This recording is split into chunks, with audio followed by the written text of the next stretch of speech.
Welcome back everybody to Galaxy Battle Starter. I'm M&J, today I'm going to be joined by Twist2OP, and we have got a couple more banger matchups coming your way. We're through to the quarterfinal stages now of our playoffs bracket, and honestly, I think this match that we've got in front of you right now is probably the best one that we've had so far in the tournament. Aurora Fnatic, this is going to be a really, really contentious game. What are your initial thoughts, Twist?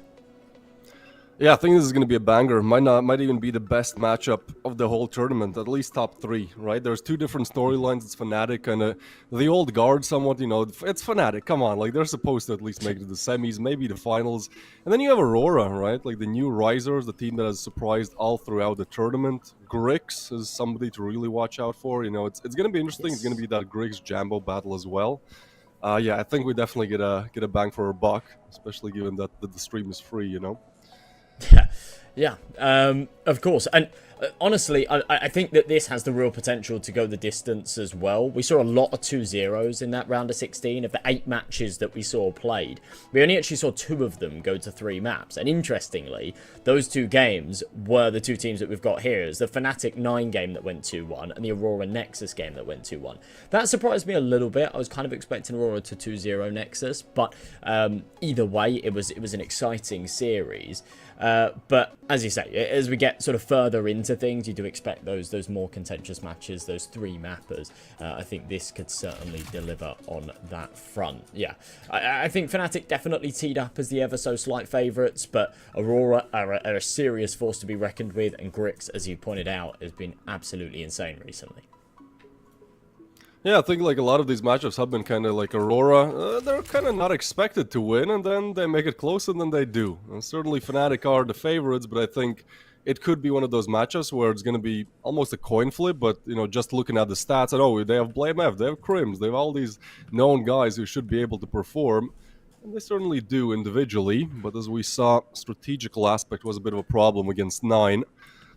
So let's hope that is fixed, and let's hope Aurora already as well. Yeah. And just looking at those Fnatic cams, those boys look like they mean business. All on boot camp at League Camp there in Stuttgart, Germany. I got a friend that used to work there, and yeah, he always says it's a cool place, cool team. That's why cool teams go to boot camp. And yeah, they looked pretty locked in, to be honest. And I think honestly, being on boot camp and being there together does you a lot of favors. These boys are a team that are pushing for those final VRS points needed to qualify for the RMRs for the major, and looking to have a deep run here in the tournament as well. Now, as the vetoes come through, both teams have a pretty deep pool. And interestingly, the parallel's perfect because they both permaban Dust 2. Now, that kind of meant that Aurora could have floated Dust 2, knowing that Fnatic were going to ban it, and use their ban to maybe ban out something that Fnatic are strong on, for example, Ancient. However, they get Dust 2 out of the way. We see Inferno, Ancient, and Train coming up. It's a veto that both teams are reasonably comfortable with, but I can't help but feel it ever so slightly favours Fnatic. We'll see if that comes into fruition as we kick things off here in our first map of the day. Fnatic on their CT side and going for a very heavy mid setup. How aggressive this is. Jambo. Jambo tries to hit that first opening shot. That would be a banger. Aggression towards mid. He's relinquished a little bit, and meanwhile Klax will catch Maddies. So yeah, getting really aggressive early on, Fnatic, and get punished for it. Now, trying to figure out where to kind of gamble this setup as they've lost a player. They need to pick the correct site. The guess is A, the move is towards B. And we have Fear on the other side. Needs to play for info here. Those rotation timings will be crucial.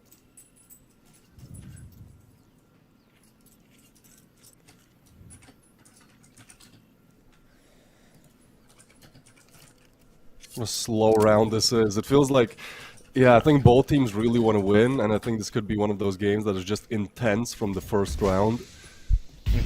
Right? Nobody wants to make that first mistake. Manny's has died, but it doesn't mean that Fnatic, well, they're gonna have some trouble retaking this set, I can tell you that much. They're still on A. They're not moving an inch. What a call, man. Yeah. This is just a hard save call here for Fnatic. It's kind of weird. I mean, That's Jambo... crazy. Yeah, Jambo doesn't even have, like, untouched Kevlar, so it's only Blamef and Crims in that position. But yeah, they're going to full save this.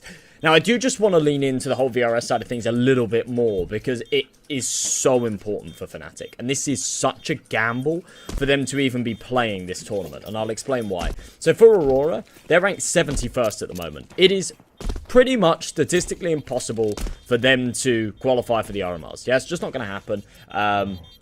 They're not in position for it.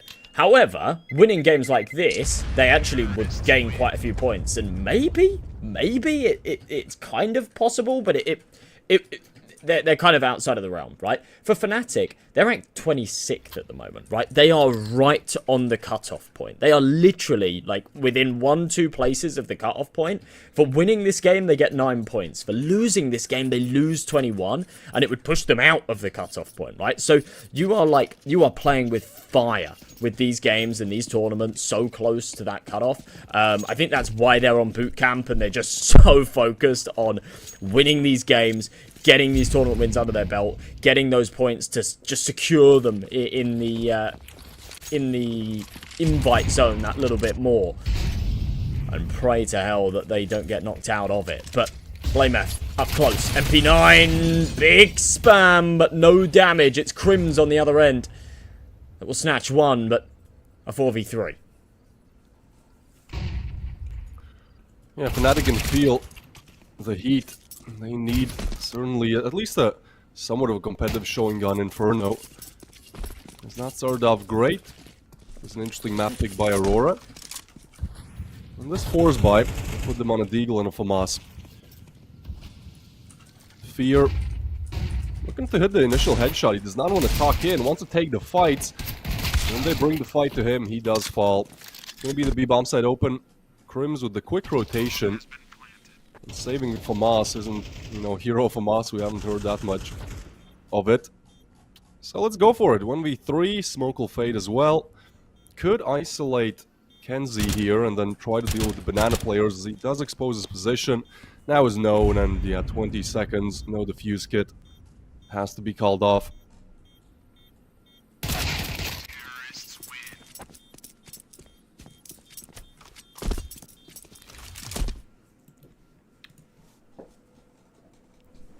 Bro, these VRS points screw in my head. I'm sat here trying to do maths and it's just too early. It's just too early for it. Like, I think weirdly, it's possible if Aurora just go on like a crazy streak, right? And they win this tournament and they win anything else that they're playing in right now.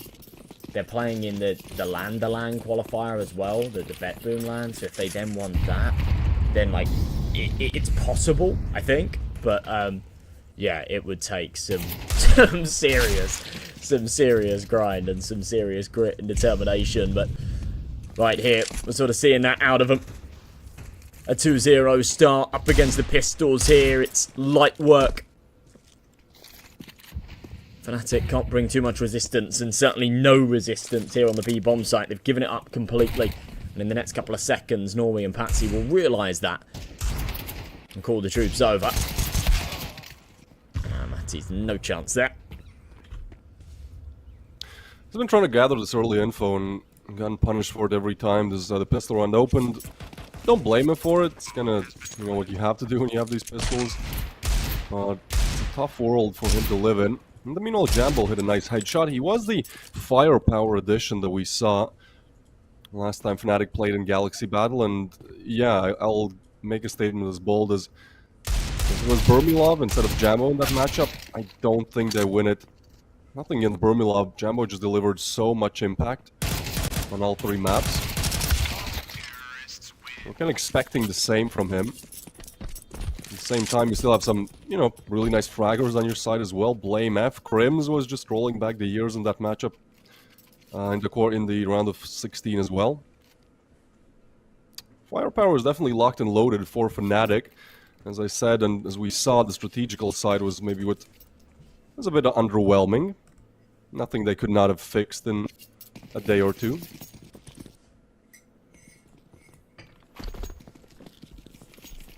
Yeah, especially on boot camp, right? No one's got any excuses. No one's got, oh, I'm out that day. Everybody's there. Everybody's, there for one reason, one purpose, and of course they'll fulfill it. Patch the holes that we saw against 9 the other day. Fix any issues they were having. Come into this game as strong as they possibly can be. And a big opening shot from Jambo to get the ball rolling. Such a threat on that AWP. And it's the first rifle round. This is where Fnatic would love to get around, feel somewhat more comfortable on this map because of Aurora. This double setup towards Banana should be good for at least the one. This really comes down to who gets the first kill. Let's see. Does not see them on the boost. They're gonna be spotting 2 as they peek, and it is Fnatic to actually get 2. Fear with it.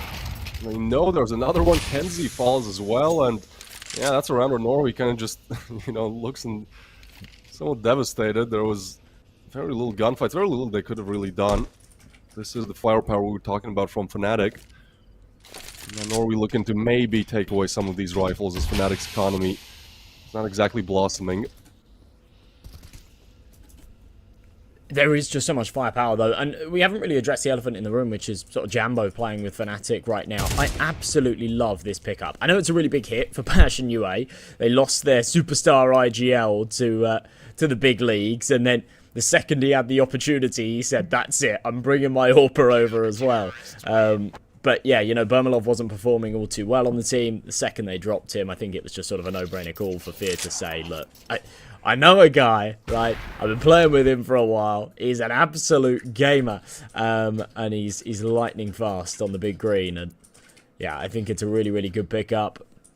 We'll see how he sort of settles in, but yeah, it's for Fnatic that have sort of had their struggles over the past 6 months, poaching players or sort of more recruiting players from a young development squad that very clearly just had so much talent and so much success, like Passion UA. Just makes so much sense. And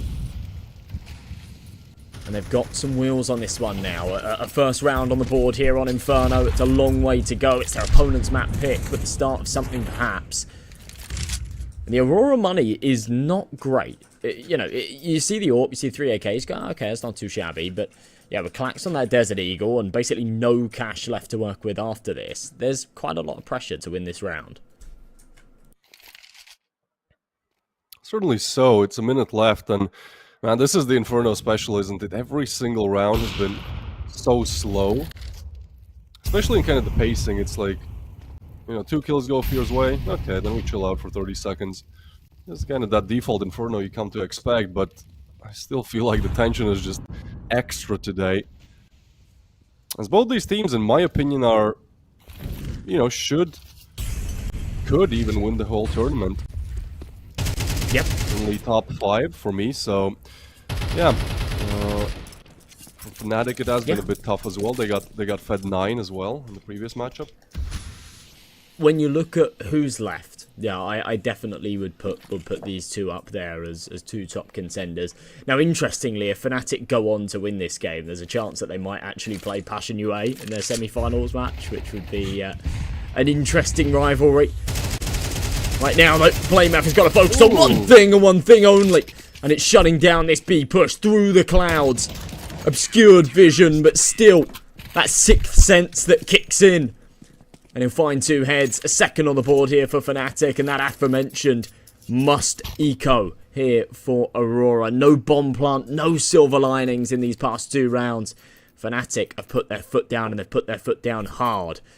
And they look like they're about to tie this scoreline back up.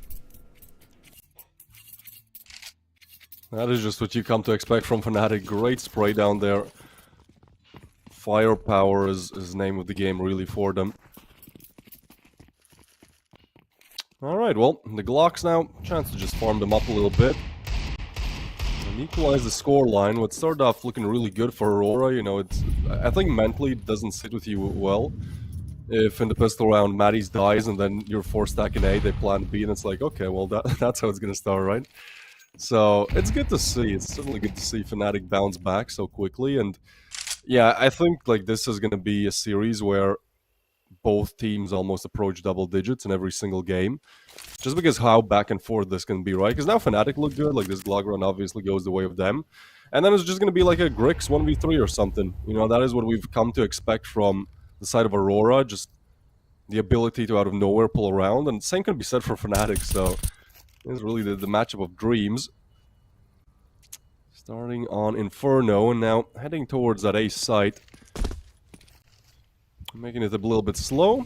Actually, Jambo here, like if he misses a shot, there's a world where he goes down and the rest of the side is a little bit overwhelmed.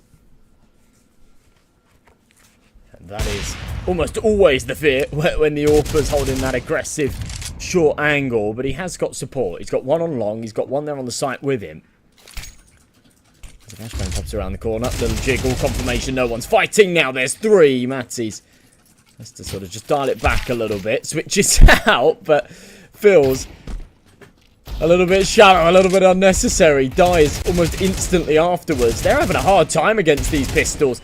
Doesn't feel like they'll lose to it. The reinforcements come in to help out, but yeah, that gets really messy. Just no one can seem to compose themselves. They do take a couple of casualties as a result. Right, crisis averted. That did look a little bit weird, but deal with it quite nicely. Oh, 3-3 then. The F round is going to be coming up. And it does seem like both these teams are still trying to figure out how the opposition plays. We can see Aurora being super slow, trying to see, okay, you know, who's playing where, what setups are they going for. Certainly they've watched some demos. There's Jambo has been added as well, so you don't exactly know how they play. It is a bit of an earlier fight this time. I was talking about Jambo, there he is. Has been hitting his shots in this game as well. 5 kills, but a lot of them have been these trades or important ones, just like that. Fully flashed, but divine intervention hits the shot nevertheless. And that puts Aurora in pretty bad position. Player lost, Banana lost as well, as in it's blocked. You can't go B immediately, can't take down the upper, refrag. So they just regroup with a minute to go. They need to first pick up the bomb and then possibly scout out A, where Maddies and Crims reside.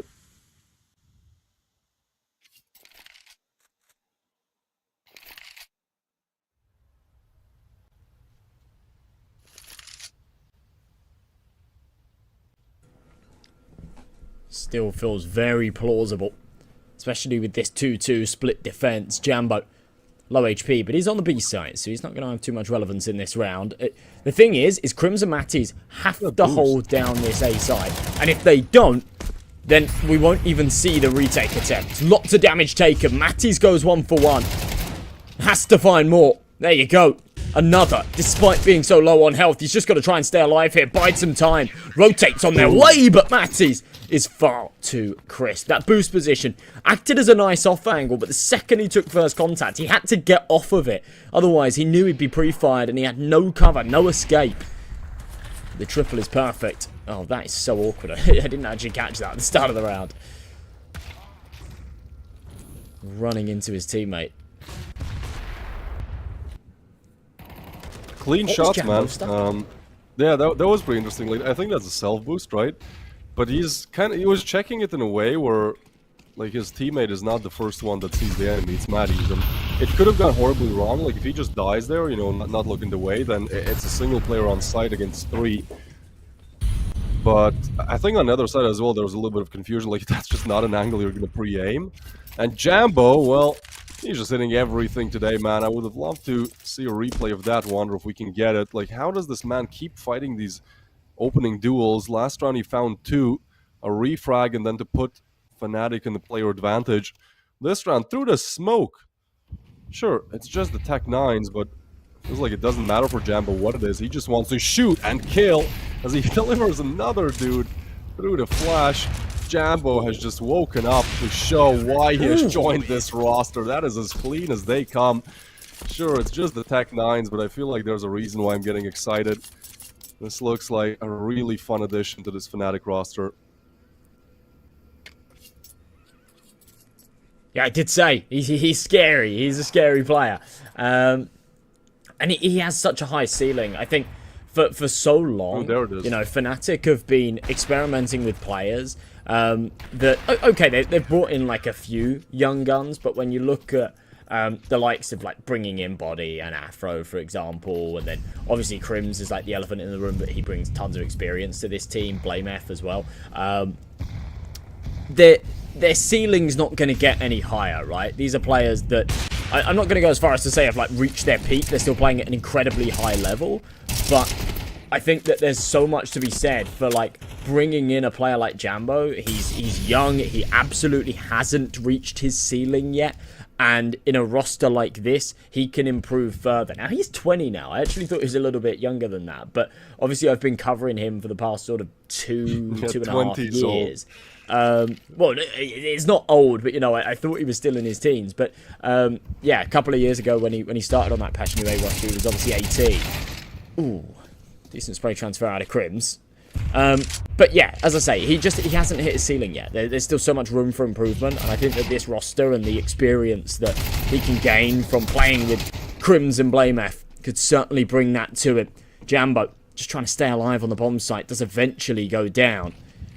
And now a 2 versus 3, but they're both up short. They're both dead silent. And his first kill, ooh, should have gone the way of Fear, but a little bit slow to the trigger, and Klax is there for both.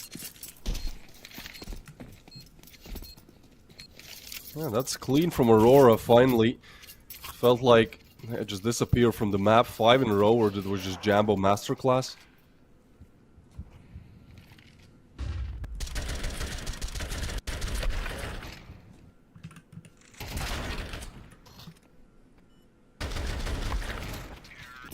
Shots by Klax to finish things up. Alright, Aurora, well, it certainly seemed for a while that they've just completely lost the firepower duel, but they've come back. That last round is nice strategically as well. Jambo, perhaps, that experience you were talking about, lacking it a little bit, because they lost against Pistols. I feel like multiple Fnatic players could have played it better. Obviously, they don't see what we do, but Maddie sees all of this. It's a triple spray down, looking for the quad. Kenzie denies it. There's just Klax and Kenzie left in the clutch. They still reside towards A. We enter a period where they'll try to reposition or just try to go faster, I guess. Klax will go down. Never mind, and Kenzie has to call it off. Fnatic still look really solid. That one round does not switch them up too much. It's just another mega multi-kill out of Matties as well. It's so bizarre to have seen 3 massive 3Ks out of him, and he's only on 9 kills, right? So, yeah, the majority of his frags have come in these huge moments. And across just those 2 rounds, which proves that when he is called upon, he does deliver.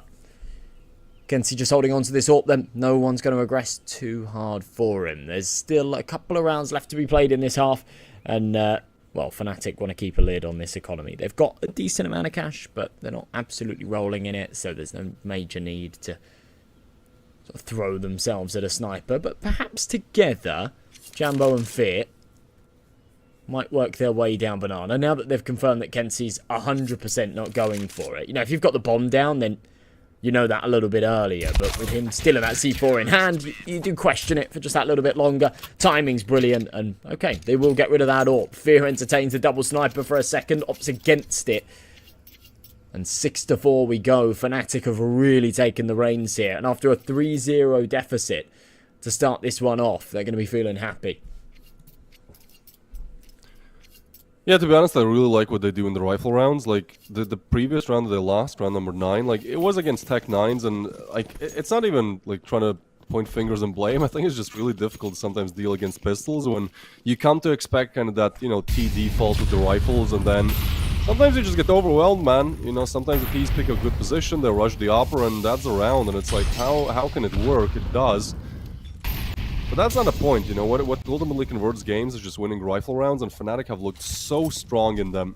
If Aurora don't win the pistol here, and the consecutive 2, this could have, well, 9-1. I know, actually, if we just take the rifle rounds, you know, then it's a single one converted by Aurora. Seems a little bit crazy of a stat, but this is why. Crims can spray them down. through, and they try to refrag. It's Maddie's the P, get the frag, confirm the bomb, the double, and Jambo with the up as well. And it's a beautiful sequence of kills coming through, and Fnatic, not a sign of sweat.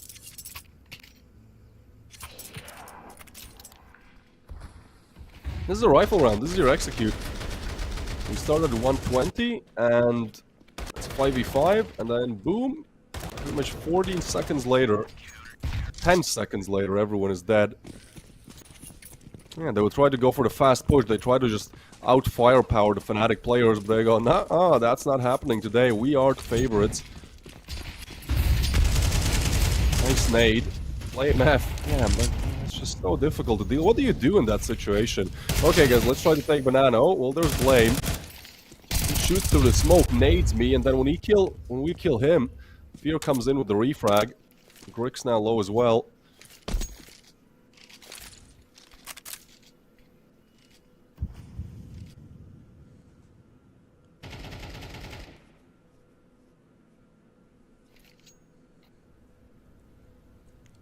Crims.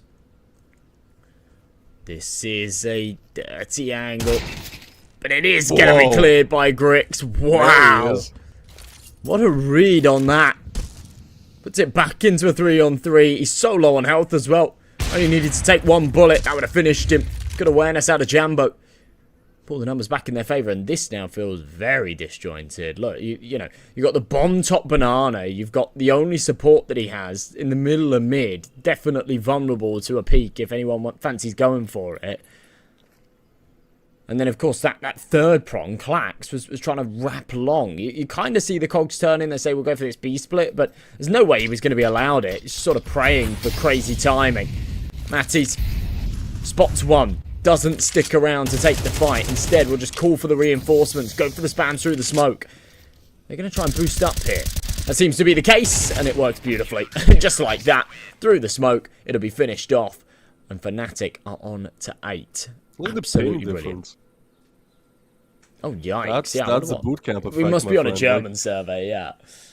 Yeah, I'm not trying to say, oh, it's ping, you know, my gaming chair is bad, but like that, there is a pretty big disadvantage for Clax, for example, when he's on 56 and, you know, he just gets donk slided by 4 ping Blame F.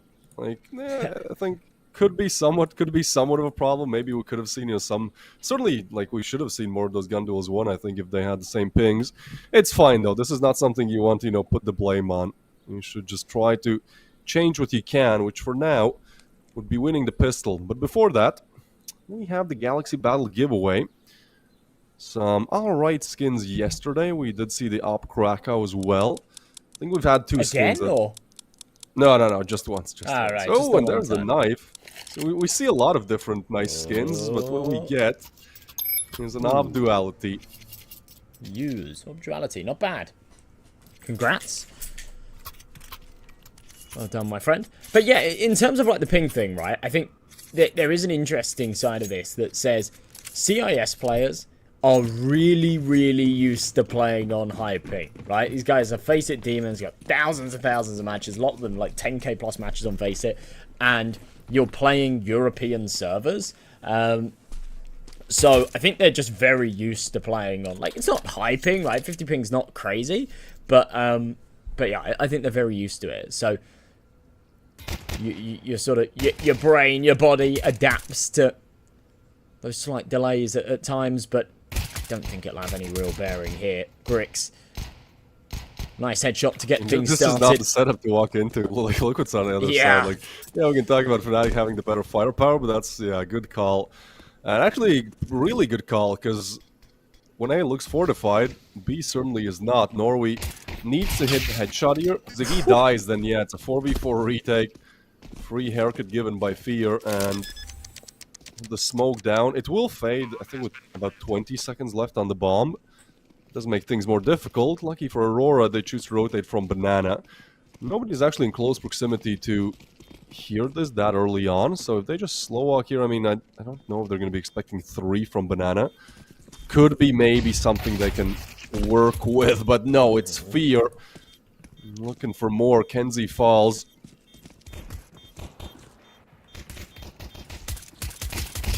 Fear get... Dude, Fear is just everywhere. That's crazy. Yeah, Blame F is there as well. It's just Grix in the 1v3.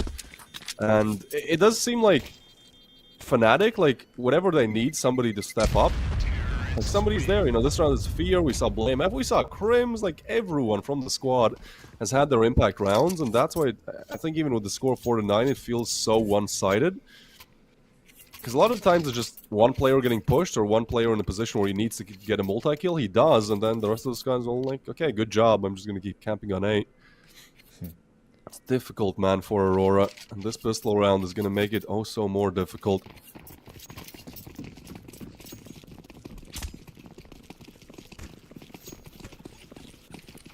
Yeah, this is awkward. This is awkward for sure. They were really hoping to somehow materialise that pistol round. They went for the gamble there with the 4 players stacked up in top mid, and it just doesn't work at all.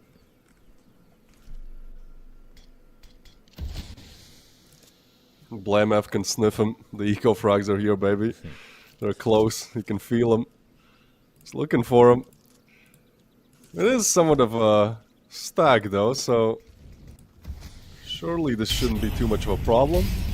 Molly pushes out the first. Now they try to push through the smoke, and Blame F does get overwhelmed. Jambo with the refrag. Flax. Whoa, whoa, whoa. Gets a team kill, but Norway will find Fear. And those are 3 rifles lost. Well, actually 2, excuse me. AK will be retrieved. A little bit costly here for Fnatic, but nothing really to be too worried about. Okay, so 10-4. And as you say, not perfect, but nothing to be too worried about. Here we go. Here we go. Fnatic, still on a little bit of a bonus, will be now faced up against the full rifles here. Not quite full force of Aurora. They haven't got that AWP out. They're lacking on the util. Patsy's rocking with absolutely none of it. But still can't help but feel they've got a good shot at trying to turn this around. 3 away from the finish line, though, a Fnatic. Yeah, this is the round. Like, you have minute 30 to either start making the comeback or, like, I'm sorry, but this is done. With everything we've seen, like, Fnatic look like the way better team, so it's kind of Aurora trying to find a foothold in the game, trying to maybe you can, you know, finagle your way into a round or 2, then it's eco. Like, that's the kind of things they should try here. Not looking for too much of an aggression early on, though, just kind of holding their positions and being confident in their aim. Being confident that when the push comes, they can deliver, which is good. You just now need to see it materialize. Fnatic pull away all the resources from B. They re-smoke bananas, so this information will be denied for Aurora. In the meanwhile, the A execute will be coming in strong. It's Patsy, Clax, and Grix to stop them. Not a single op. No util either. There's a single molly on Patsy, and Fnatic still have a little bit to work with. 30 seconds to go. This is almost of an impending doom. No rotations made. 25 seconds. This will get dicey. Maddie's looks towards the side. They go for the push. Jambo with the clear. Grix with the refrag. With Blame F heads the headshot. And Grix needed a double, but shut down. Fnatic deliver on all fronts once again. As soon as you kill off one head, 2 more spawn. Sure, you can take down Jambo, but Blame F can get a double. And that's going to be the round. Aurora now looking to save those M4s. A beautiful execute from Fnatic.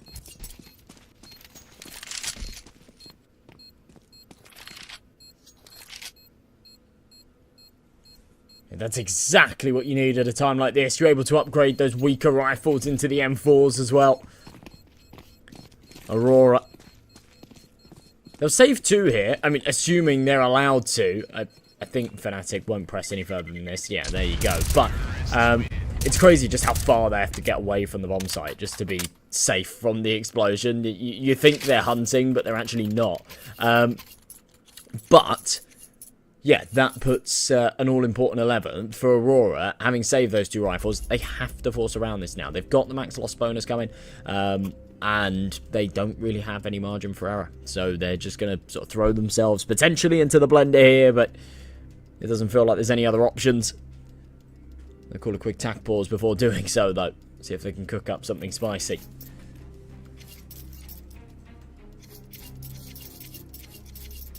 I guess I bashed Fnatic last time that they played. I mean, yeah, today I'm actually quite positive about them, because they're doing good. Like, that's the difference, you know, between that 9 game and this one. It seems like Fnatic have ironed out the issues that they had against 9, or honestly, like, they had great starts, right? It was, I believe, Ancient that was 9-3, that turned into a 13-9, 10 straight. And then a Train as well, where they had 11-5, 11-6 lead, I think it was, which led to ultimately last round where they had to push overtime, and they did win. So that's the whole reason they're here, and I think just in general, Jambo is just a very fresh addition.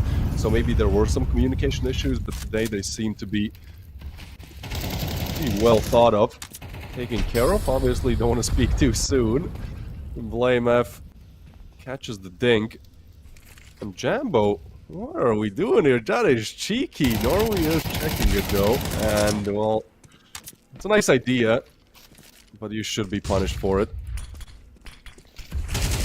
They go through. Wait, they go through! And Maddies can deliver the double, but Fear will. And again, I feel like Fnatic have been so well with these refrags as well, where, sure, like, somebody can have an off-aim duel, but as soon as he dies, the next one is just there, and if he dies, the next one is there. Really difficult for Aurora here to deal with. Hey, cheat. Should actually finish off blameF here. That is perfect. Bang. Not a lot you can do about that. Fear will drop down and take his place. They're now going to think, right, well, we've cleared the dark corner. There shouldn't be another one there. And Fear might be able to stay sneaky and stay silent. Might go unchecked. Big swing. Big headshot. Follows up with a second. Crims is there on the cross. And Fnatic show no signs of weakness, even with the disadvantage there in the post plant. This has been really dominant stuff. This is the Aurora map pick as well. And, you know, I feel like a fool for bigging this up as, you know, what was supposed to be one of the best and one of the most contentious matches, because so far it's looked anything but that. Aurora have won 4 opening duels in this whole match, or 5 rather. But yeah, it does feel like 2/3 of the time, really, like, the initial kill goes the way of Fnatic, and then they deliver with more. And even the rounds where maybe there's a player advantage, well, it's not even allowed. blameF is going to take down Norway, and that is painful as well, because he got dinged. So it's almost of a rightful kill. Almost should be, but yeah, that's that CT side, and for now, nothing seems to go the way of Aurora. It's another opening duel won by blameF, putting Aurora in a do-or-die situation. Grix is, well, at least gathering some information here. He swings out, spots the player, yeah, gun duel won by Crims. So sharp from Fnatic, as that last attack most likely will be heading towards B. Let's hope Aurora can defend it. It's Kenzie and Patsy to hold down the line, with a possibility of a Klax rotate or a backstab from Banana. Execute still early on as the util starts to rain in. Patsy wants to take the aggressive duel. Hello, they rotated away? Oh no, it's just Patsy then. Oh no, Patsy falls. B-bomb site is open. And Crims is ready for this as well. So literally every single thing taken care of here by Fnatic. I don't have anything that bad to say about Aurora. Fnatic, man, are just like on a different level, especially comparing to that 9 game. Yes, yeah, just something else, right? Going 3-0 down, by the way. 3-0 down and coming back to snatch it away 13-4. A flawless T-half. They showed very few signs of weakness. And you can even see there in so many rounds, especially on their CT side, getting it done before that bomb even got planted. It wasn't even close, right? You know, you have a lot of these games where, especially on Inferno, you can sometimes get that bomb down, but have a hard time sort of holding on to the sites and whatnot. I mean, I say especially on Inferno. Inferno is actually one of the maps where it's a little bit easier to play those post plants, but it happens a lot. And that just wasn't the case. Aurora just weren't even getting onto the sites. They were being shut down before things even really got started. Course, your MVP there, really making that AWP work on that first map and rocking 16 kills. As I said, he's an absolute force to be reckoned with, and I think he's going to cause some real issues going into map 2 as well. For sure, a crazy stat that, you know, like the score was 4-13, and it's okay, underwhelming, but not a single rifle round was won, actually, by against Fnatic, right? Because Aurora won that pistol, they won 2 more, yeah.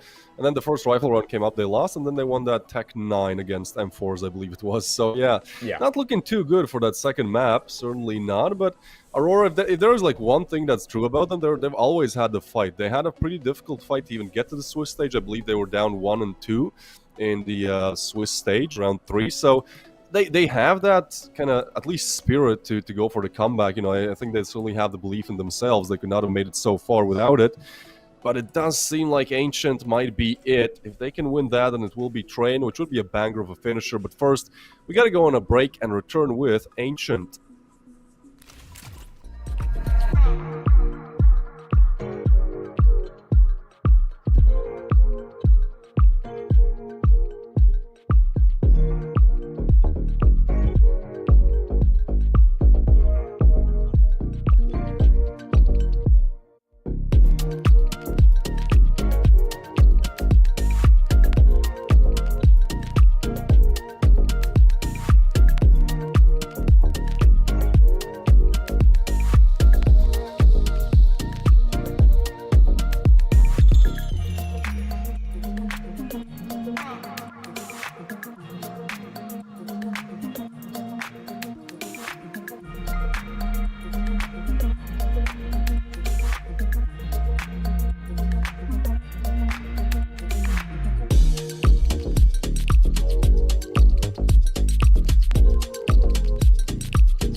Welcome back, everybody, like to Galaxy almost... Battle. Oh. Yeah, you good? Go ahead. I brought us in the first time. I thought I was doing it again. All right. Yeah, it's all good. Galaxy Battle starter. We just saw a pretty crazy first map, didn't we? What are your thoughts? Yeah, I mean, I feel like we were promised a banger of a matchup, and instead we get, well, Fnatic in form, insanely good in form, and Aurora lacking, and that was their mapping as well, a 70% win rate conversion on Inferno. Now we're moving on to Ancient, where it's certainly going to be a lot tougher. Only 33% win rate, 27 maps played for Aurora as well. So, you know, that is quite the map data pool to have on Ancient. Fnatic is kind of 50-50, but I just feel like, you know, it wasn't like insane strats that we saw from Fnatic on Inferno. It was just every single one of these guys on your screen hitting their shots time and time again. And so now as we get into Ancient, it feels like Train might not even happen. If we do get it, it would be a banger. Yeah. But it does feel like Aurora really need to dig deep here. And honestly, it feels like an opportunity wasted. As I said before, with both teams permabanning Dust 2, yeah, it is that little bit of an opportunity wasted to sort of maybe float it and know that Fnatic aren't going to pick into it, and therefore they could have used their ban on Ancient instead. That would have been, you know, a good call for them, given their recent poor results on a 3-map loss streak here. And even just historically, they've struggled on this map a little bit. So, often one that they play into, but yeah, this is a better pistol round at least so far. Yeah, 5v5 retake. Molly now comes in. Manny just pushes out on his own. Does go down, gets some crucial info, and Jambo, oh boy, and he didn't hit those shots. Player is low as well. He's looking for the head, but needs just a bullet anywhere. Patsy with the frags. Fear with the refrag. Blame is there as well. 2v2. There is a kit on Fear, so they just need to find Norway, who falls as well. Fnatic, wow. A big recovery. Fear does so much there, and yeah, you can see, I mean, he's locked in. I think he's also, like, just feeling better, perhaps, now being reunited with Jambo. Like, I think this is a pretty promising roster for Fnatic right now. It's working out. Everyone can shoot. The chemistry, you know, seems to have improved greatly since that 9 game as well. And Aurora, I mean, I don't blame them too much, right? Like, you plant the bomb, it can get really overwhelming when it's like multiple angles you might get pushed from. You don't know which one to watch. But it does kind of feel like those are the rounds they need to win, because those are kind of going to be, honestly, the easy conversions, right? The 50-50s. Some of those rounds in the previous game, like, they just were going Fnatic's way one way or the other. Ooh, Blame F, a little bit of a burn. Not too happy about it, rotates away. And there's actually the Force coming in from Aurora. So, would be a great stepping stone for Fnatic here. They can take down the Galils, the Eagles. He seems to be the plan, but they have absolutely no map control anywhere else. And Crims wants to get a little bit aggressive. Spots the info. Okay, well, honestly, just disaster. It felt well drilled from Fnatic to play that 5v5 retake, but Aurora are going to be kicking themselves that they weren't able to convert in that last. Now, a bit of ferocity. A bit of revenge looking to be struck here on the A-bomb site as the Force Spike does actually buy them some space. HE won't deny the plant. The spams do a lot of damage.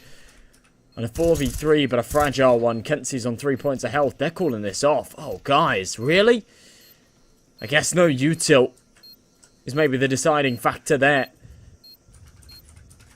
But considering how fantastic their retake was in the pistol round, you kind of expect them to have a crack at this. Yeah, that was, I think, the first big mistake we've seen. Like, Inferno, this did not happen. I can't blame them too much for it. Like, another big problem was that they picked up the smokes from the players they killed on site, so then they could just re-smoke. And I get the call to call it off. At least you still have a fighting chance in this round. I don't know if there'll be like a P250 or something bot as well, but yeah, it's not a round you want to lose. It's a little bit awkward. Like, Jambo isolates himself as well. I'm not expecting a molly, which is a pretty fair assumption when you've won the pistol. But yeah, Aurora make it work. The side player as well, close HP. I mean, there are a lot of different kind of angles where it could have gone Fnatic's way, but you know, Aurora just bet on black and hit it 3 times in a row. I think that's always a risk that you run as well when you're playing a retake setup on the pistol round, right? Because Fnatic, that was all part of the plan, yeah, to give up the B bomb site and play for the retake, and they had it well drilled. But by definition, you're then giving up a bomb plant, and giving up a T bomb plant can be quite dangerous because then they can come in with a good buy in the next. And we saw exactly that from Aurora. They had decent weaponry, and more importantly, they had the util to go for a proper execution on that A site that they wouldn't have otherwise had if they weren't given that bomb plant and the pistol. So, you know, there is sort of something to be said there for maybe shooting yourself in the foot a little bit, but either way, with 3 weapons saved in that last, they'll force around it. They'll have a decent investment here. Matty's going to try and get super aggressive and bring the fight to the opponents with the early man advantage. Advantage is there, but the positioning is not. It's just Jambo on this site, and it does feel like he might want to redeem himself after what happened last round. Can't blame him too much for it. It's Fear to arrive. Good flash, and again, low HP, but they make it work, and it's a lot of kills going both ways. A team kill in the mix. BlameF finds one, as now he puts himself in a 1v2. Low HP on Patsy, but he hears this, and the bomb is being sent towards B. It's a difficult clutch for BlameF to attempt. And he's looking to just tuck away.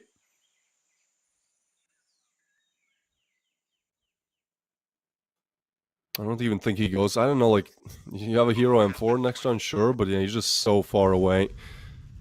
Unlucky. Again, another one of those rounds where Fnatic, they had the opening kill. You know, that donut fight was just so chaotic, but hey, Aurora, like, I do think they need a little bit of luck. You know, they need a little bit of 50-50 possibilities going their way in a row for a little bit, just to, I think, just get to the right headspace.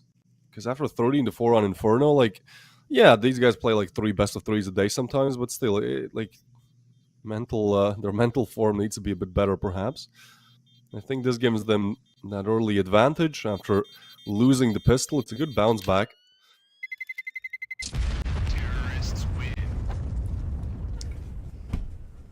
Yeah, that is a round that you're sort of fancying your chances at when you get that opening pick, but they're just plagued by the fact that the money just wasn't quite there. It puts them in an awkward spot, because BlameF's now carried through this A1S. Now, it doesn't matter all too much. You are on that CT side, of course, you're still getting the loss bonus, so, you know, having a hero rifle is better than not having one here, as long as everyone's still got the cash, and they do, so not the end of the world. But it does just feel like, you know, they've gone for these save calls in situations where maybe the round was winnable had they have gone for it, and by saving it, doesn't really have any bearing on the follow-up. They lost that last round. The M4 here, I can't imagine is going to have too much of an impact, and potentially would have had more of an impact at just trying to play in for that last. But Jambo, smoked off. Has to go for the spams. Not far off with that one. Yeah, it just feels like he's inches away, but no cigar. Yeah. Sometimes the luck is just on the side of Aurora. Again, I feel like just kind of momentum has changed a little bit. Fnatic, as good as they were on Inferno, a lot of times, like, they got dinged up by the M4, let's say, like, it did seem like, you know, Lady Luck was smiling at them a little bit.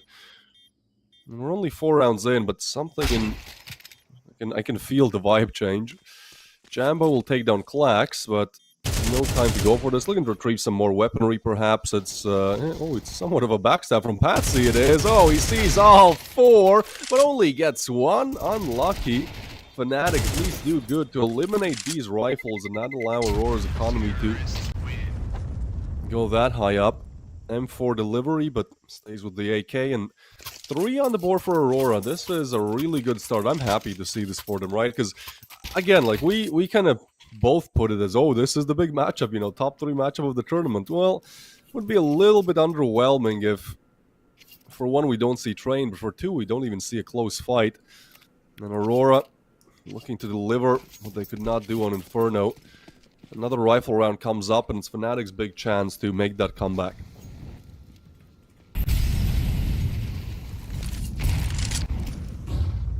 I think you're sort of bang on here. You know, I wasn't expecting Ancient to be the contentious one, but yeah, especially after Inferno, I was a little bit worried that we'd just see a super swift 2-0, and this match so far proving to not quite be the case. At least Aurora having some success with the rifles. You got to remember they did go 3-0 up on Inferno, and yeah, that didn't last very long, but you did rightly point out it was only those sort of pistol rounds and the ecos and stuff they were able to convert, and that Tech 9 force by a little bit later down the line. This time, the big gun's getting a little bit more. Jambo. He is in so much danger, and he doesn't realise it until the trigger's pulled. And that's going to be the A site gone again. Fnatic are having a really hard time at holding on to this site. Yeah, and Aurora winning their gun duels. Like, that's another big thing, right? Jambo is on 4 kills in 5 rounds, and that's nothing bad. It's just that on Inferno, he was like, you know, by this point, getting opening kill in every single round. I'm not saying he needs to do it, but it does seem like that X factor where anyone from this Fnatic roster can step up and just kind of single-handedly win the round. That has not happened yet. And don't get me wrong, like, they're winning their gun duels. Like, it has been somewhat of a close fight. There has been someone, the second round was pretty unlucky, just calling-wise, and, you know, just a good call by Aurora, really. Yeah, one way or another, they get that 4-round start. 4 in a row as well, as Fnatic won the pistol. I think this is what they need. If when Fnatic start to shoot, start to click heads, it is really difficult to deal with. Aurora slowly building up at T side, and I think I saw on Twitter, maybe we talked about this, from ESL Pro League, like the stats came out for T and CT sided maps, like, you know, percentages, and I think Ancient was the only one where the CT side was actually winning more than 50% of the rounds, so it's weird for me to think about Ancient being a CD-sided map, because it used to be quite T-sided, but it is something to think about as well here, right? If Aurora are able to get 5, 6, 7 on the T side, like, they're going to be feeling good on that CT, especially with their rotations being quite good on Ancient from what I've seen before. Fnatic would love to put some damage in this round as well, at least. Double setup. Comes through. This will be difficult to deal with. Flash is good though. They have to jump away, but Fear catches one of the 5-7. Maddies get the refrag. The site now is open. We'll have to deal with the op, M4, and 2 sidekicks in the form of the pistols.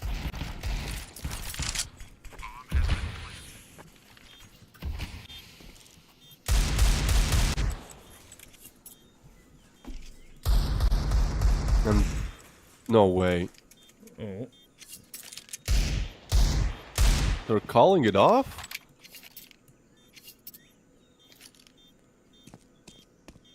Am I the weird one for thinking this is insane?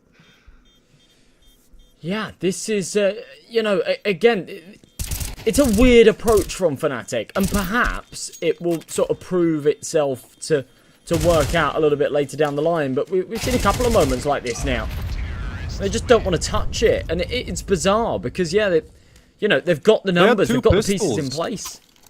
They could have sent the pistols in just for a lookout. Like, if you lose the pistol, you're not going to be playing with the 5-7, or like they buy anyways, right? So what does it matter if BlameF loses his 5-7 going on lookout, and hey, maybe he finds a kill? You then have a 4v2. Like, it is a bit of a weird calling here. And Aurora, well, they'll be really thankful about it. 5 on the board. They're wondering what happened. Well, let's hope that does not come back to bite Fnatic. I like what I'm seeing from Aurora, but what's more, we saw an Inferno from Fnatic has just disappeared a little bit. Now they just walk out B-side. That's a crazy move. There's only one. The util is there, and that's a B-side cracked open. This is a rifle round. This is what Fnatic were saving for. It seems like with almost no resistance, the side is broken open. And we go on a save, we go on a save. That's crazy. That's insane. James wow. Watching from you know, being proud. I mean, God damn. Yeah, I guess so. This has been bizarre though, hasn't it? And you know, the deeper you get into the half, the first couple of buy rounds, it's fine, but like the deeper you get into a half, the more that this just makes less sense, right? It's like they need to actually start putting some rounds on the board. Having the weapons is largely irrelevant, and you know, they can at any point with the loss bonus that they have, and this is what makes it even weirder with the loss bonus that they have. At any point, they can just eco one or half buy one and then have a full buy in the next anyway. So these rifles really aren't that valuable with the 3,400 loss.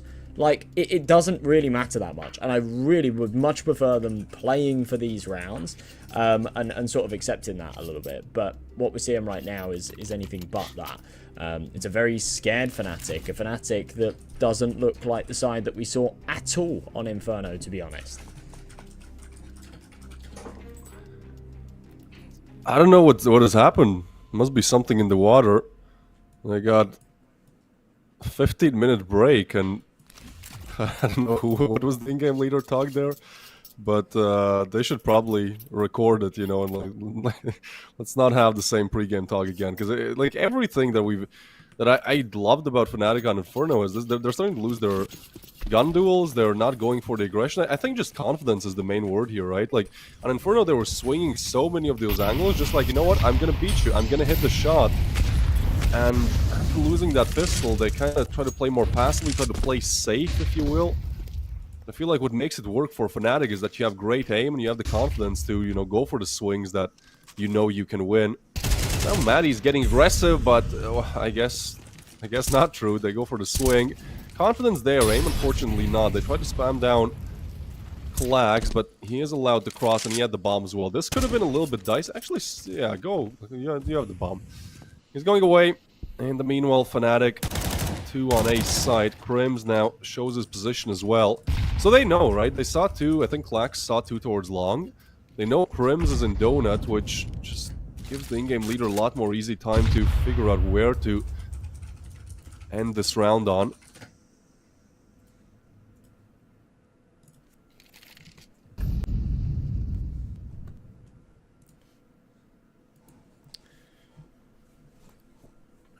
Man, disadvantage once again. This time, they are going to play for it. They've got a good opportunity to just overwhelm Patsy here. That's exactly what they'll do.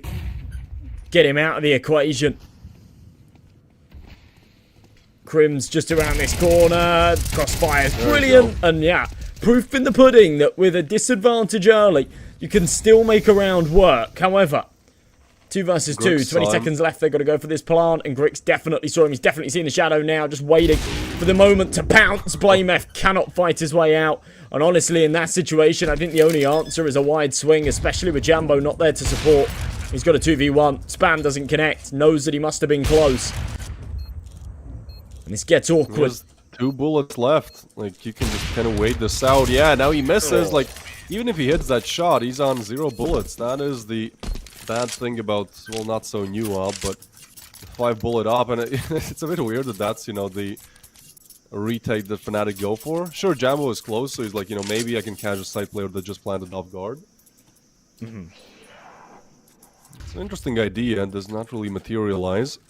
And I do like that Fnatic at least try to get aggressive, at least try to go for those opening duels, but Aurora were ready for it, and yeah, just aim is completely now on the side of Aurora. Nice attempt on the site. And this shot was one of those really, like, you know, it's a really easy one, so there's like a 50-50 chance he misses it. This time aggression again. Blamef gets one, but punished by Grix. And Crims has taken mid control, so at least Fnatic have the info early. Yes, so.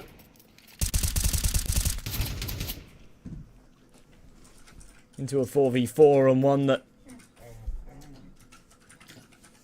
they'll somewhat favour. Flash through. No, Jambo's holding it, and well, I like the setup, to be honest. Right, like Norway should be dead to his rights there if the op doesn't catch him. Maddie's will. But for now, they're kind of both waiting for that aggression, which might come in the form of Crims. As he's arriving, does he clear this headshot angle? He does, but Patsy is ever so sharp. Still hits the headshot, and Norway now, oh, good timing for him as well. It is like, Fnatic are not playing great, don't get me wrong, but I don't know, there's just the intangibles that sometimes you just watch a map and you're like, oh, everything is working out for the team and they're doing what they should do. And right now it feels like Aurora are delivering on both fronts as they've found the player advantage now. Slowly but surely setting up towards B. Fnatic are there though, so at least the setup is good. Maddie's position is a bit of a pesky one to deal with as well, especially if Jambo draws them in. It is one that, even for pros, sometimes goes overlooked. Nice flash, good util usage, but Maddie's now smoked off. Matty's. There he is, there's Almost not the double. huge. Wow. The difference between him getting that kill is a 2v2 and he can sort of regress back to cave, Fear can get him to position and they can play for a round. Or this just being a 3v1 and, you know, Fear's nowhere to be seen and there's nothing they can do about it. That is rough. There's nothing bad I can say about Aurora. Like, it's not, you know, they have their timings and whatnot, but like, they're just nice flashes, right? Jambo, the impact player of Inferno, was just pretty much obliterated, right? And yeah, you just got to get the double there.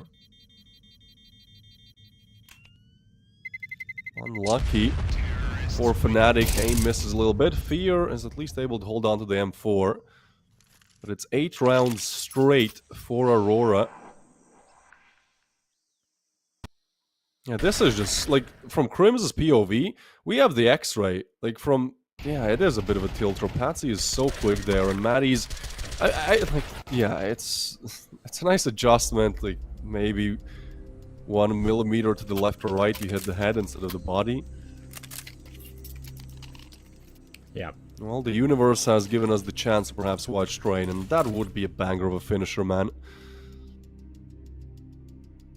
Kind of reminds me of that, we talked about this yesterday, the Sashi Cyber Show game, I believe 2 days ago, where Sashi was down 3-4 on Nuke, then they won like 13-4, like it was just dominance on map 1, then I believe they lost like 3-13 and the pretty bad last map as well. Like, it's kind of the same thing where it's just like, what happened, guys? Yeah. No, I'm with you. I'm with you. It's a bit of a weird one, and it's happening a lot at the moment where, you know, teams come out of the gates hot. Now, it makes a lot of sense when it's your map pick, you know. You say, okay, yeah, well, we smoke them on our map pick, but maybe we're not so great at Infernos. Sorry, not so great at Ancient, so, like, there's that aspect to it, but it's not even the case here, you know. Fnatic is supposed to be super comfortable on Ancient, and they've looked anything but that. Right now, Jambo. Confidence. Yeah, at least it's a nice shot. MP9 will follow up. Okay, yep. Matties. Where has this been? Where has this Fnatic been for the last 20 minutes? That's a great way to convert your second round. You know, the funny thing is that Aurora did not win a single rifle or rifle round on Inferno, and for now, even with Fnatic converting this, like, that stat is still true for Fnatic on Ancient. They won the pistol, and I mean, this is like MP9s and Deagles, can't exactly call that rifles. They are now retrieved though. But yeah, it's just like CS2 is so wild sometimes, man. Like, how do you have like technically a close matchup where one of the teams wins all of the rifle rounds, literally 100% of them, on the first map, and then we head into the second map, and at the end of the first half, the other team has now won all of the rifle rounds. It's a bit weird, but it is CS2, it is tier 3, and it is Fnatic finding that second one on the board. 4 would be a dream scenario for them. How flat they've looked, if they can get 4, I mean, there's a world where I at least believe to go more than 20 rounds in this. So it's Kenzie though with the aggression, but Maddie's, there you go. Finally, Fnatic are starting to win out their gun duels as well, and Maddie's once more, yeah, you start to feel it, man. Punish it, can't get too aggressive though. But if his teammate is there, maybe they can still go for more. Nade is interesting. Util is good.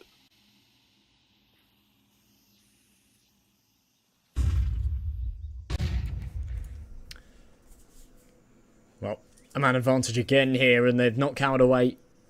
Well, I was going to say they've not cowered away in these situations. They have a little bit, but Bricks Pulls the trigger, doesn't hit the shot. Smoke will go up into short. They're going to still commit to this B bomb site by the looks of things.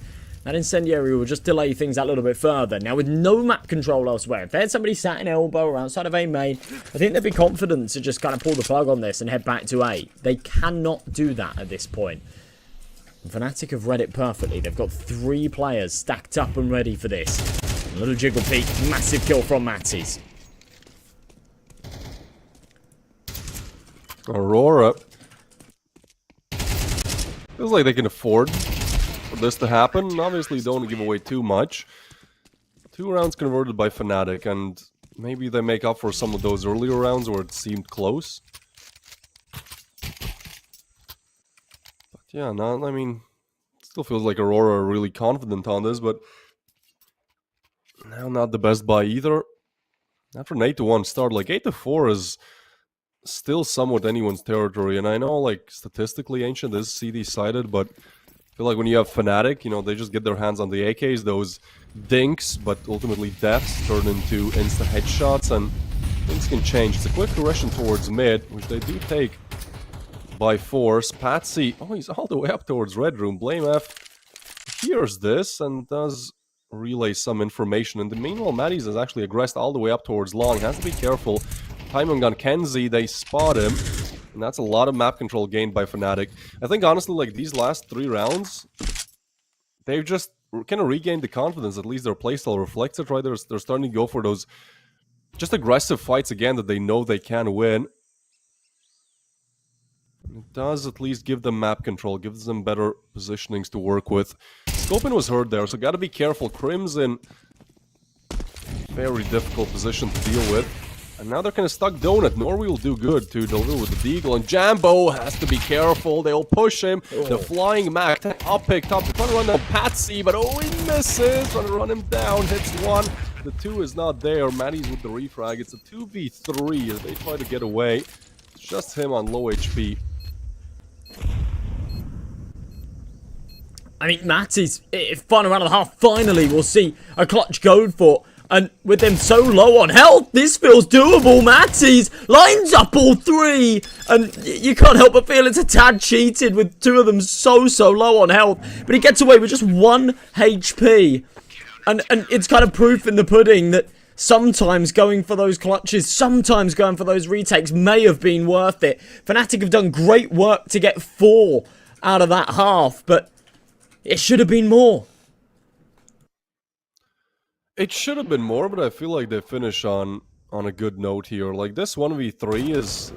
why are you peeking is my question here.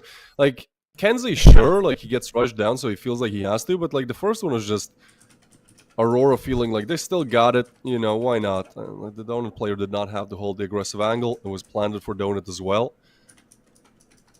So, bit of a mistake here from Aurora.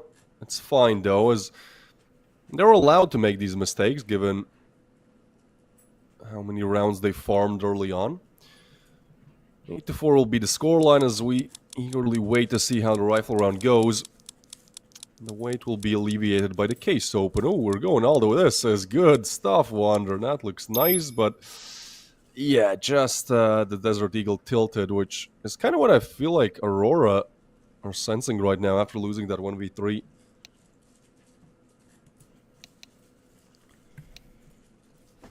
Second half pistol round worth absolutely everything here for the T side of Fnatic. If they win it, then things close up very quickly. But look at this. So often you see it's the B site stacked and the A site that goes underdefended. This is a perfect counter here for Aurora. But Matties has got the answer with 2 swift headshots. And they actually anticipate another here. The molly's going to go down. This is just criminal. Fnatic. Wow. Alright, yeah. I think we may be back in business here. I don't even know what to say anymore, man. Like, Fnatic, good old Fnatic, what we missed in the first half, we saw in Inferno, is now returned, and this is just a bit of a tilter now, I think, for Aurora, right? This was 8-1, 4 in a row for Fnatic, and some of those rounds have been somewhat close. You almost feel like you should have won it, and it's all good vibes for Fnatic. Matties is laughing it off. I think the momentum shift has happened. Fnatic are now going to be on the T side as well, and there were some situations on CT where like they got the first opening kill. It simply was the M4, the opening dink, I mean. So yeah, now that's going to mean the opening kill was the AK. Especially the force from Aurora, which is an interesting call. 2 towards B, 2 towards A. Not going for a stack, just kind of banking they can convert against the push with an MP9 and the Deagle set up close towards long.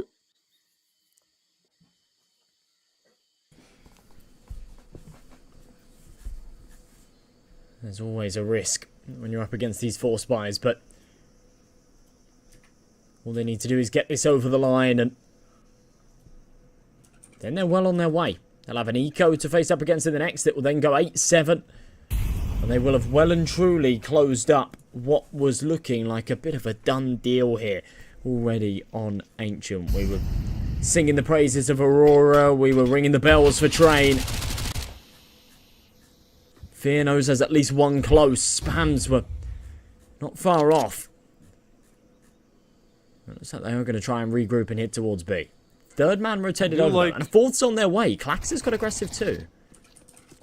Yeah, I do like what Aurora have done with just gaining information about where this push is going to come down. 3 on site. Grix is watching the backstab as well, but yeah, I mean, if you have aim, that's cool. Jambo is just going to get the double, Blaynef with another, and even with the good setup, it's just raw firepower that finally shows up for Fnatic. As they're able to deal with the force buy. We're coming to a very close game here. This should be 7-8.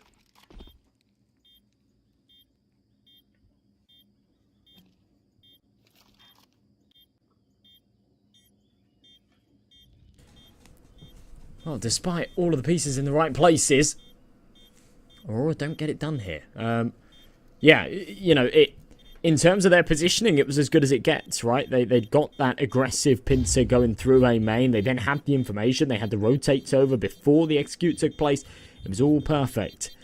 But the firepower just outmatched. And, well, with that 6th on the board for Fnatic and that aforementioned 7th to come, Aurora are probably quaking in their boots a little bit here. This has been such a huge choke of a lead, and now they're on their CT side, on their opponent's map pick as well. You can see they're just, even in the pistol round there, just a little bit outmatched, right? They'd gone for the counter strat, and Fnatic just had all the answers.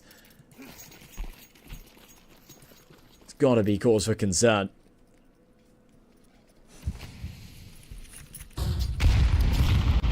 Yeah, it's gonna be interesting to see what they do in the first rifle round. Like, I don't know if Aurora will go for such aggressive plays from the CT side that what we saw from Fnatic in late stages of that first half. For now, they're just kind of holding the angles, but obviously don't have the weaponry to go for the peaks. Maybe they should have, because Maddie is gonna clear you anyways. Secure the headshot. Again, the setup is there, but aim converts for Jambo. Util comes in, and yeah, just business as usual. It's crazy that, like, how one-sided this whole game has been. Like, we're tied up at 8-7, but I think out of these, what is it now, 15 rounds played, like, 10 of them have had, like, 3 or 4 players surviving from the winning side. It has just been knockout blows back and forth. 2 heavyweight matchup here for getting to the semi-finals. We expected a close affair. We expected a lot more after what happened on Inferno. And although Aurora were able to deliver in the first half, we need to find that spark again. 6 in a row for Fnatic.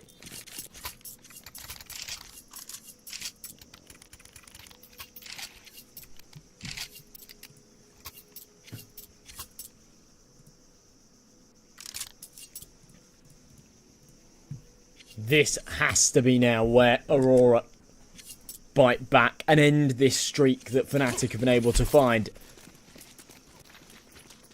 They'll have the advantage here in this one too.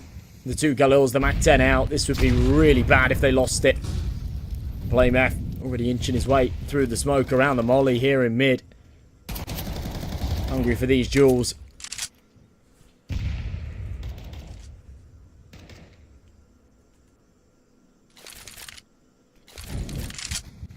selling a bit of presence. Fear's coming to join in with the bomb, though, so they do need to be careful here. There's the aggression, and there's the flag for Norway. It's a good early pickup. That's what they were looking for. Maddie's has been lost, and Fnatic look to go back towards B. There's actually Aurora are relinquishing control of it. K will be given over for free. It's great timing for Fnatic because they just cleared this. You might not expect them to be so close up, as Kenzie is going to be the first one in line. He gets swinged. They spot this now. Rotations are still there to come in, but that Molly miss. They kind of double second guess themselves there and go back. Because look at that, Crims is all the way in CT spawn by this point. They still go for the B execute, but Crims can just do so much here. Klax half clears it, but just does not have the info. They go back, Klax 1, and that's 2 for Crims. That's huge. 3v3, they'll look to rush him down and take him down, which they do, but it does open up the timing to go towards A now for Fnatic, and Jambo is expected. So just the 2 A players now, Fear and BlameF, stringed around together.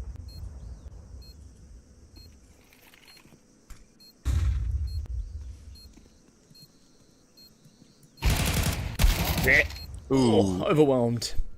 BlameF, again, this is another one of those 1v3s, just like Matty's, that, well, felt very doable, but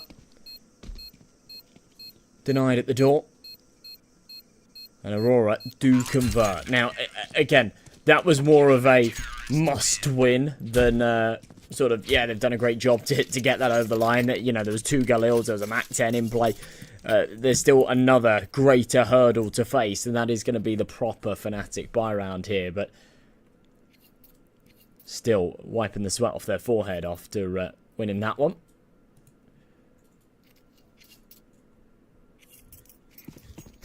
Here we go into round number 17.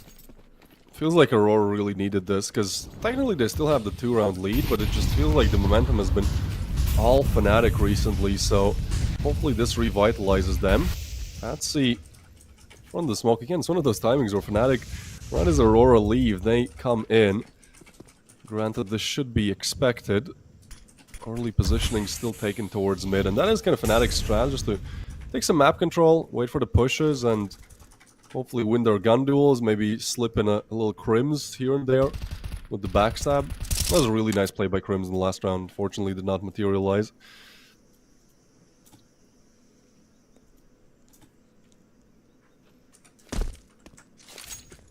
Hey, cheat. To the top. Boom. Load of damage on to Grix. Matties has found one through the wall. That's Norway gone. And they're still keeping Aurora guessing here. You've got BlameF all the way up in Red Room. And they've still got options with 50 seconds on this clock. Grix is just being bombarded, but usually he hasn't even seen anyone this round. He's down to 39 HP. And they'll pull the plug on this B site, reroute elsewhere. Matties needs to win this fight onto Patty. Don't run through the smoke by yourself, my friend. As we're back into the 4-on-4.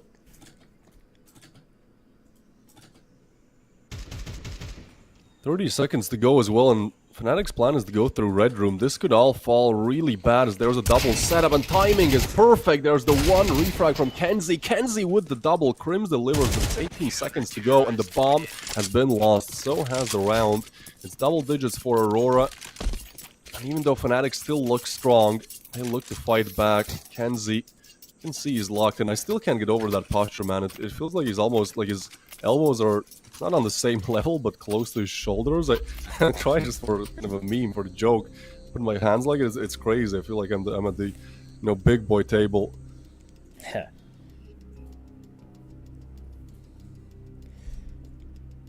A quick tack pause here from Fnatic. Talk things over.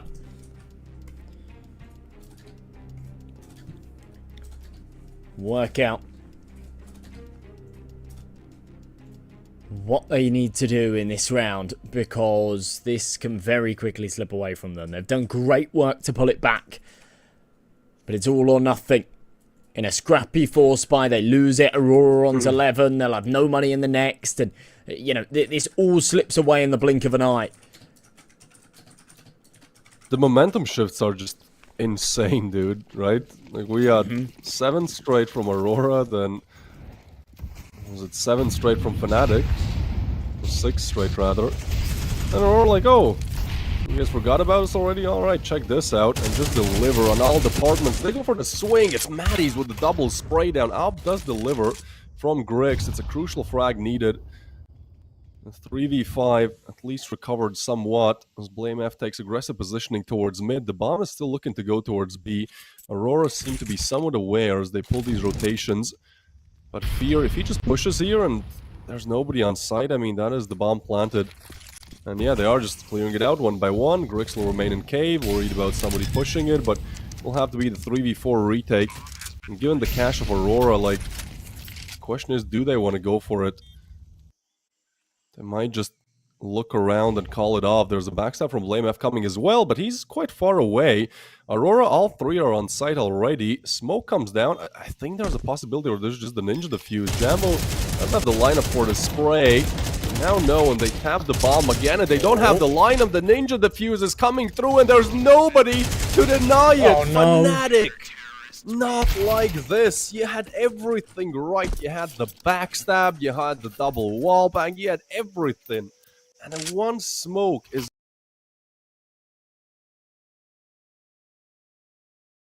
There you go. Crims was moving, the game was not. Yeah, I noticed that. Conversion for Aurora. Yeah, honestly, I don't know why, when you watch it back on the replay as well, why BlameF shifting there, right? It's not like they didn't have the information that the bomb was being held. The smoke was on the bomb. Crims had relayed that information for sure that, you know, he'd heard the defuse sound cue. And BlameF was still crouch walking into the fight. Obviously, you've got to be worried that maybe someone's holding you, but at that point, you kind of need to just go balls to the wall. Get that person off the bomb. Clax. Oh. Oh, wow. Oh, it's filthy. I think this one might just be done and dusted. I mean, Aurora, after losing everybody in that last round, the money's not great. So, you did fancy Fnatic's chances here, but it's Maddie's 1v4 become 3. He's got the bomb, he's got options, he's got time, but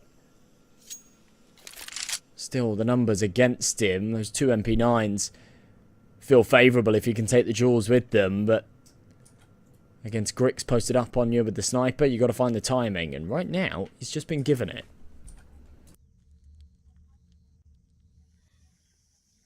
Maddie's doesn't seem too possible, but he might be able to plant the bomb, which honestly, for next round being the last, that's something to work with. Oh, well, now he's spotted. He's still going to be able to get the bomb down, so a good start. Grix low as well, but they know exactly where he is, and they're coming from all directions. He really feels like he needs to clear out CT. They spot each other. Now he's worried about Donut, but the big trouble really is going to be all 3 of them exploding on the site, and he's on site, so he has to take the fight. Can't win the first one. And Aurora, after losing 7 in a row, the tide shift again is going to be map point for them. Feels like Train is our next stop. Somebody in the chat said something about the opening duels. It is crazy that on both maps, like on Inferno, sure, it was 13-4, like, it makes total sense that Fnatic had like 2/3 or 3/4 of the opening duels won, but here as well, like, if you look on HLTV, at least for me, it says that Aurora have won 6 opening duels. So that means like 6 times they've been at a player disadvantage, and Fnatic still lost the round. It is a statistic that is a little bit questionable. And honestly, what's your take on this? Because I can't like put my finger on a single issue causing this. You know, Fnatic having good openings, but then just kind of crumbling in those mid rounds. I don't know. It could be a communication problem. It's felt like there's been a lot of sort of individualistic plays where, you know, we've seen certain players. I think Matty's in certain situations. I think BlameF's been in that man in certain situations as well, where, you know, it feels like you've got to get into their shoes a little bit, but it feels like someone sort of gives the call of, oh, I'm going to try and go for a play here. I'm going to try and walk up mid and get into red room and have a flank going or something. And it all just ends up being a little bit disjointed. You know, that communication gets off and, you know, they end up dying, and then all of a sudden you're at a disadvantage. And It all just gets a little tricky. I mean, you can't blame Mattis for trying to play his own game. He has been absolutely farming. He's 23 and 12. He's got more than double the kills of anybody else on his team, and 4 of the Aurora boys. That's just how much impact he's having. But still, they're trailing by 5 rounds. I feel like this is the first Fnatic map in the games they've played in Galaxy Battle where Jambo is missing, and the impact can certainly be felt. Because yeah, I mean, everyone can deliver. This time it's Matties, but you kind of need 2 of these players to show up big time, to, you know, have close games, have games that you win. 3 show up, that's an easy win. And look at this, Norby has aggressed. The timing is incredible. They peek out, they spot all of them. The aim could be better, but they still get the kill and some extra damage in together with the info. And no way, they just go walk through a smoke. Patsy has won almost a field day with him, but just the dink on Matties. A player advantage now for Aurora. Good timing for Clash to swing out, and Fnatic seems so close from being sent to train to win there. This is going to be so tough. Norway with the flag is just the 1v3 for BlameF, and just the one Aurora. What is... The round history is crazy. They do certainly deserve the win. 100% the better team on Ancient. But look at this, MNJ. What do we have to say about this round history?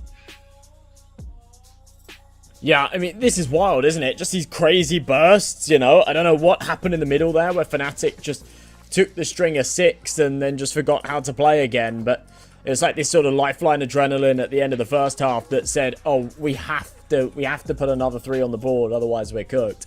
And then, you know, the pistol round and sort of following up off of that. I do feel like a lot of those moments, though, did just come off the back of Mattis. 24 and 13. He's had a monster game. No one else is close to him. They lost 7-13, and like he still has 7 more kills than the top fragger on the side of Aurora. Like, yeah, this is the most deserved MVP you're gonna get. Yeah, and it always feels a little handed when you get the MVP in a map that you lose, right? But if they convert the series, then I think you'll still be happy. Train is going to be an interesting map, isn't it? I really can't tell you which way it's going to lean after what we've just seen. Both teams trading each other's map picks. This is just sort of, you know, clear-cut, everyday Tier 2 Counter-Strike seems to be the way. So, yeah, I think it's really a coin toss. I'm just really excited that this was Aurora winning it, you know, because I was ready, you know, I woke up, first best of 3, cool, let's hope we see something fun, and we do get it. Inferno felt like it could be all over, but this was really nice from Aurora. And next up we have Train, which is, for me, just such a banger of a finisher, man. Both teams are actually quite good on it as well. 63% win rate for Aurora, 75 in 12 played for Fnatic, so... yeah, with everything we've seen, I think that last map is going to be absolutely amazing, but excuse us as we're going to go on a 15-minute break and return with the finisher to play in the semis.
Eagles on the bait will be rolling shit.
On the bait will be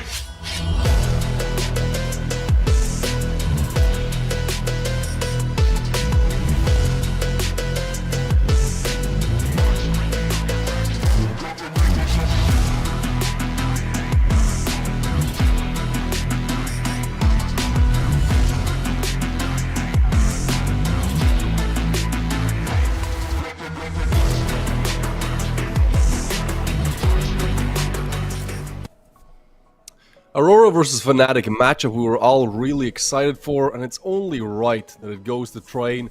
One way or another, Aurora make it happen on Fnatic's mapping of Ancient, and it's just a game of streaks. 7 in a row for Aurora, then 6 in a row for Fnatic, and then I believe a couple more for Aurora to finish things off.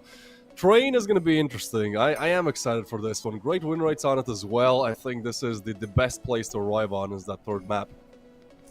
Yeah, failed by the maths there for a second, but yeah, with you. I think Train's going to be really interesting, actually. You know, as you say, both teams play a lot of Train, and we're getting to a point where teams are starting to find that comfortability on Train. Not so many picking into it, but so often we're seeing it come up as this decider. Now, you can't help but feel that Aurora have got the momentum after what we saw there from them on Ancient. They're going to be feeling good. They're going to be feeling hot coming into this third and final decider. Although Fnatic, over the past couple of days, have looked great here too. Remember, Train was a map that came up in their round of 16 game against 9. They won it 16-14. And they also played it again yesterday versus Amcal in that Astana qualifier, where they were able to reverse sweep and take things their way as well. So, yeah, I don't know. I think this is going to be a close one, and maybe too close to call a victor. I feel the exact same way. Like, that's also what I'm hoping for. It's just an enjoyable match, you know, where it's not like, oh, we know who's going to win pretty much 10 rounds in. Granted, we felt like we knew who was going to win 8-9 rounds in on Ancient, and Fnatic did make that comeback. But look, I just want back-to-back rounds, man. Can one team, like, you know, bounce back, they lose a rifle, and then they win a rifle round? That'd be cool, but we start off with the knife round, ring around Rosie, they go. And, yeah, let's see which way it goes. On Train, it does not matter that much anymore, but it'd still be Fnatic to pick the starting side, which is, like, what would you pick here? I don't even know. I guess CT will be the call for Fnatic, but honestly, T is not a bad option for Aurora either. Yeah, it comes down to preference a little bit, I feel, because, yeah, we've made pretty solid arguments for both sides of the coin for this map.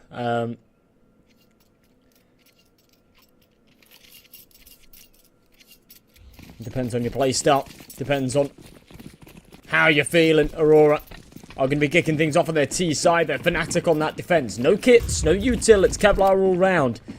Over on the other side, bombing it. Down. Thought it was going to be B. Instead, they're going to go down Pop Dog, try and route into A. This is fast and explosive, but that explosion will be quickly shut down as Fear and Maddies deliver on all fronts. This is, yeah, more of the same. A very clean round. We haven't had that many 1v1s, 2v2s. It all seems to go the way of either team. It's Fnatic to open up with a banger, and it certainly goes a long way. I feel like after Inferno, they might have expected to close out 2-0 as well.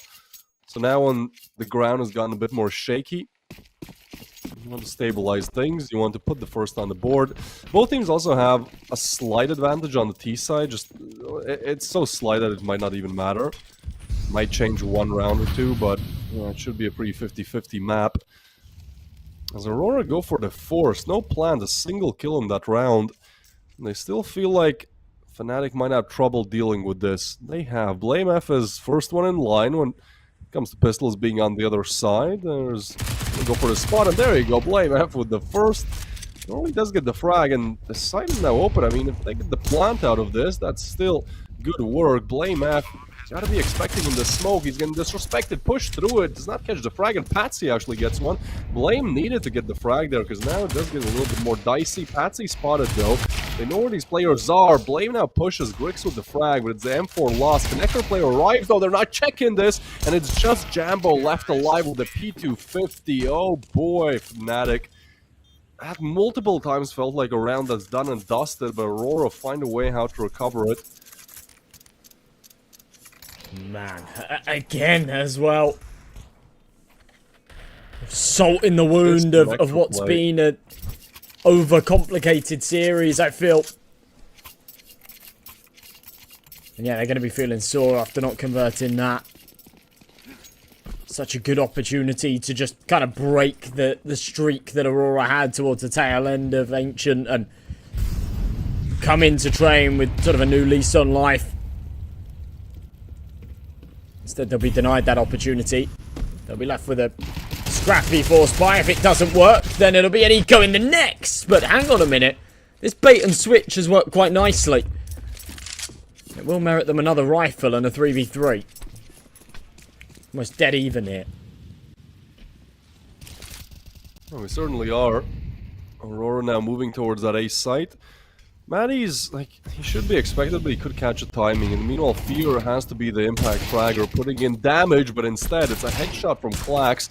As they're looking to not give Fnatic this round. It's a 5-7 to still finish business. They swing, Jambo tags him up, but it's Maddie's 5-7 that will have to do it all.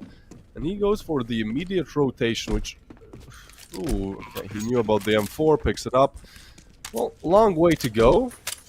Klax and Kenzie are low, but time is the issue here, because he's so far away and he's slow walking, so... Yeah, I think with this being the force, like, he's already going for the save. Maybe, I guess they don't have the info that, you know, the HP really is so bad for Aurora. So it is going to be them converting a round that they really should have won. They don't fall into the same problems Fnatic did in the second. And I think Fnatic's economy is also wiped here, right? Yeah. This would break them. They force bought into this, so we are seeing real glimmers of what we saw at the start of Ancient, right? Almost a carbon copy. They won the pistol round, it's very convincing. They then lost that second round.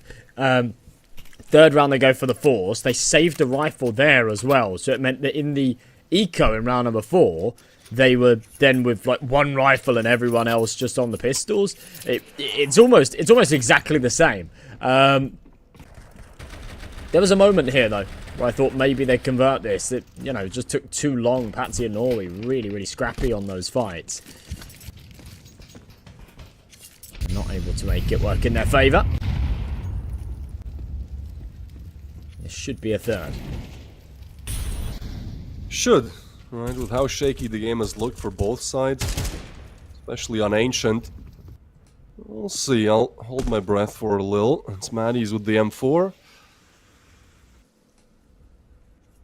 It's a pretty good position. Like, timing can work out in your favor. It's Flash Patsy watching it, and that is the M4 gone. So, Fnatic on the site. Jambo clears things out. Hello. Jambo gets away. But not exactly a victory, and Fear will fall anyway, so Jambo just waiting. Pretty much fall as well. Aurora not struggling when it comes playing against the weaker buys. Nice shot by Jambo, needs a double, shut down by Klax. And just blame F. Left with the 5-7. Aurora with a good start to this T side.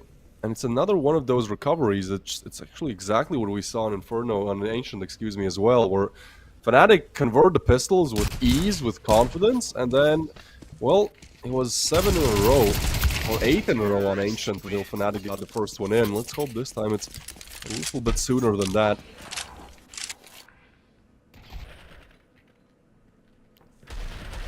Oh, it's decent damage at the end of that, but yeah, I'd like to see a resurgence out of Fnatic right about now, to be honest, just to sort of put my apprehensions, my suspicions to bed that this might just lean the same way as Ancient. Remember, they ended up going 7-1 down.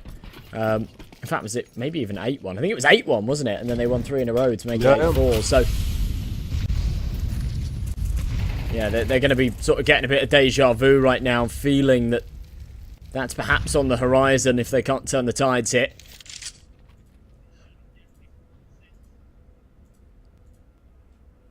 Alright then, first rifle round would be a huge chance for Fnatic. Ooh, Shadow C, Norway communicates it, but the Molly will expose the position anyhow. It's Crims on the defense here, and in the 9 game he looked pretty good. Pretty apt to deal with the task at hand. And support in the form of Blame F as well. As Aurora looking for that B hit. As soon as the smoke fades, Crims will need to get the frag. Oh, almost peeking into Doom here. They're waiting for the smoke. This can get real dicey. Fnatic need those opening frags, crucially. Blame F spots so much there that 3 players, they start to push in. He's not ready for Patsy to already have aggressed so far up. But on the second adjustment, he gets the frag. Flash in from Jambo.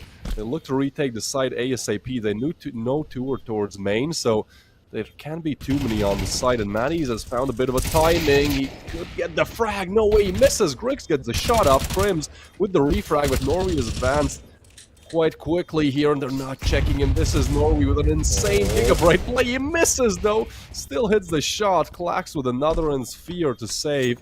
Looked like a round that would go Fnatic's way, but Aurora just do such a good job at avoiding some of these certain angles, and I mean, Matties kind of had to hit the shot there as well. I think it was the dink.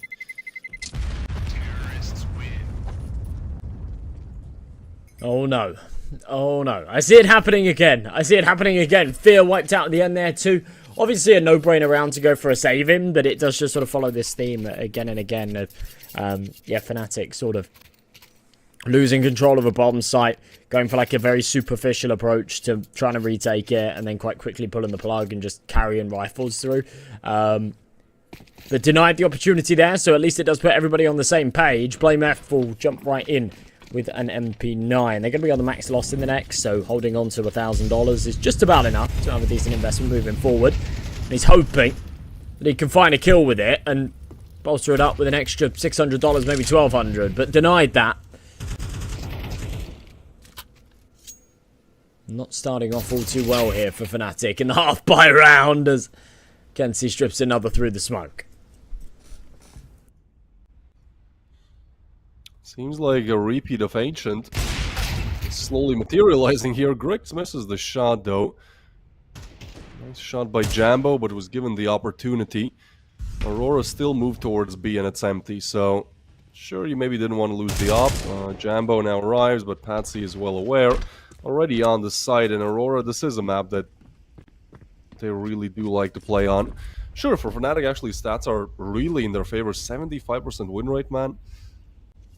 But Aurora look really locked in. Fnatic went 10 and 13 against Spirit on this map in Blast Bounty, so yeah, maybe expecting a bit more. It's still early game, and whoa, that's the bomb, guys. That's the bomb. It's down. Oh, no. Crims is hearing all of this info, and he could just strike with a nasty backstab. Oh, timing. Nade is there, and Crims inches away. Timing is so weird. Norway, does he check behind him? Now he might. Patsy with the frag. And there's Crims with the first. 15 seconds. He just needs to play on time. He knows. He just needs to tuck in, hide somewhere, and play this one out. Patsy has to commit and go for the plant. There's no other way. 5 seconds for Patsy. Has to stick it. He fakes it. He hopes that Crims is going to wow. in the open, but yeah, the veteran experience from Crims does not overpeak it. Crazy round to convert. Ridiculous round to win. Yeah, you can see sort of a little smile there, a little laugh out of Crims. I don't know how we've done that, but well done, folks. Grix. Yeah, this orb shot was here from his POV again. Oh, that's a shame. I mean, you know, even if he hits that shot, the second swing would trade him, but yes, the Pistols getting far more than I think they bargained for there. Matty's done after... sorry, not Matty's done after time. But obviously the death after time. Crims finding that kill with the MP9. Just hurt the money a little bit. Norby down to a Tech 9 here. Big, hefty nade. It's good to see Fnatic not allowing the same thing to happen that they did on Ancient, right? Because they can really be a team fully based on momentum, as we've seen all throughout. And yeah, it's good that they start to stop this landslide of rounds that Aurora have been able to string together. It's going to be a 5v5 still. A minute left on the clock. And then a very heavy presence towards the A side. Crims is actually playing this very passively. They go B, this would be the retake, but the call is good. Blame's shots are as well. Matty's good timing, he still finds a frag. The double not there. They're where there's a player main. They try to push Blame, try to eliminate him, and they do. Ooh. Out in the open, what is that? Jambo. Oh, he had the op and he missed. That is a bad shot to miss, but Crims will refrag. It's 2v2 now, and it's a good relocation as well. Quick shot from Jambo. A cerebral play to relocate. They're not expecting it, and just Kenzie in the 1v2. That's a great recovery. Jambo just out of range there for them to hear the scope as well of that AWP. So, was able to take that fight without anybody expecting it. Repositioned so quick, so perfect. Now just tucked in the corner though, Kenzie. He's going to go hunting for this. Makes the sound cue though. 10 seconds left, of course, has to try and play him for this. Little soft check of Con. Does tap the bomb. But Jambo is there and quicker anyway. So third on the board here for Fnatic. Again, back to winning ways. They're looking strong. And I think something's just sort of kicked in a little bit. Interestingly, not off the back of a timeout or anything. But something's kicked in that reminds them, we have to win this game, right? I was stressing before about the VRS points and whatnot.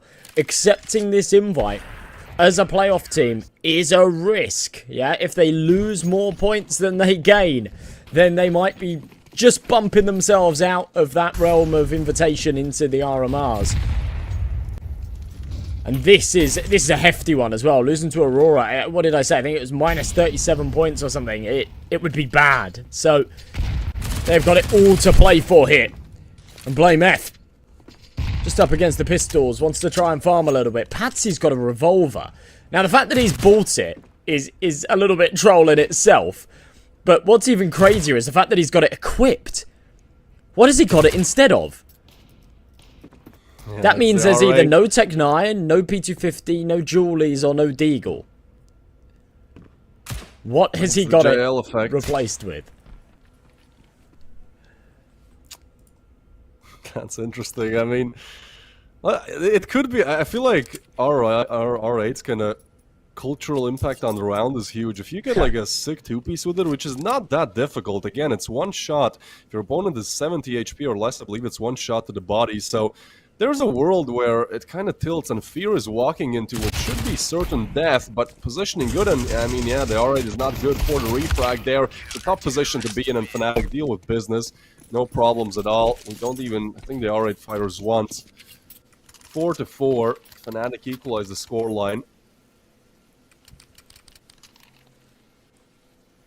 And I do love that we're getting back and forth rounds now. You know, this as good as Ancient was and as fun Inferno was for just seeing pure dominance. I think the last thing we miss for this to be just a beautiful best of 3 last map finisher is just some back and forth action. You know, some tension. So I'm like, ooh, I don't know who's gonna win. Maybe this team, maybe that, because it has been a little bit one-sided, even though. Third map, Jambo is going to get pushed, and it's the lower buy. It's just the Tech 9s. Hold on. Well, this could all go so wrong. They try to push through and Flax is found. It's a good retake off the map control, and Maddie's delivers with 2. Crisis might be averted, but Grix and Norway still trying to piece this together. Fear's low on health. I mean, so is Grix, but they can manage to isolate him here. There's an opportunity, and Fear being that first point of contact, he's not even baiting for anybody. They already have the information that Norway's close oil. And there you go. Buys a little bit more time, but it does not matter. Grix with a wide swing, won't trade it back. There is a kit on Crims, so yeah, no trouble. Even if there wasn't, I think they just about have that, but yeah, Fnatic pulling ahead with 5. And a pretty decent round. Pretty decent round. Get an AWP out of it. Build that economy further as we go into the final few of the half. It's a good position to be in. Yeah, man, certainly so. It's a nice thing by Aurora, right? And again, it's like one of those rounds where Fnatic, a one mistake could have cost them the whole round against Tech9s. Don't even want to blame Jambo too much. Like, I believe he missed, but even if it's a shot, there's 4 more to come. Do a good job to recover it. And Aurora now, they've lost a couple in a row, 4 in a row to be exact. And Maddie's just comes in, gets the frag, gets away. It's an incredibly aggressive play, but it works out. And it seems like Fnatic, with every round they convert, their confidence grows, and they just go for more and more aggressive plays, which for now go unpunished. This is a rifle round where Aurora wanted to bounce back, but instead they've lost 2 players without anything really to be said about it. Maddie's is low, sure, but you pretty much don't have any information where these CD setups are, and in fact, it could be worrying because Fear and Blame F already on the backstab. They'll confirm that it's not a main very soon, which will put even more resources onto this B site, and even if they get it, there's a backstab coming sooner than they expect.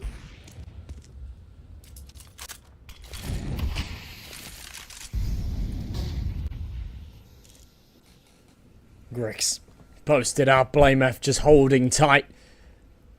He's got such a good position. There is not a chance in the world that Grix is going to clear it. I'm surprised Blame F doesn't sort of play the trigger discipline a little bit longer there, but it doesn't matter. No one else is coming. Wait. He does need to get a wiggle on, get over to this B site because the bomb's down and they're in a bit of trouble. No, not for long. Okay, Fear. Oh, yeah, you see that little sigh of relief. Cool. 6th round.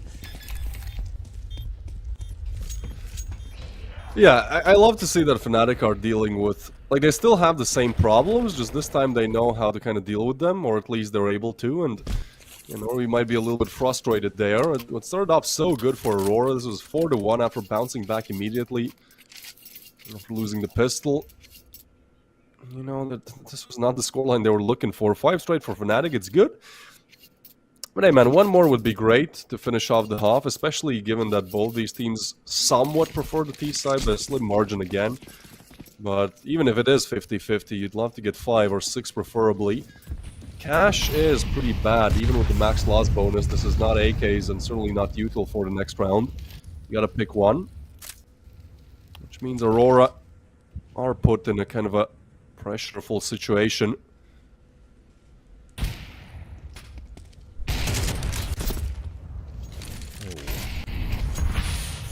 He gets tagged down to just 4 HP. He's got to be careful. So Aurora do sort of make that first point of contact, but they don't press any harder for it. Look at this from Fnatic. They group up. They're putting 3 players through Pop Dog. They've got a good read on this. This is bizarre, but it might just work. This is going to be all hell breaking loose. I mean, this is something you clear, but you don't expect 3. They swing out, that's the first. Do they expect a refrag? They don't, but they find it, and yeah, that's the 3rd. Blame F is still there. The 3rd one in the line. Mr. Blame, wait, Jambo, out of nowhere gets a frag, at least denies the bomb plant. 30 seconds to go.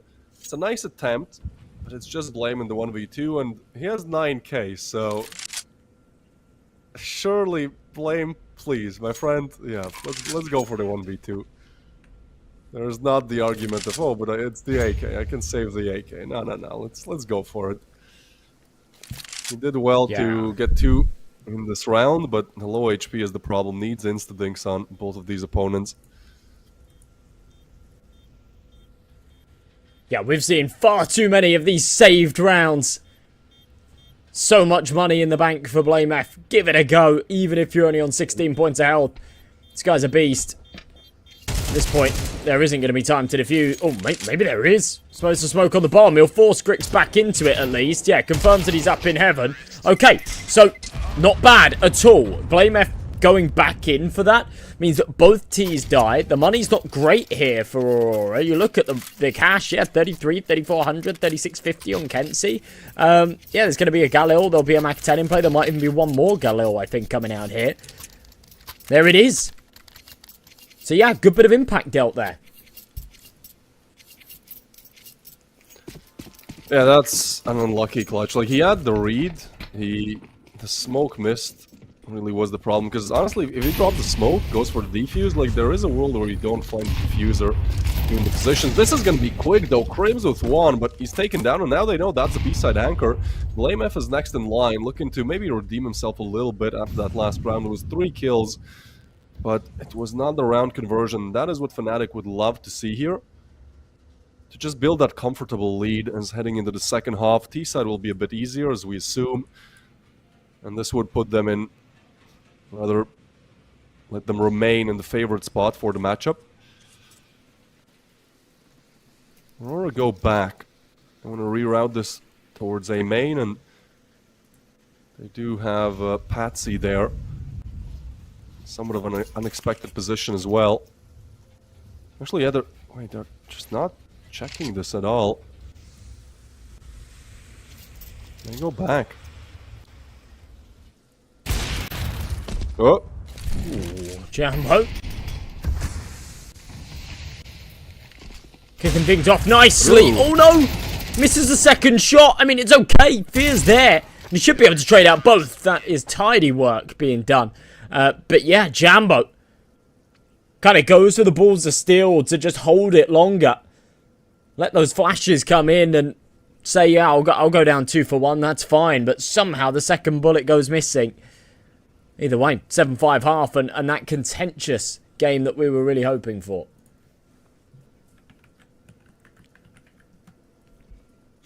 Solid stuff, man. From both sides. Maybe Aurora, not the half they wanted after that 4-1 start, but this is still recoverable, especially if they can win the pistols. And let's see what you guys can win. We're gonna have our usual Galaxy Battle giveaway, and I baited, but still rewarded somewhat. It's the Jawbreaker. Thoughtful Chimp. That's a nice username. There's a USP for you. He's thoughtful. Finally rewarded for it. I don't know how to put this joke, but some of these tier 4, tier 5 players are somewhat of thoughtful chimps. You know, going for some nice frags for sure. You know, the mechanical aim is there, but we need to think about the strats a little bit more. This matchup has been delivering though in the strat department. I feel like there haven't been like huge oversights on the CD side defense, and the T attacks have looked nice as well. Let's see if that continues as we switch sides. Will be Fnatic just go and try to look for that open B side, and open in fact it is. If Norway goes down, there's Kenzie backstab. I mean, not exactly a backstab, but just a nice position to immediately try to go for some refrags, for some info perhaps. But it will have to be these Aurora players individually. Like, the setup is just not there to deny this. Norway hears the coming and just gets destroyed by Fear. The peak is there, and so will the plant. And BlameF is accounting for both. That's the round, isn't it? It's a wallbang as well, and Grix tries to recover it. Can't. It just clacks the 1v4.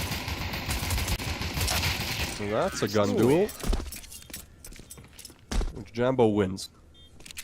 Okay, well, again, it's just Fnatic sort of giving us something better, giving us something more.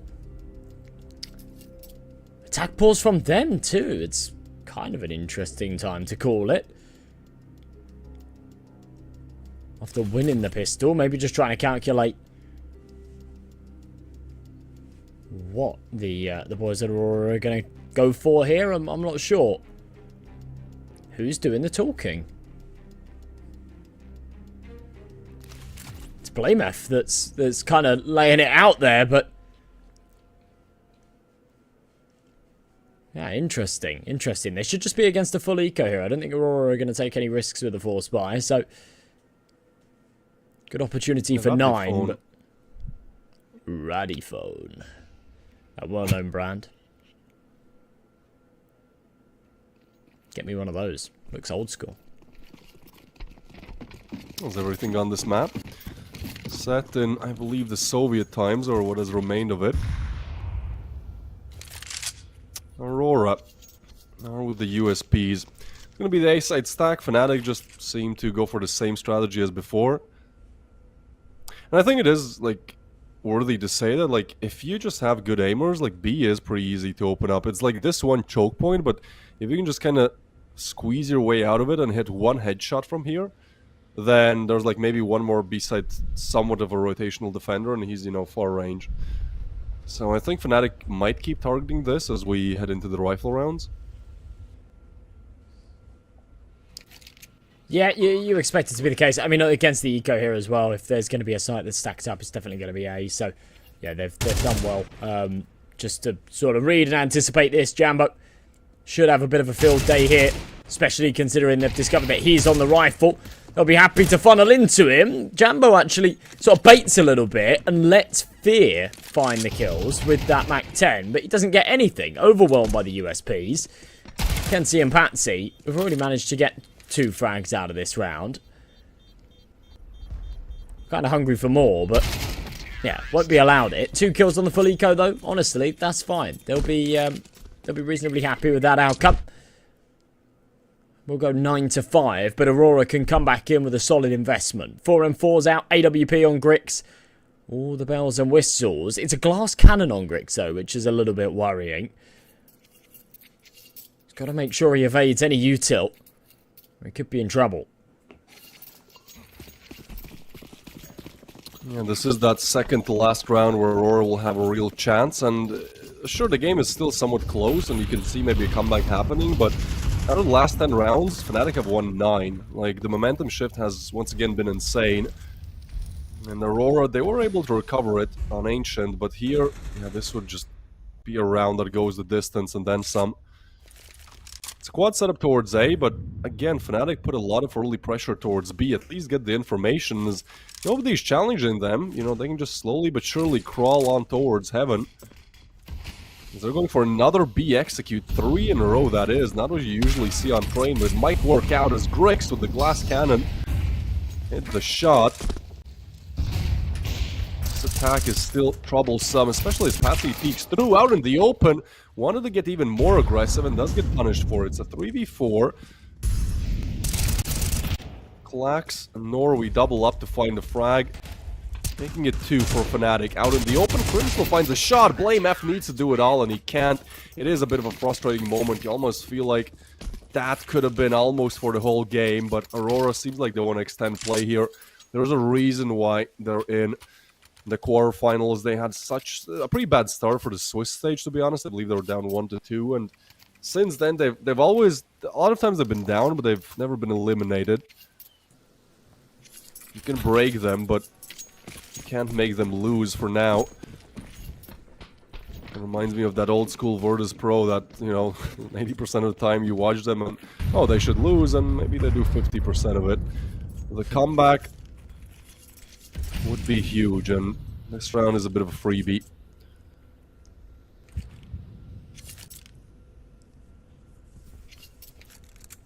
Okay, Crims. There's an Eagle. And a burst out onto this B site. They're hoping for the plant here, and that feels like a luxury that they will not be afforded, but... Oh, yeah, okay. Norway denies. The fact that he stays alive there is absolutely everything. If he goes down, Fnatic have got that just little window of opportunity to drop down, get that C4 tapped in, and get that little bit of extra money, that few $100s, but... Yeah, Norway does good work. Attack down to 15 HP. Not phased by it at all. Now 9-7, and this scoreline just closes that little bit further.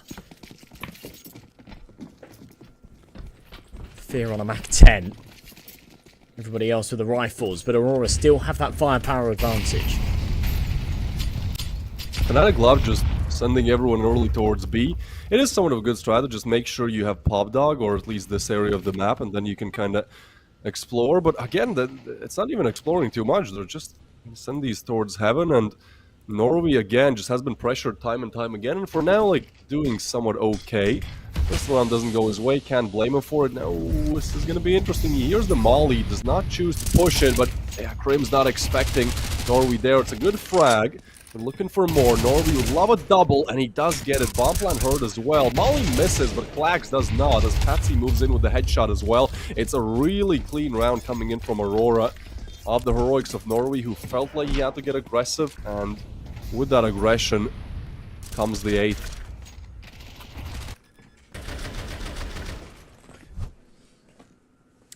Fnatic need to be careful. They have had control of this series in bursts, haven't they? They've really, you know, they were fantastic on that first map. Their opponent's pick of Inferno, they swept it under the rug without any issues. They had a hard time on Ancient, but they came back into Train with some real dominance. Now it's going right back the other way, and they're mismanaging this economy again. This is so bizarre.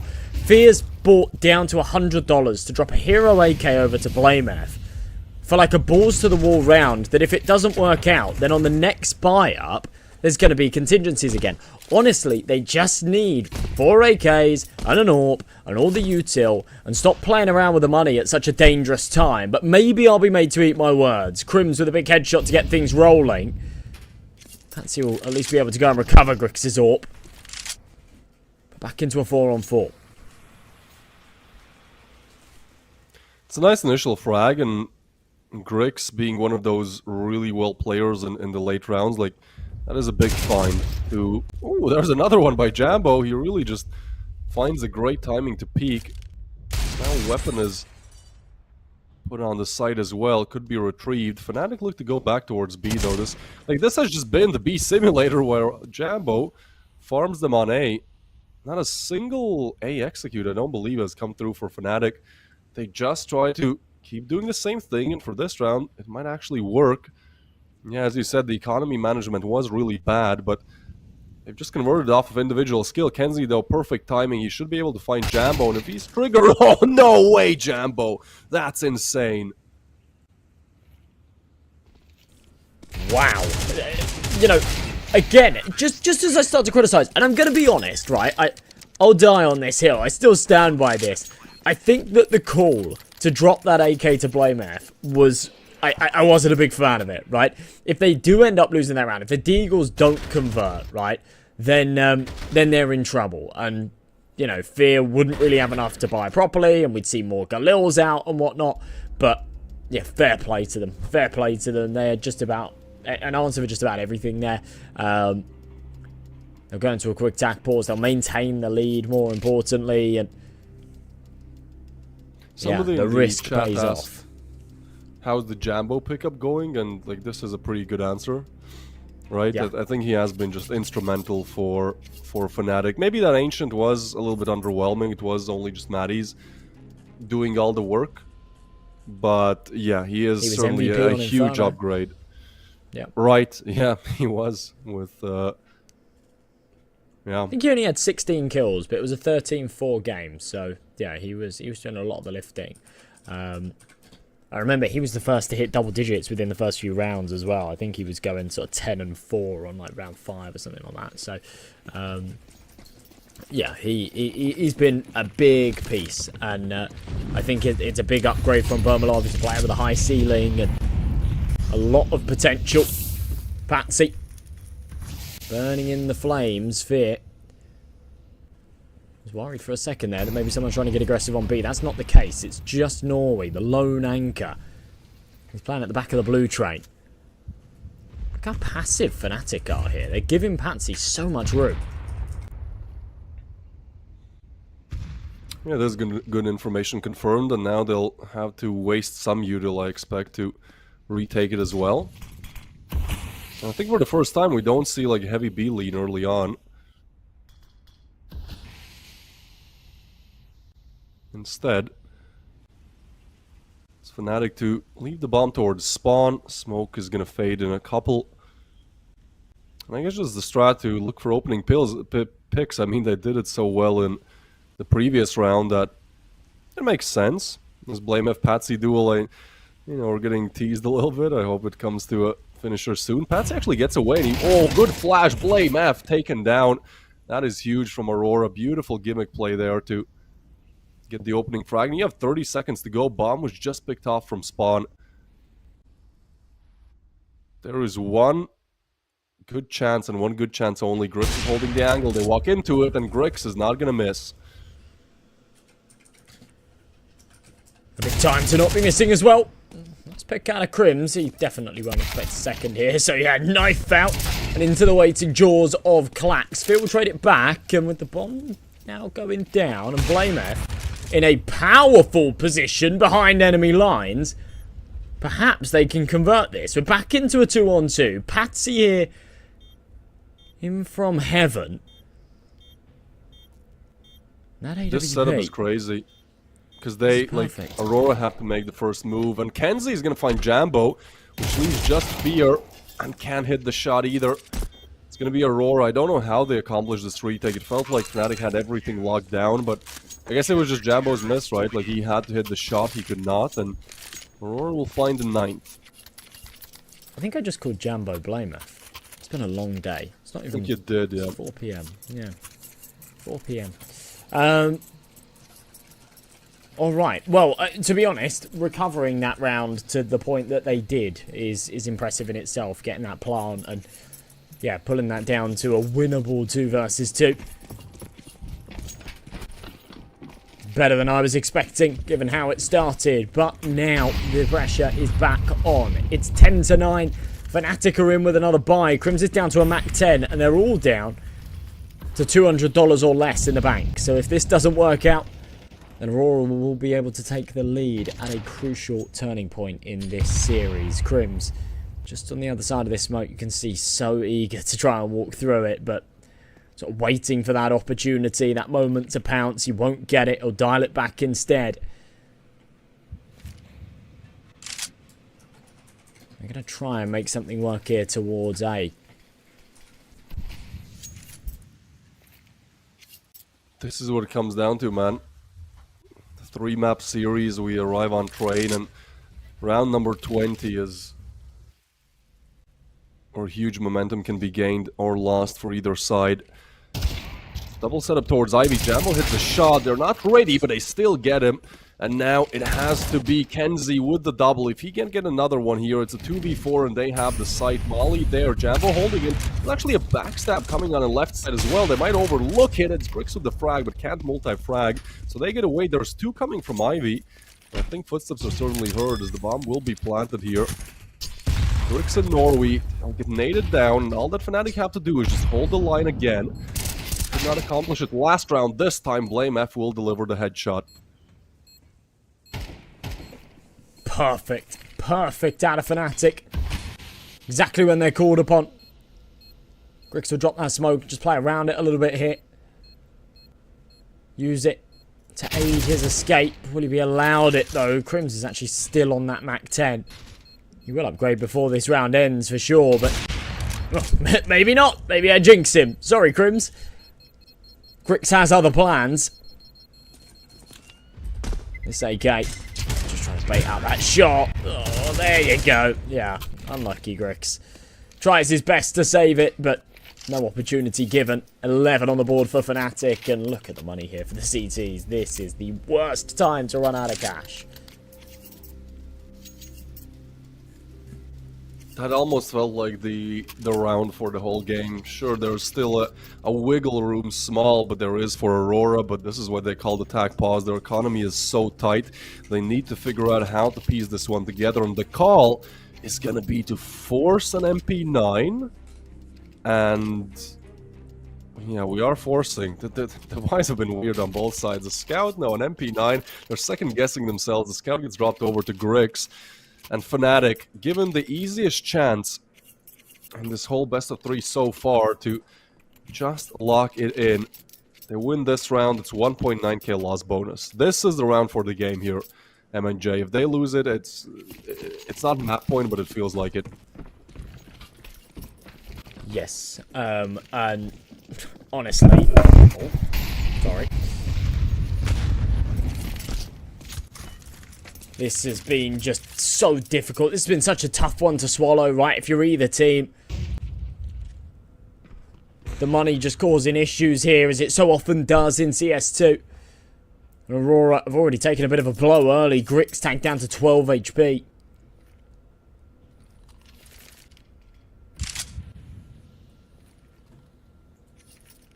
Fnatic are playing this slow. They are somewhat unaware of what awaits on the other side. I think by their calculations, it should be a bit lesser weaponry. You know, not exactly the M4. Still slow with it, and the setup is Aurora, all 5 towards A. They hope and pray that it's that A hit, and Fnatic have favored B a lot of the times. They're looking to reapproach it, at least Crims is, as no moves have been made just yet. They do go towards main, but the smoke is there. And wait, do they? No way they go through it. Okay, they boost up, they spot one player, and at which point do you decide, okay, there's so many there, yeah, now they hear. Kenzie is gonna lay down the frag, and the smoke is good. Some extra tag of damage. 3 players, 1 bullet away from dying, but Fnatic made the panic move to go towards B. There's a player advantage for Aurora. These players very low. It feels like it could still all crumble. As they arrive on site, 5v4 retake is necessary from Aurora.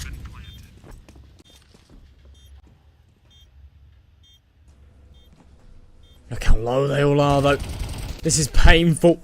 And none of them are on a weapon that really complements it either. You see an AWP with someone on low HP. Alright, it's not great for a retake, but might be something. Bomb's going to be tapped at least. Put a bit of pressure on this. Jambo struggling to get out, though. Grix is holding on to his angle. Blamef's found the other kill. And now the pressure's all on, but Grix has got a kit. I think he just needs to hold this full 5 seconds. Blamef shouldn't expect him to have a defuse kit here, and he won't. Oh, wow. Grix gets away with murder. Such a low buy round. The last thing you expect is a kit in play. And Grix, with balls of steel, holds it down, knowing that there's no chance if he taps it and goes for the close fight, he's going to win that duel with a scout. But keeps Aurora alive. Their heads just bobbing above water. With everybody dying, the money's still in the bin. It's still 3 MP9s and a FAMAS, but they'll get it nonetheless. And look at this. If Blamef had actually peaked when he went for this little jiggle, he would have just about had it, but yeah, he's frustrated with that. That's an annoying round to lose. Certainly so, and there was a similar round on Ancient as well, where that was the turning point where Fnatic were on like a 6-round streak, and then they lost. Pretty much Blame having a backstab that just did not materialize. It has been a bit rough for Blame, as good as he has been playing, like, kill-wise, 19 frags, he's actually top fragging. Does seem like, you know, the old habits die hard, and I can't even blame him too much. Maybe he should have committed, went for the wide swing, the info should have been there, the player is low, but Fnatic, that's a disasterful round to lose. That was for the game, but now Aurora keep themselves in this. That is big. Nothing can be taken away from them as Patsy pushes in. They're looking for more. The Mollies, Kenzie with the frag on Jambo, and I think we're going to be all tied up unless Maddie's and Fear can do it all. Oh, Fear arrives with 1, but it's Maddie's the 1v3s. He tries to run down the player, Kenzie. Yeah, you can see the hype. They're happy about it. Aurora lock in the 11th. And Fnatic now with their backs against the wall economically. Yeah, this butterfly effect, right? It's a 1v1 where Grix holds the defuse. Blamef decides not to swing it and call his bluff. And what that actually in turn does is, instead of being on 12 rounds and having an easy one to close it out in the series, you find yourself tied up at 11 with no money in the bank, having to save the cash for the rifle round. And playing for overtime at best. Such thin margins here in CS2, and we'll see it materialise again. Nothing here for the B push and nothing for the flank either of Matties. It'll be 12 for Aurora. And they're also probably just as surprised as we are. How have they found themselves in this position?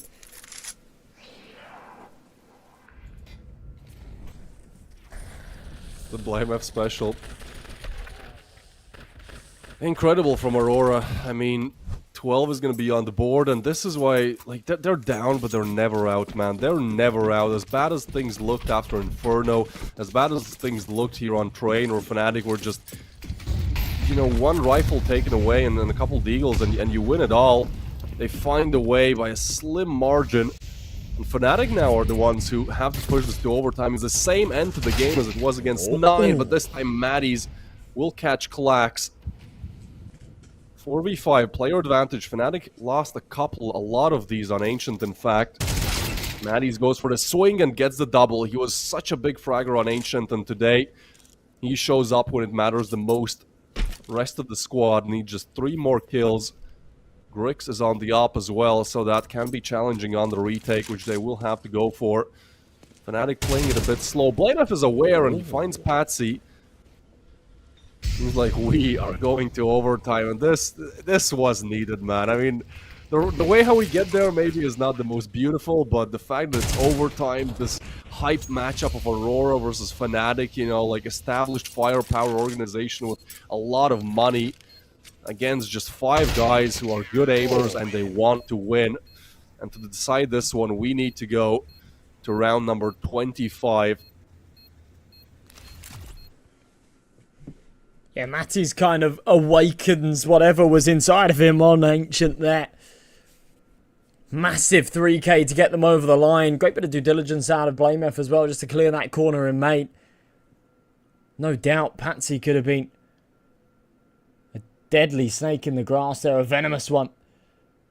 If he'd have gone unchecked, could have turned that back around, but yeah, getting vocal as we go into OT. All or nothing here, single elimination, no second chances for either one of these teams. And obviously both pressing hard for those VRS points as we draw closer and closer to the RMRs. Remember that the lock, I think, is in just under a month. I think it goes off of the April VRS rankings. Fnatic are right on the edge of it. I think they're 24th or 22nd, something like that. So, you know, a couple of bad losses would put them out of the runnings. A couple of good wins would secure it for them. For Aurora, they're kind of miles away, but wins like this accumulate so many points for them that despite the fact that I think they're ranked 61, yeah, they get something like 37 points for winning this game. So it would actually really put them in the runnings. And that's the run stops here, right? Oh, There's still a chance that they could perhaps even go for it all, go for the finals, but seems like Jambo is going to be the player you have to get past first. It's a great initial frag. Klax goes down. And Fnatic now again, so many times find themselves at the player advantage. The problem has been converting when they are in these situations, but as we enter overtime, there is little to no margin for error. Regroup. Still spawn in a minute to go with. The bomb is heading towards B, which is guarded kind of liberally here by Grix and Norway. I mean, if they walk out main, there's... Okay, they regroup. They actually go aggressive towards heaven. This could get interesting. I wonder if Crims gets flashed in there. No, instead he... Whoa, this is insane timing. There's only the Heaven player, the worst time to rotate possibly for Jambo. They felt like they had to go for the gamble. BlameF will find Kenzie. There's still that player towards Heaven. BlameF draws some attention to him. Grix hits the shot, needs another. It's Matties with the headshot. And just Patsy left in the 1v4. Fnatic find a perfect timing there and make it up with good shots as well.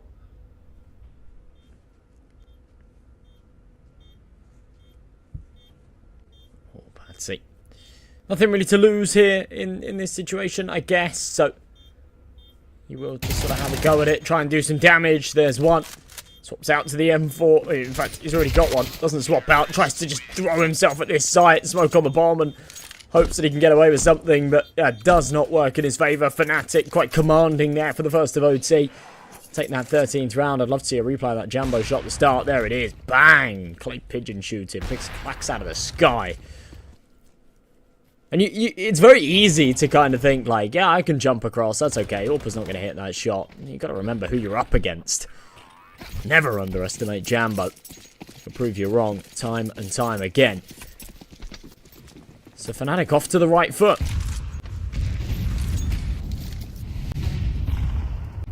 Yeah, it's a good recovery. What could have fizzled out at 11 to 13, it's crazy to think about after that loss against just a single M4. They have managed to at least make up for it, and they still feel like the stronger team. It's just a question, how many mistakes do they make like this one? Walking through the smoke, Norway will have a field day getting both of them, and it feels like with this, the round is close to being over. It's a 3v5. They all three are going to go towards Ivy.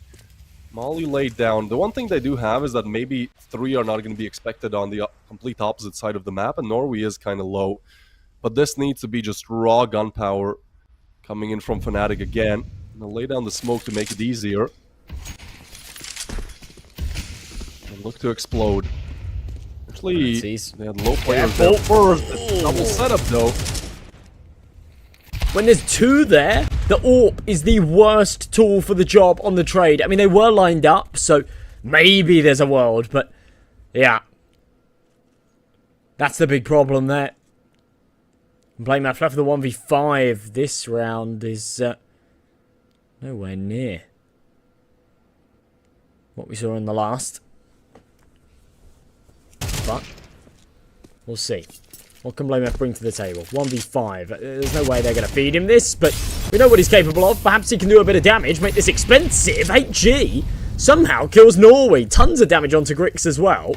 10 seconds left, so it is literally impossible. But he still keeps playing for it. Doesn't want to die after time. He will go down to the AWP. It leaves a little bit of a dent. Adds a few more kills to his tally. This is where it all sort of starts to go wrong, right? It's such a weird play, because you have three players pretty much despawn. And then they're like, yeah, let's walk through the smoke. Well, that's punished. It should be. It certainly is. Aurora, one way or another, they keep holding on. I really do feel like they're like Virtus Pro Junior. Like, every time they're up against tougher opposition, they just, one way or another, you're like, oh, okay, the big dogs are going to win again. No, they always find a way how to hold on. This has been a banger of a matchup. Can only get even better here as Rims arrive towards Popdog. It's actually the same scenario that we saw against 9, where Fnatic had a huge lead on Train. That was the last map. They should have just closed it out. Instead, they were the ones who had to, do everything they can to then lock in that last round for overtime. Now, they did win against 9. Let's see if history repeats itself here. Patsy is in danger. I almost felt like he could go for the spam, silence them 4 and everything.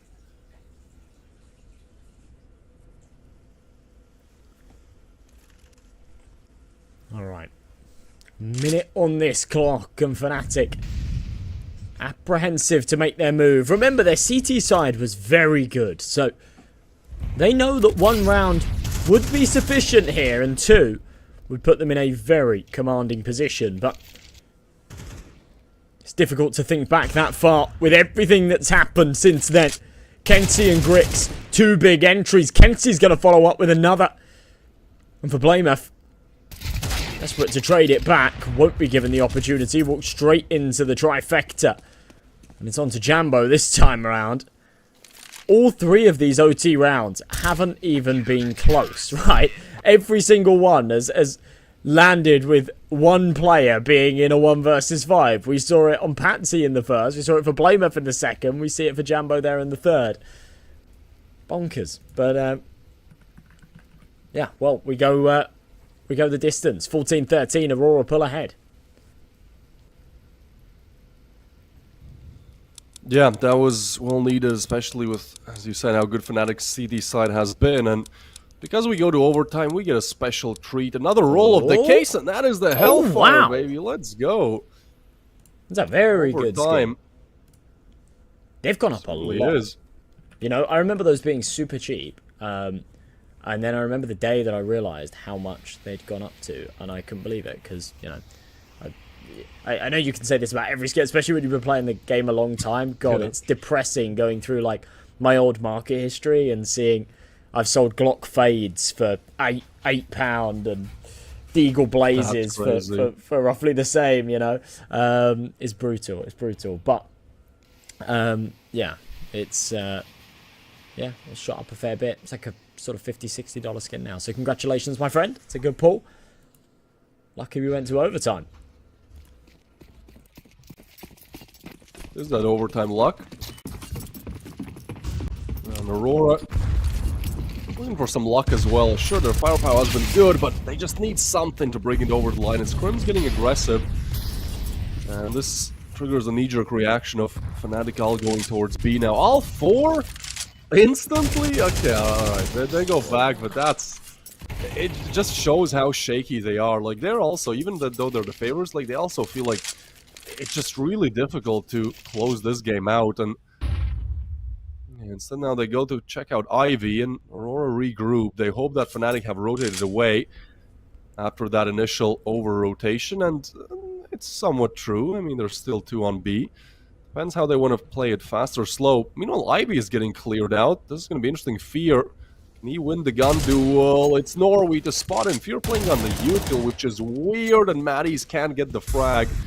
This is looking tough, because now they're pulling rotations as well, and this is going to be the B hit. Ooh, Jambo with a quick frag. They needed it. Finishes off with Crim started. Norway low, Kenzie half HP, Blame F. Spotted, but not taken care of. 2v3 with low HP's Aurora. This would be their special. A round where they don't have the advantage, but one that they do convert. Jambo's on the up. Great timing for him, though. Kenzie's going to be punching the air right there, but Norway still gets the refrag, leaving Blame F in a 1v1, and this would be the way to redeem himself. He taps the bomb, hopes that Norway's drawn out open, but he's not going to peek. He's low HP. Blame F feels like he has to peek, goes back. See, hold it this time. No, but he cleared this. He does not expect Norway there. Sees the gun barrel. There's just not enough time. I don't think so. Norway have played this perfectly, even with the frag. Blame F. Twice in a 1v1 position. He should have converted him twice. Aurora take the lead. Map point now.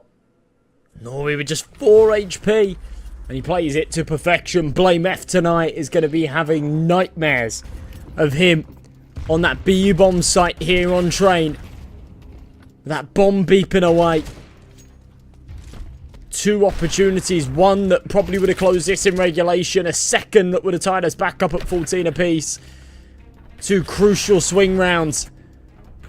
And 2 that he is responsible for. AWP flick. Yeah, I don't know. It's another one that definitely could have hit. But I think he was moving when he pulled the trigger. Bullet went miles away. A quick pause before going in to what could be the final round of this series. 2 chances to close this out. Fnatic, 2 must-win rounds. I said before that they looked very good on their CT half.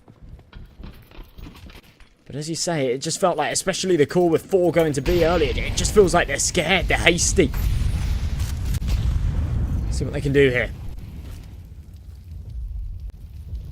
Man, if this is why they lose...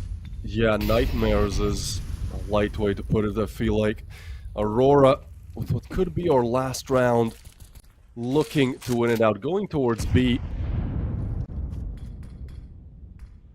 2 there. There's still... Yeah, Clack's waiting in spawn, waiting for the Ivy push. Aurora playing this one so carefully. And Fnatic, again, feel like they need to go for the peaks. Feel like they need to go for the info plays.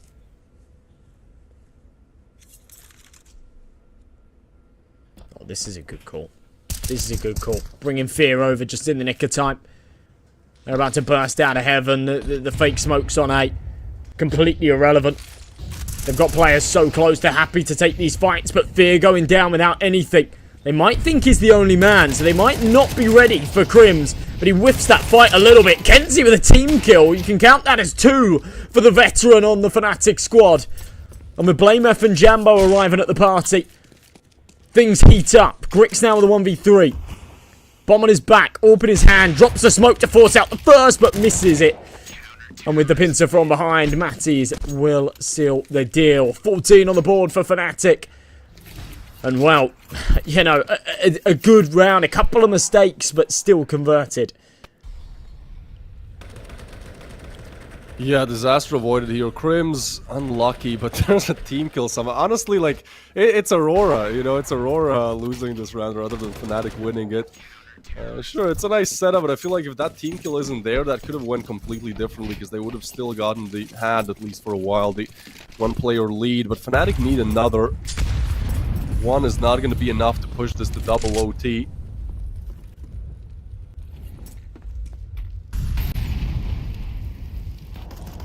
Jambo aggressive. Expecting Patsy to peek. Has been the difference maker. This time misses.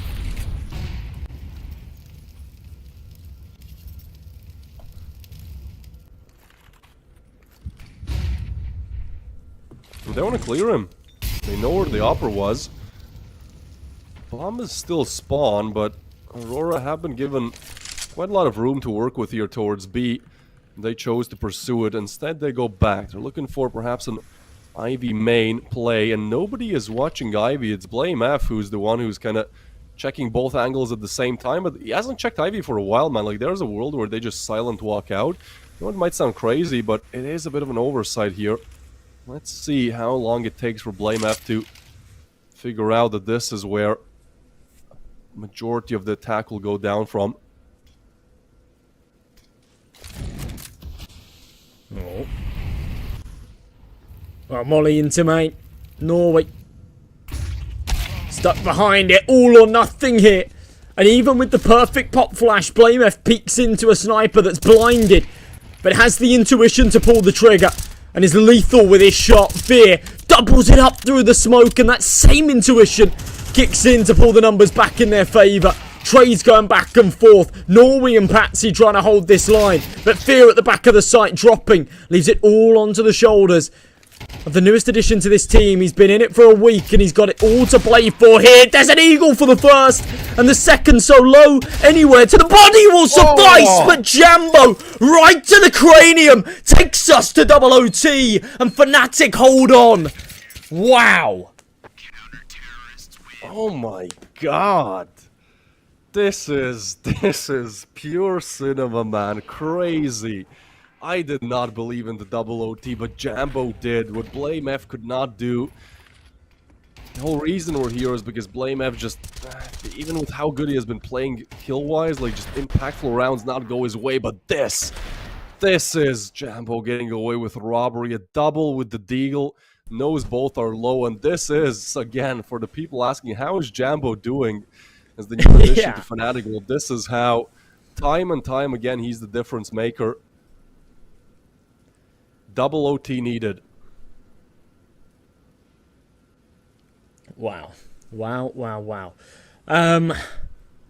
It's just, you know, there's so many of these rounds, there's so many of these moments where you think, yeah, you know, it's calculated, and when Fnatic need to, they kind of shift into that 6th gear and pull it together, but there is nothing calculated about this. That is skid mark CS right there. Just sort of praying, especially with the AWP. You got to get that Deagle out for the close fights, and I imagine fingers were crossed and everyone was on the edge of their seats there in the Fnatic bootcamp room. Praises to be sung for Jambo. Right up at the top of that scoreboard, the saviour for Fnatic right now. And they'll have another shot at this. Really aggro. The double swing. I mean, to be honest, Crims has been... I like what he has been trying to do as a B anchor. Like, maybe his scoreline doesn't reflect it, but he has been solid. Klax is waiting for the Ivy aggression, though. It's going to be Jambo to swing out and get punished for it. But I feel like they need to take the opening fight. So now they look for the refrag, but it's just getting so messy, because if you peek in, there's a chance you lose another. They showed themselves with the nade, and or say, cool, you want to fight us on Ivy? Well, guess what? We'll just head to the complete opposite side of the map. Defended by Crims. And rotations are not even close. Crims really needs to deliver a masterpiece here. Go for the clear, but still, yeah, the Execute is coming in any second, and you're just not going to have the fortifications on site. Blamef has the op on Ivy, so he's going to be very far away, but actually great timing. They pulled the rotations. This is big. Oh, they head through Crims and Fear. Line 2. Now this should be easy enough to close unless your gun barrel obscures your vision. Crims has cost him. But a good HE. Patsy, almost finishes him off. Knows exactly where Blamef is now. Knew roughly because of where the nade came from, but knows for sure with the leg spotted. Blamef, there is zero chance he expects Patsy doing this. I think this round is just a loss unless he gets a crazy timing. Oh, well, I mean, he'll turn back around, but knife out. And yeah, that is very well played from Patsy. 4K. And he's cool as a cucumber. You know, I just want to watch back that clutch up from Jambo there on the stream too. I didn't quite clock it at the time. Just how cold his reaction was. There was no celebration. He was just like, yeah, cool. And the coach came and gave him a fist bump. I thought there'd be an eruption. Yeah, I think he's just like really locked in. Like, you know, it's like one of those face it games where you're doing so well. It's like, come on, guys, let's just win this. Let's just win this. You know, you're not thinking about anything else than just how to win that next round. And Blamef, the horrible statistic for him in the 1v1s. 3 times had impactful rounds coming through. It's not even like you can blame him too much. Maybe that second 1v1 where it was overtime and he did not have the defuse kit. But yeah, it is unlucky as he's left last. You know, as we're kind of come to it's a meme at this point. BaitF, he's always last, and sometimes he is able to deliver impact. But yeah, if you're left last, at one point you just need to convert the 1v1 to help out the rest of the team. That's working so hard to keep this one alive. As Fear again is going to strike with a double. Maddie's is there. And it's Klax and Kenzie to deliver. Bomb dropped. Fnatic. No? Good.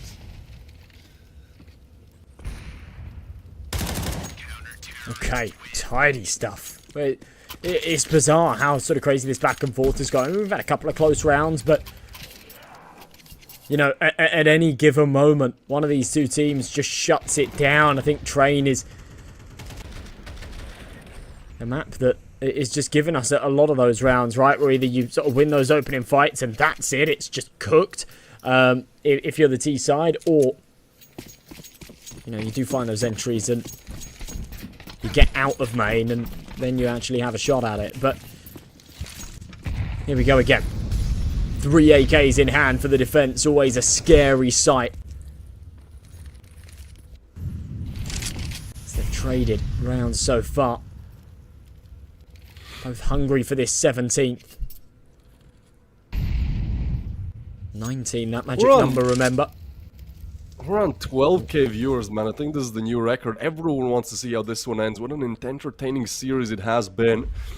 As we end the last round of the first half of the overtime, Fear gets aggressive. This is a big move by Fnatic. There's nobody on the A side, but the gamble might be paying off now. So they're going to be able to put all of their attention on A. Crim's life has been lost, but what they've gained is a lot of information.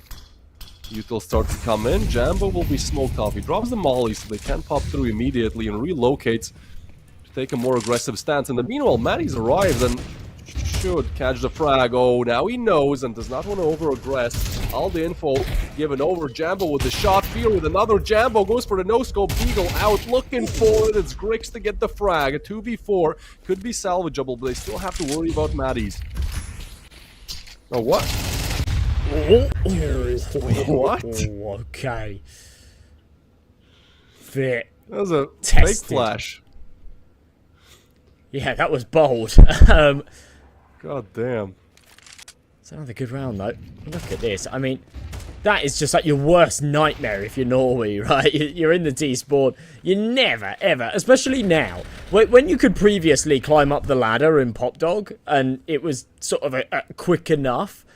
Maybe sometimes you anticipate that, but never with New Train are you anticipating being there in the T-spawn, setting up util for the A-pop and someone to just emerge from the Brown Hall stairs. But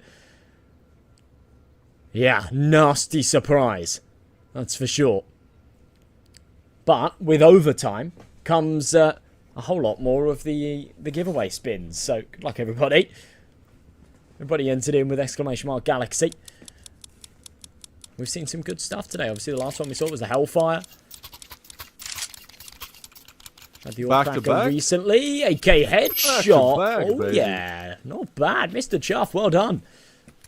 People pulling big prizes today. It's because it's the playoffs.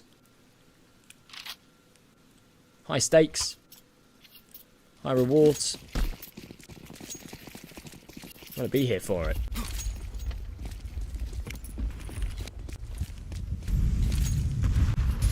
Fnatic, I can't believe they're in the lead now. 2 more rounds needed. Blaymaf to lead the charge. It feels like one of these rounds he has to redeem himself for why they're even here, and he does exactly that. It's a good headshot from Blaymaf. That's the impact they were looking for.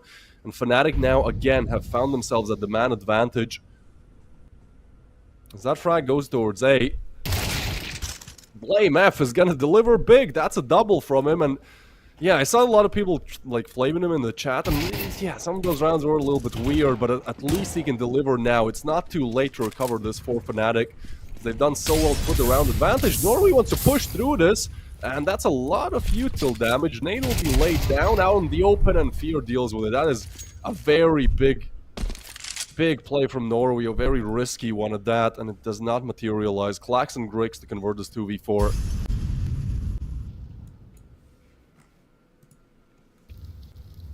Time and time again. Finding themselves in these positions, Fnatic. They were in control. They lost that control. Aurora had an opportunity to close this in regulation. They didn't seize it. They then had 2 opportunities to close it in overtime 1. They didn't seize those either. Now it feels like the higher powers saying, we've given you your chances. Now it's Fnatic's turn. Klaxx. It's a nice shot, but knows that the 1v4 is just a task and impossibility. It'll be 18 here for Fnatic, and now their turn to have these match and series points.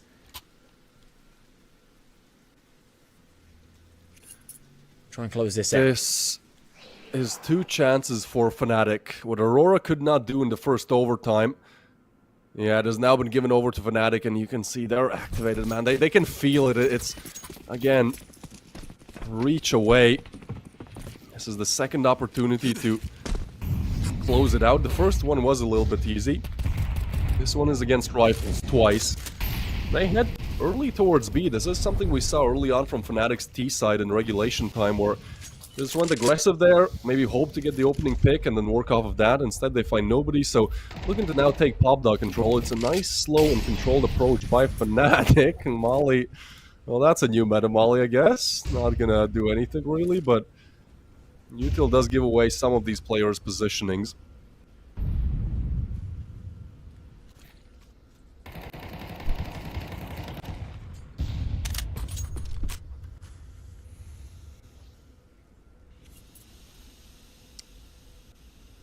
All or nothing here. Minute on this clock, Fnatic. Super slow. No one wants to be the man to make that first mistake. And that goes for both teams, to be honest. Even when you are ahead, it's thin margins, and it can quickly slip from your grasp, as we've learned in regulation. Klaxx and Patsy will find 2 early. Patsy's just took the 1 before falling. And Crims, who's weirdly had a bit of a hard time here in OT. In regulation, he was doing alright, but I think he's been on 17 kills for about 8 rounds now. Yeah, and look at the setup. Look at the time. 15 seconds. This has to be perfect headshots. Blaymaf, first one to peek there. Or is he? Where is Blaymaf? Oh, there he is. Gets a frag on Norway. Baba to come in. Blaymaf gets 1, but it's 5 seconds to go, and there's just no time to plant. And Blaymaf is alone again, last. No reason to save, but it does feel like sometimes the memes are just true. Like, so many times. Maybe not this round, but just so many times he's left last, and it's like a 50-50 chance. Like, you gotta convert one of these. Sure, the reason why Fnatic are at 18 is because he had that 1 good round with the entries, but something needs to be done about this kind of late round positioning. That's a great denial by Grix as well. Through the smoke, knows he has to commit, knows the time is low, goes for the gamble and gets paid big bucks for it. One more round to go for Fnatic to close out, or we go triple OT, baby. That's it. Rambo, out in the open. What? Yeah, I don't know. Don't know. I think he was sort of feeling like he was a bit overcommitted there in front of the smoke. Wanted to try and fall back, but punished for doing so. Blame F here in the corner. I think he's aware that Patsy's close, but he can't wide swing him and take that fight. No, in fact, he's not aware that Patsy's close. He'll go down. How are you letting Patsy escape there? Fear, come on. Aurora are teeing themselves up for a third overtime. I'm not sure their hearts can take it. Both teams have had opportunities now. It just makes it all the more difficult, all the more heartbreaking that one of them will fall. No chance for a draw. Fnatic convert too many 3v5s. Yeah. Yeah, this is going to be difficult. 40 seconds to go. They lay down the util as well. Two B-side defenders, so there is a world where Fear maybe opens up the headshot. Yeah, like this. Maddie's gets the frag. Do they know about Norway? They don't for now. Rotations are going to be coming in, but surely they expect this. Might have seen the gun barrel. Maddie's does not seem to be particularly aware of it. Bomb plant to come in. Oh, what a shot. Nice adjustment. 3v3 now.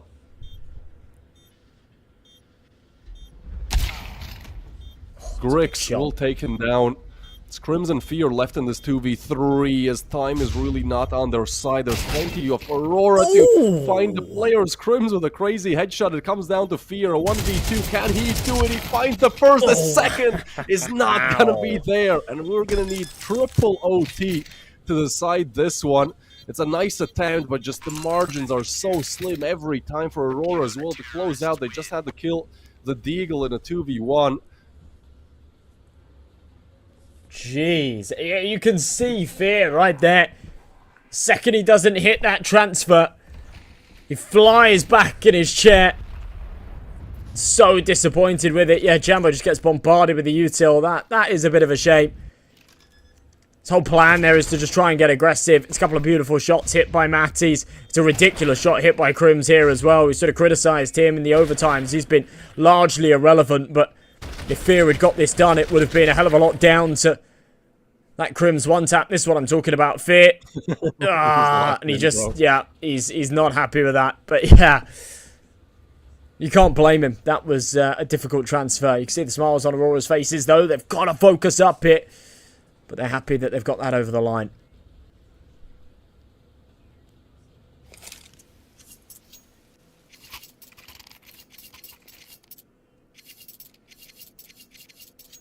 Man, I can't imagine betting on this game and then, like, you know, watching this. I'd be so stressed. Yeah. I don't think it would handle. This is insanity. I mean, this is exciting. It does feel like it's cool we have triple overtime. It's not exactly like amazing ways how we get here, but at the end of the day, like, if we just have a banger of a third overtime, like, I'm all here for it. It's Fnatic to remain on the T side, and it has been the one they've struggled with a little bit more, albeit a lot of these rounds are very close, almost even able to recover that 3v5. They do feel just a tad bit more comfortable on the CT, so again, a good opportunity to start off strong. They can get 2 T-side rounds. Would help with a lot of the pressure. Very default setup from both teams coming in, kind of just gathering info on CT, and Fnatic are advancing towards Pop Dog.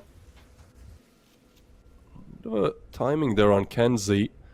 But look how far up Patsy has gone. I mean, this is information for sure, and then Blame F could be in a world of trouble once that smoke fades. Yeah, we see this aggression in a few rounds here so far. It's worked alright in the past. Nice shot out of Jambo to get things rolling.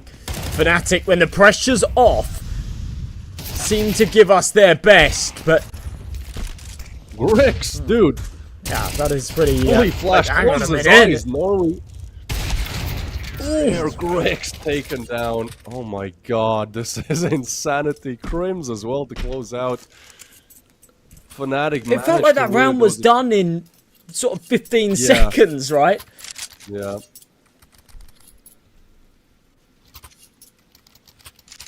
Jeez. Finally goes for the push as well, right? Gets in front of the smoke, knows he has to do it. There have been so many, just such smart plays where you have the op. There was the denial of the bomb plant as well in the last round of second overtime. Like, so many times Aurora are at a disadvantage and they go for the aggression that works out. That is Crims locking in for the third overtime. And Fnatic, I don't even know what the vibe is at boot camp. I feel like they still know that they should win this and they still feel like they will, but the results have just not been able to back it up.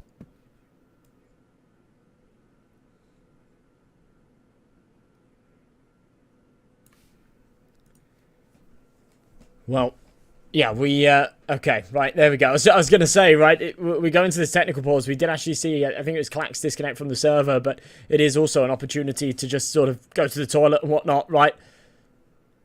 When you're in triple OT. Can I go? Like, I've been waiting as well. That's cool. It's cool. We're not in that MAD. What was it? It was actually Fnatic, right? The longest CS2 game. I think it was MAD Fnatic. Like, it's like 37-34. There was a bit of a toilet break, and I believe after like the first 50 rounds. Rings a bell, yeah. It was definitely M80. Yeah, it could have been Fnatic on the other side of that. But Fnatic pulling ahead here. For anyone that's bet on overs on certain players, you're just rubbing your hands together, aren't you? I always kind of feel like, even if you bet on the worst player on the team, if you're playing 50 rounds of Counter-Strike, you'd when it was like you're almost guaranteed, 11-7, right? I believe it was, and the Fnatic had to win again just that one M4. I saw someone in the chat going like, "Grix, please, I need 5 more headshots." I was like, "Yeah, dude, you're cooked." Nope, not true. Grix is on 31 currently. The other 30 bomb on the server. Actually, there's 2 more. Blame F and Maddie's. But again, I feel like with just everything we've seen, like, as I try to be somewhat unbiased, but I think it's just crazy that, like, you have Blame F on 32 kills and Jambo is on 29. Because if you compare, like, just the impact in the rounds, like, sure, Blame F has had, 3, 4, maybe 5 rounds in the game where, like, yeah, he does a lot of impact, but it feels like Jambo just has been everywhere, and even though he has quieted down just a little bit, I think he got the opening flag in the last round as well. It's a big nade, smaller than expected, but Grix with the aggression towards Bob Dog is going to find Maddie's. It's a big player to find early as well. Some criticisms on Clax. We've sort of mentioned Crims a couple of times as being a bit of a weak link here for Fnatic. Clax has definitely been that for Aurora. Round after round, he's been the first to fall. Won't be the case here, though. Blame F will wipe out Kenzie instead. There's a bit of impact. Yeah, you're right. I mean, he backs it up. It's the right play. Doesn't want to overstay his welcome there in main. But puts him back in the running for this round. Grix is the final boss, though. Oh, and that's a pixel angle. That is beautiful. They look to refrag. Blame wants to draw him out in the open. You got to be careful there. There's other angles you need to worry about. And Grix dangling around with the op. No way he gets a 3-piece out of this. Blame wants to peek and can't get it. Grix, hell yeah, baby. They're locked in. You can see what it means to them. It's 19-19, and Aurora, every single time, whatever disadvantage they're at, they're able to bring it back. This was a 13-4 on Inferno, their map pick. We thought this is going to be 2-0 quick and easy, but no. When you have the whole squad showing up, Grix delivers a 3-piece, which equalizes again.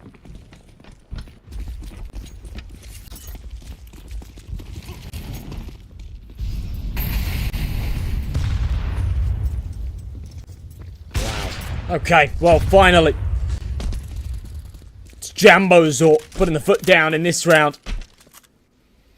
But yeah, when you cast your mind back, I like that. I actually really like that from Clax. That's an important kill. But yeah, when you cast your mind back all the way to map 1, remember it was Aurora's map pick. Fnatic absolutely smoked them, and we were all sort of teed up for a 2-0, right? We were like, yeah, well, we said that this was going to be a really exciting game, one of the best games of the tournament between two of the best teams in the tournament, and it hadn't delivered us that, but yeah, it certainly is now, right? Triple OT, third map, trading their own picks. Look at this, though. Oh, Klax is ready for it. He's woken up this round. Walkout. Yeah, like, this was a 4v4 for Fnatic. Kind of weird they go 2 towards Pop. Just trying to sell the A push. Instead, they lose 2 players. The B Lurker goes down as well, and now they're spotted. Fear still connects. Norway has to be the difference maker. 30 seconds on the clock. There's so many different angles you need to clear. Checking back as well. Fear, does he clear this? No, he actually goes further. Yes, he does. Norby spotted now. The nade trajectory exposes Grix's position, but he hits the shot. It's 20 seconds to go, and if there's a man for the job, it's Jambo. Unfortunately, he's not aware of what? Still hits the shot. 13 seconds left, and Grix has him in his scopes. He dodges the shots, goes for the plant, and it's the op against the op. Or the 1v1. 1 HP! 1 HP! You can't give Jambo opportunities like this. Oh my. One of the easiest kills that you could chalk up in this map. And Jambo, once again, called upon as the clutch master to try and put Fnatic onto 20. This sniper just scoped in. Grix knows he has no leverage here. The second he taps that bomb, it's going to be so awkward to take the fight. Jambo misses the shot, swaps to the Tech 9, hits the dink, but he knows he's already done enough. Enough time surely elapsed. Grix denies it. And back on this bomb, I think just in the nick of time. Aurora, wow. That comes way too close. And Jambo, I mean, it's difficult. You know, you don't want to expose yourself for too long, but he's going to be kicking himself that he doesn't compose himself and hit that shot. Oh, brutal. He doesn't really need to re-peek there either. Why? The bomb is so far gone, he can count to 3, then wide swing it. If Grix isn't on it again, then, you know, the round's already won. If he is, then one more bullet to do the trick. But hindsight's so easy to... It's so easy for us to stay composed when we're just watching. When he's in that situation, it is a tough task.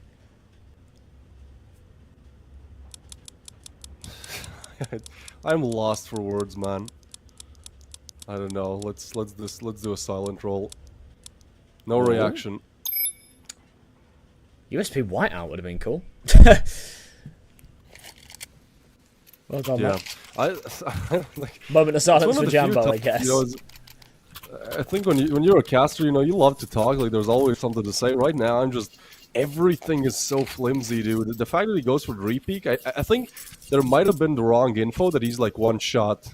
Blame was like, he's 1 HP, he's 1 HP. So he goes for the swing with the Tech 9, because yeah, there he did everything perfectly, man. That was so beautiful from Jambo, the instant relocation as well. But again, it's like the 4th time where Fnatic have all the advantages and just can't close it out. Granted, it was a 2v4, so... would have felt a little bit sour for Aurora to lose it, but in one fashion, it goes down. Absolutely incredible. We're going to be having 40 rounds in this matchup, and it kind of feels like, you know, you want to go over-under on 30 bombs here, because I think right now we actually have 4, damn, we have 5 30 bombs in this matchup, and potentially 2 more to come soon on Norway and Patsy. And also Kenzie, Klax, who maybe need to step up just a little bit on this T side to finally close out the map once and for all.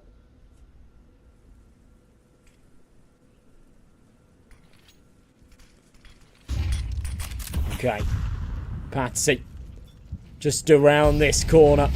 His final couple of rounds work their weight in gold, and Patsy in the flames hinders himself in that gunfight, but does still go 1 for 1. Crims needs a second, tease it up. That is a high impact moment from the man that's been quiet so far. Gets away with 1 HP again. I'm not sure what's going on, but this game playing tricks on us. And a 4 versus 2.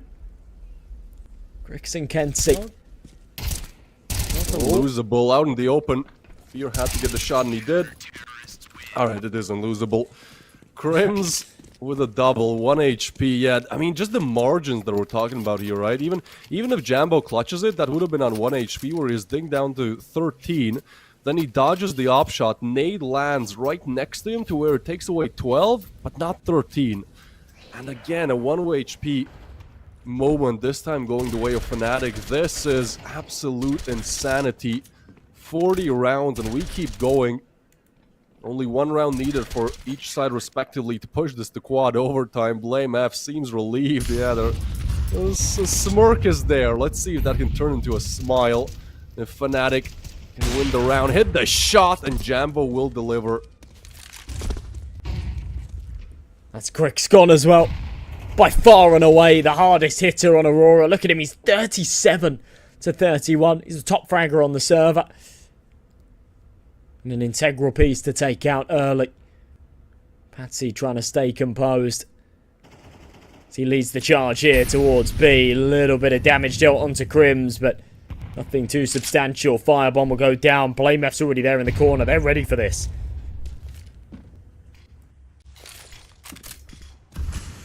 Yeah, they are, but can Crims do it again? He was gone a little bit in the first overtime, but now this would be the time to shine. BlameF in the corner as well.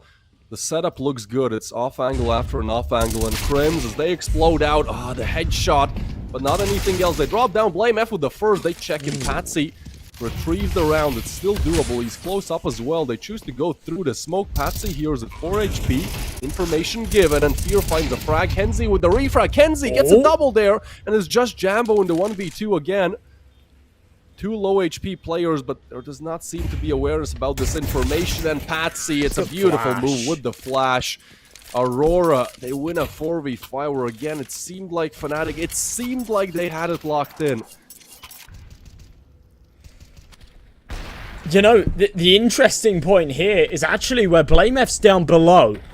And I guess Patsy checks it anyway, so yeah, maybe he was right to just pull the trigger. I'm sort of thinking, like, would he have been better off going for the trigger discipline, maybe finding himself 2? But thinks to himself, no, you know what, we've got the numbers. If I go 1 for 1, that's okay.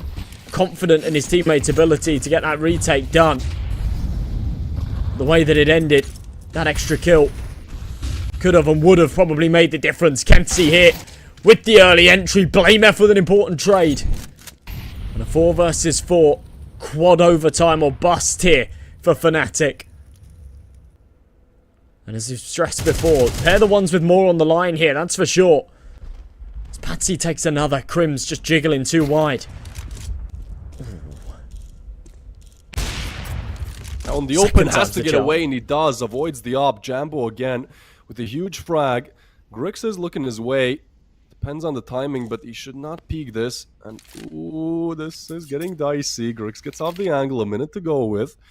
And Fear wants to clear out B. Actually, 2 of them are pushing out. This will be big info. Patsy has to be careful. He's kind of aware. I feel like he could shut down both. He is aware. He hits the first, not ready for a second. Still gets it. And Patsy, this could be it. It's Jambo again, this time to deliver the 1v3. And it seems all so impossible as they know where he's coming from. He peeks out in the open. Aurora do it. 22 to 20. Quad overtime not needed. Fnatic get blown out of the tournament. Yikes. Wow. What a way for that to end as well. I actually liked the call to go for the double aggression there in B, but just read like a book. Patsy has such a great round there at the end. And it props him up right up next to Grix. Now, you can't give BlameF the MVP after losing this series like that. I mean, he's played very well. Don't get me wrong, he's played very, very well. Everybody on Fnatic there has had a good game, except Crims. I feel he had a couple of good moments towards the end there, but for the most part, especially in some of those key overtime rounds, struggled. But yeah, I'm with you. It feels wrong. You got to give it to Grix, guys.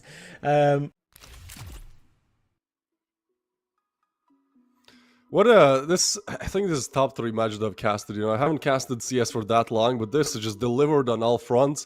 There was a lot of different fumbles and a lot of different aspects to look at, but damn, this is An amazing finish for Aurora for sure. Fnatic, this was 11-7. They had to win against an M4 and MP9s, and it all just crumbles slowly but surely. They do push the second overtime, but yeah, this is where it ends. I think we peak at the viewers for Galaxy Battle as well. It was like 13.5k at one point. So thank you everyone for watching. Follow while you're here. And while you are here, there is actually another matchup coming. Even though this one took like 3 hours, we still have the other semifinal matchup for today. It will be Passion UA. Yeah, but we're 10 minutes behind schedule. So yeah, it's going to be Passion UA up against Eklot in, I don't know, around 10 minutes.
Damn, I'm still kind of lost for words after what we see in the Fnatic matchup. You know, it is Aurora fighting through. They are the first team, in fact, to advance to the semifinals, and now we need to figure out who they will be facing up against. The choices are as follows: Passion UA or Dynamo Eclot.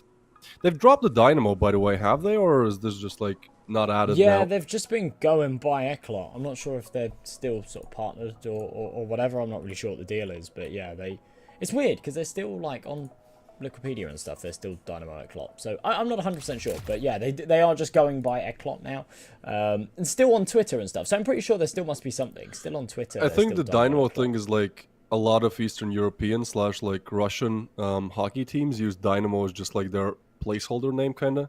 So like I'm from Latvia, right? We had like Dynamo Riga, which was just like a hockey team. There's also, I think, Dynamo Moscow. I think it's just like a word you add in the front to, you know, kind of make it look stronger or something.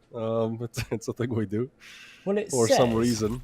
So it says that the owner, the organization is owned by the owner of HC Dynamo Pardubice. I don't know how to pronounce that, but a hockey team, basically an ice hockey team.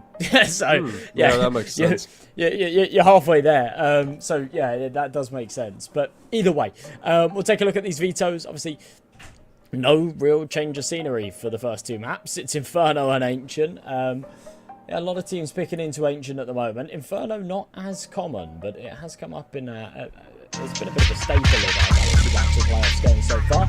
And then if it does come down to that third and final decider, we do get a slight change of scenery. We'll be over on Mirage. But yeah, kicking things off, it's the Eclot map pick. It's Inferno. They're going to be starting off on their T side, and they're looking to make a mark here.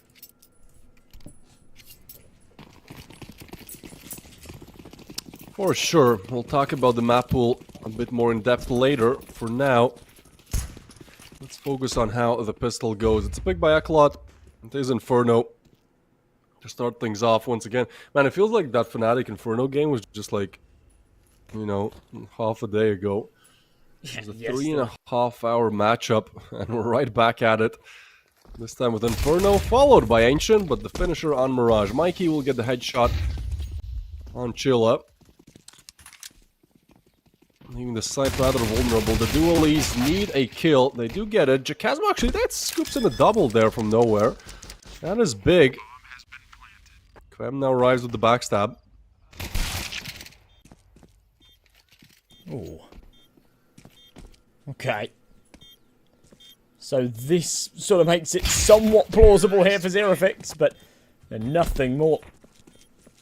And Eclot, honestly, they've been a little bit strange, right, over these last couple of days. I said to you yesterday, I'd just covered their game before going into their Galaxy Battle playoffs. I just covered their game against Wild Lotus, which they lost. And I really didn't have very high hopes for them at all against OG. They ended up just absolutely battering them 2-0, which was really surprising. It was 13-5, 13-6, which, as I say, was really surprising considering sort of this poor performance that they had against Wild Lotus. And then, yeah, they ended up losing their close qualifier game again today against Iberian Soul. So just a bit of a strange, a bit of a strange sort of turn of events for this team over the last couple of days. But it seems to be here in Galaxy Battle, they're locked right in.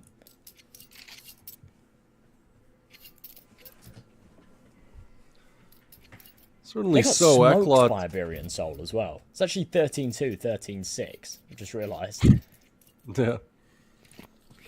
Yeah, I don't know, man. I feel like the stats have just not really been backing themselves up. And again, this is like the quarterfinals, so it's not like the finals, not the semis, but still, I feel like you can't underestimate how much just, you know, wanting to win matters. I feel like for both these teams, they've stood the first big test, which was the round of 16. Passion UA also had to fight through the Swiss stage.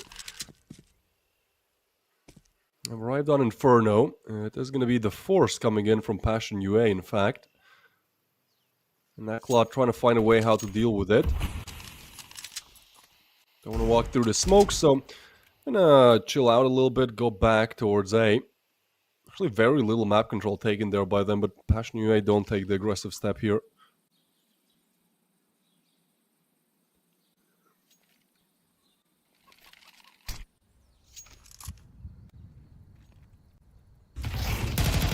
Ooh. Alright, let's chill up. Good bit of info gained, a little bit slow on the retreat, so does take some damage and eventually falls.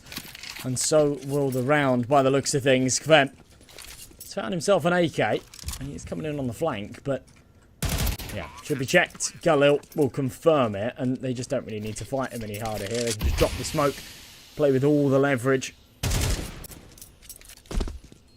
And it looks like Kvem might even just, yeah, make the call to just go and save this rifle. Makes the most sense, to be honest. The face cam again, dude. No hands. I don't know, like, I think they might have switched it just so it looks funny. But yeah, my dude was sipping some tea or some coffee, whatever it is, and moving around. Still chilling with his hands up. Eclot have found the second. I'm not sure about that Chill's repeat with the MP9. I feel like he could have just gotten away with the kill that he got. It's fine though. Passion UA might have a bit of a slow start. This is Eclot's map pick after all, right? So, yeah, not anything to really say for now. 25% win rate on it by 4 maps played. I do feel like Eclot should be converting Inferno and an Ancient.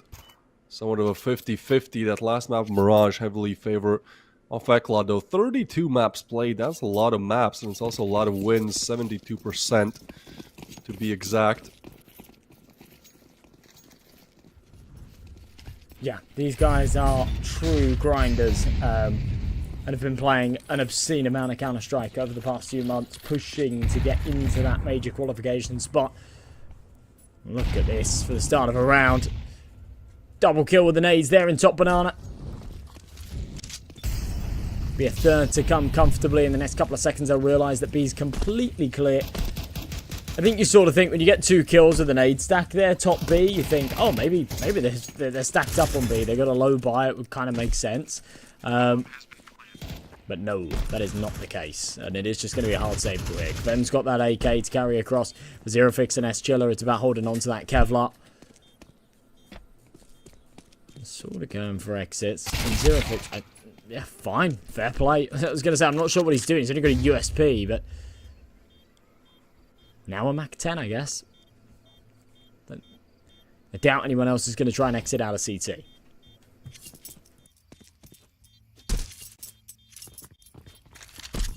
Comfortably converted by Eklot.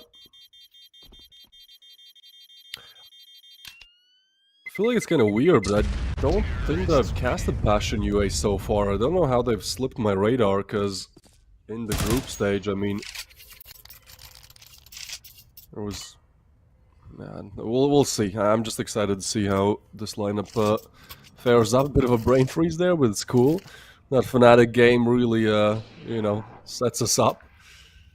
Now wait and see what happens with this one. It's a nice boost. Nade comes in as well. Great util usage caught by Wander here. Shout out to the Observer. And now we start with the real battle. The rifles are bought for Passion UA. Yeah, bizarre that this team have sort of slipped your radar. They've been, yeah, sort of in it for a while now, right? I think I covered one of their games the other day, and obviously we were talking about Fnatic and their recent additions with Fear and Jambo. Obviously they came from this Passion UA roster. It's a shame that we won't get that matchup that we were sort of alluding to earlier. If Fnatic had converted and Passion UA were able to take down Eklot, then we would have quite an interesting game on our hands for that semi-finals, but now an impossibility.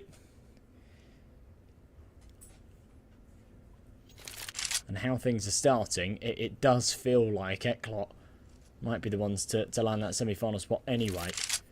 Dieter has that dong grip going on. Don't know if we can go back to his face cam, but I haven't really seen that grip. His hand's pretty much levitating. An interesting one. Kvem and Chilla will get the double frags though, and the Eklot attack needs to fizzle out, especially as Kvem delivers another relay with a good refrag left in the 1v3. Low HP on Chilla. Flash is somewhat good.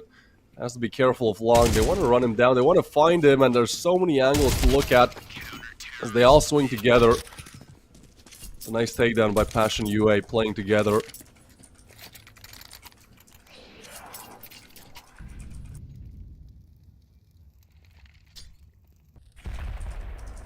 Again, the util. It's been pretty fantastic early on, but Mikey just bites off a little more than he can chew. Passion UA take back a key round. Now, interestingly, this is now the Eklot full buy, but doesn't come without contingencies. You've got two Mac 10s over on the other side. A couple of AKs that have been carried across to bolster up that CT buy. Mikey with a flashbang in, and eager once again to try and make Banana his territory.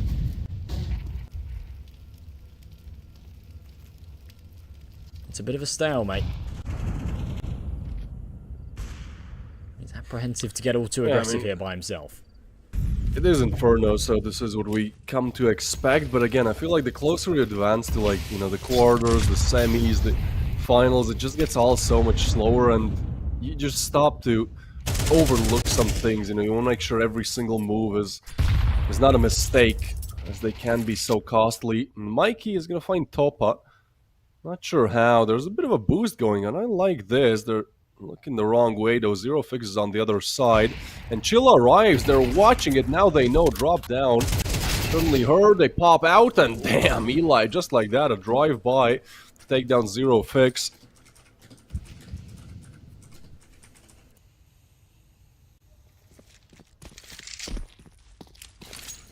A two-man advantage.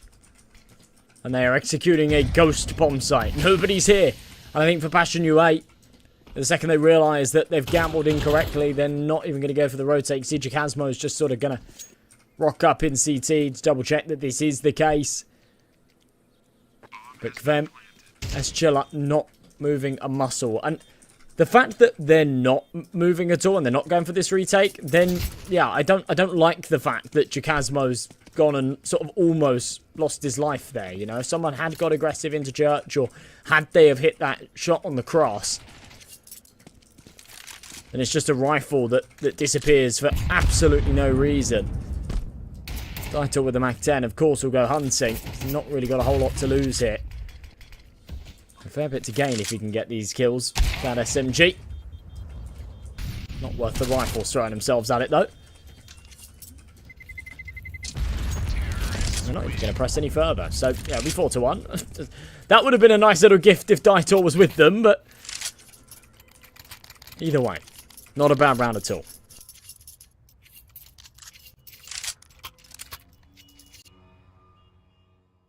Yeah, bit of a slip That up in the AK previous, actually but... flew from long, right? Am I right on that? That was the AK that was on the long corner that had somehow been blown there. I don't know what other AK could have just been blown into brackets. I don't think so. I'd love to know where that came from. AK delivery. NBQ is tagged up, has the op, so it won't matter too much. As I said, Eklat, a bit of a slip up maybe the round that they lost, but overall they're still looking solid. It's their map pick, and again, they are the expected winners. It's good aim for Forsey. All of these Eklat players have hit some pretty nice shots. Eli, I think it was last round as well, but ooh, double tag ups now, damage both ways, and Mikey and NBQ, a top still away from dying, still remain alive. This small but player advantage could change things. Passion UA do seem to have somewhat of a read.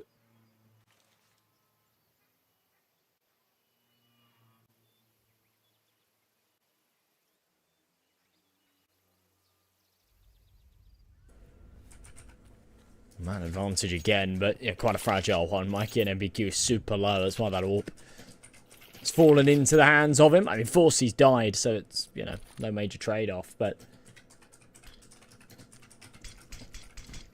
Kvem posted on this AWP, flashes around the corner, blinded, and Mikey just guns him down with that MAC-10. Oh, big push. Okay, hang on a minute. Oh, zero fix. Couldn't make it a second.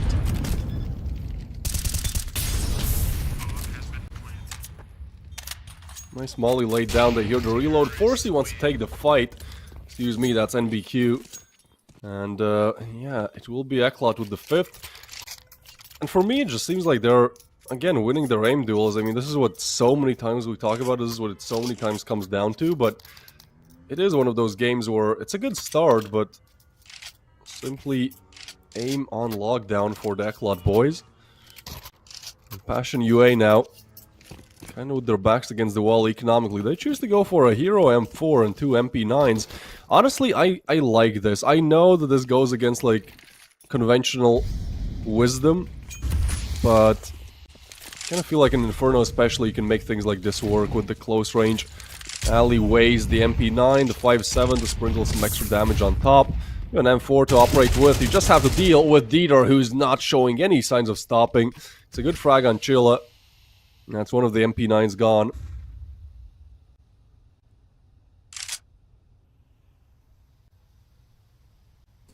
Again, so much damage having been dealt.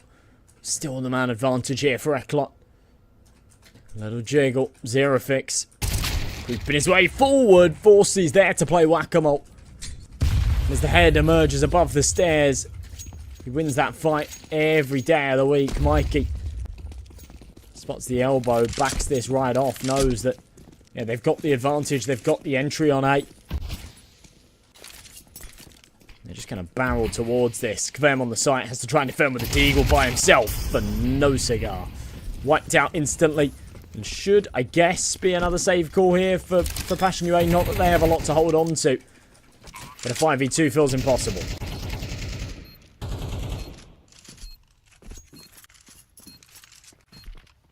Yeah, nicely done by Eklat. Is that chair like a skin, or did he pour something on it? It's a bit of a...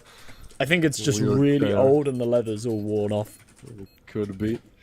I used to have a chair like that. It happens real quick. The second, when you have these like little PU leather chairs where they have like a really thin layer of leather over the top of it, the second that like a little bit peels off, it all just comes crumbling down. But Eklot should invest in a new chair for him, I think. If they win Galaxy Battle, that should be, if you're watching Mr. Eklot, buy Elive a new chair. Calling them all the way to the grand finals, calling them all the way to a win. Honestly, I think Eklot could be one of those teams. The problem is that like now they have to face Aurora, who, you know, they've taken down the big guys. They've taken down Fnatic, and it feels like, you know, Fnatic was, at least in my mind, to certainly go to the finals. This seeding is a little bit weird. I feel like, you know, Metasport versus Gun5 is just not the same caliber of a matchup as Aurora Fnatic. So it's a bit, it's somewhat fair. Like, it's difficult for the good teams, and it's also like somewhat fair for the quote-unquote worst teams, as they're facing opposition of equal sorts. Yeah, Eklot, if they win this game, then Aurora would be up next to move to that grand final spot. And then we still have to deal with that other side of the quarterfinal bracket, but that will be a task for tomorrow. For today, we just gotta see which one can win this out. It's Eklot with a good start on Inferno, 6-1. Yuto starts to rain in. Zero Fix out in the open, wants to get aggressive, but certainly nade damage there. Whoa, whoa, whoa, whoa, whoa, dude, slow down. Not the 1G.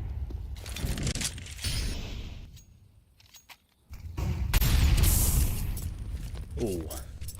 So Forcey burnt and forced back.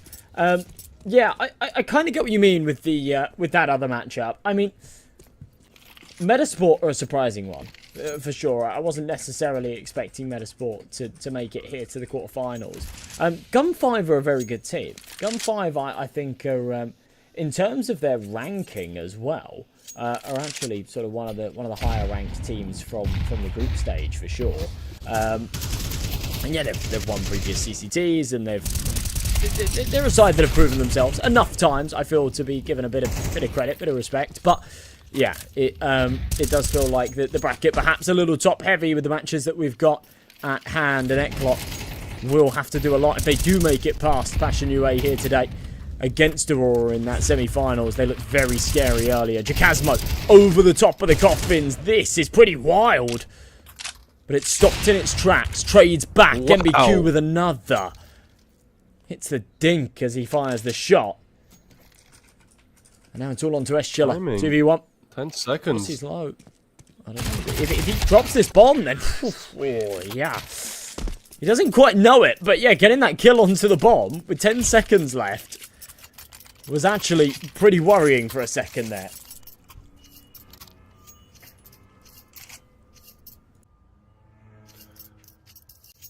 Yeah, 7-1. It feels like some of these rounds maybe could have been closer, but ultimately Eklot played very well. They know where to look. The refrag is there. Could have gotten dicey with the time on the clock. And look at Didar. Look at this grip, man. I don't know. It's just a grip that I haven't seen. It's not exactly like fingertip. It's not palm grip. It's not claw. It's not. It's a hybrid one, really. I used to play in a team with this guy earlier, years ago, right? Years and years ago. I don't know, 2017 time kind of thing. And he actually then ended up going sort of professional in Valorant and doing quite big things now. But the way that he would hold his mouse, I'm not sure if it's as bad now, but imagine turn your mouse like completely horizontal and sort of grip it with like just the weirdest grip you could possibly, the weirdest way you could possibly hold it, and that's how he would hold his mouse. It was strange. It was strange. I've never seen anything like it, but it worked. He was crisp, mechanically one of the best players I've ever played with. Decision making, no, but aim, oh. It's the weird grip. Holding it how you said. Maybe it's the new meta, man. But damn, this is. I'm kind of trying to shoot with my thumb. Shoot with your thumb? Yeah, he told me to put it for a horizontal. You know, that's how it is. It's not working out though, and it's also not working out for Eklot, as that should have been a round where they should have an easier time for Live or Passion UA. It's a good time to wake up a little bit. It's not their map pick, but you want at least somewhat of a competitive showing, so, you know, coming in the next map, you're like, okay, well, that's our map pick, now things are going to be looking on the sunny side. I'm going to send you a picture of how he would hold his mouse. Sure, sure. You got to visualize this.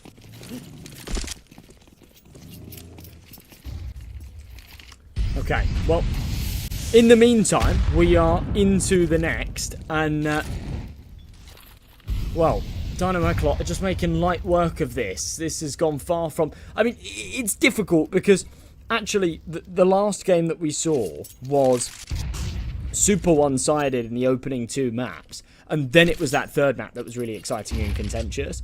Now, you know, this is a far fall from what we saw on Train just a moment ago, but it is quite reminiscent of what we saw from Inferno in that first map of the series, where Fnatic were able to take it. Now, if that's anything to go by, Passion UA have still got a hell of a chance here, but they haven't shown us anything all too exciting just yet.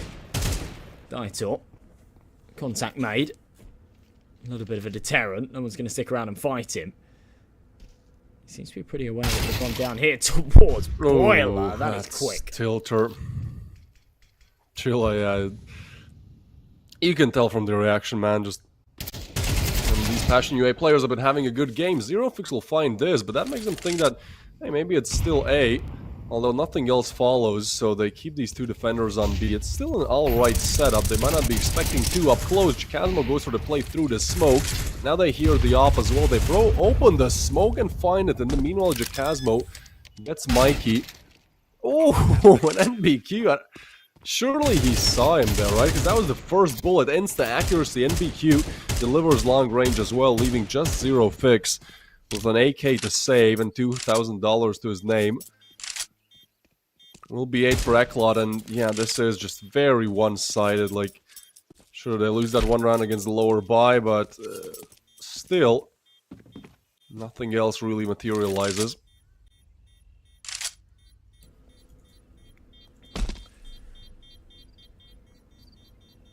Yeah, this is kind of rough. I mean, with Chilla, you can see the frustration on the webcams, and this is where I actually really love the inside the webcams kind of bring us sometimes, where, you know, he is sat in Boiler, he's bouncing between the 2 angles. You know, it's a little bit of an awkward position to be in, especially without the apps control, and they had taken contact in apps, so he should kind of know that Daitor's close.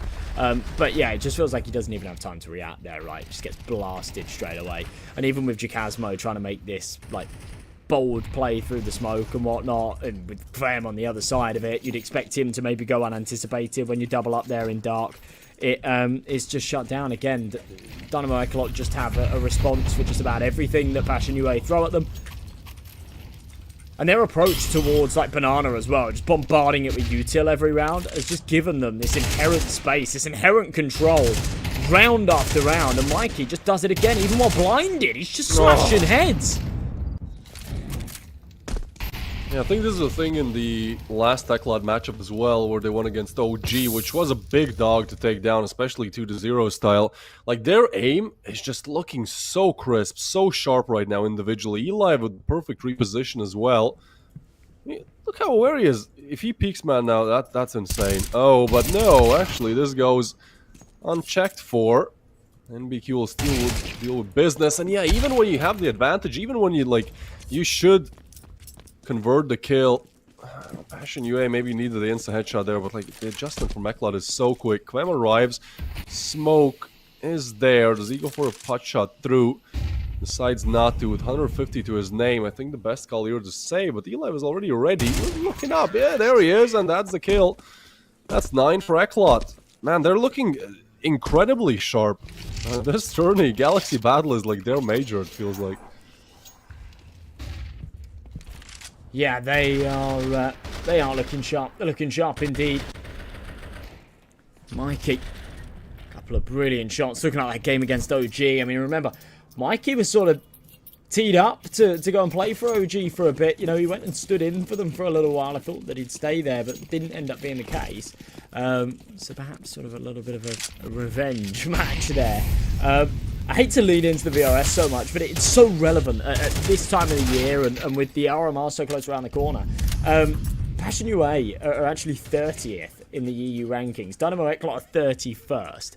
And I believe it's around the top 24 that are making it through to the RMR. And there's only a few points in it, right? Between like 24th and where these guys are now, you're literally talking like, like 60, not even for Passion UA, it's like 45 points. So yeah, and it's so close. And for like wins here, you're getting like 15, right? So it's such thin margins. These games mean so much for both of these sides, and it just feels like you know, the pressure is seriously on. And Eklat right now are not showing it at all. It's a 2v2. Passion UA's chance to, I don't know, get 3. Hope and pray that the pistol goes your way. Some extra luck maybe sprinkled in on top of that. I always feel bad just saying like it's over when we're not even done with the first half, but like everything is pointing that direction. Jacasmo on the quick backstep, they want to look for him. Like, yeah, confidence is there. Didar wants to take the fight and he wins it. Of course he does. I think he has the same mouse as Donk as well. It is the Donk grip. I've seen like, I think Donk's grip, somebody read on like HLD, somebody was like, well, yeah, it's a weird grip, right? Like his palm doesn't even touch the mouse pad. It's probably because he started playing when he was like 4 or 5. So that was kind of the default position when you have a small hand, and then kind of just evolves into somewhat of an interesting grip that for now seems to really work out, as it's going to be double digits in the first half for Eklat. They're looking to just stamp through the round of 16 and now quarterfinals, and let's see if the case can give us something good to one of the viewers. It's almost another jaw break. But it will be the Amphophos for Vladzy Killer. That is like the 6th time. This guy is just Vladik again. Cashing him, man.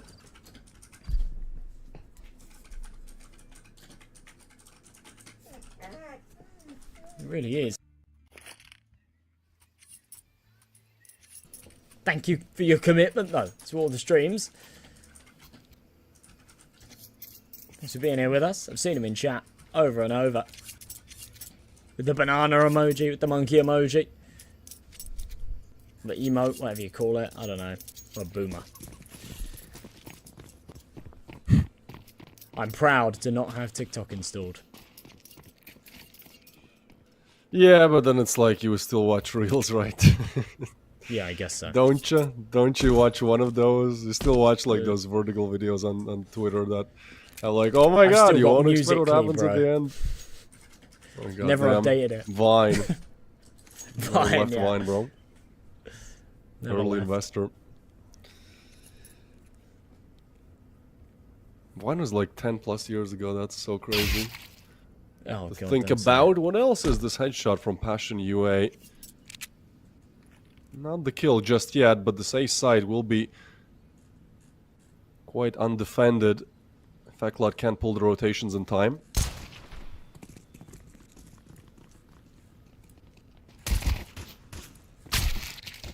Okay, well, this round is I don't know. It's obviously a must-win for Passion UA, but even if they take it, I think that this is still going to be a little bit of an impossibility to claw this back the distance. Right now, they're in a 3v3, and Mikey's got such a good position. But I don't understand why no one else has rotated yet. You know, he's been here for 20 seconds and been calling that they're jumping around on the B site, and still MBQ sat on A. It's a big kill from the Jawlies, gives them a man advantage, but smoked off. This is still going to be a tough retake.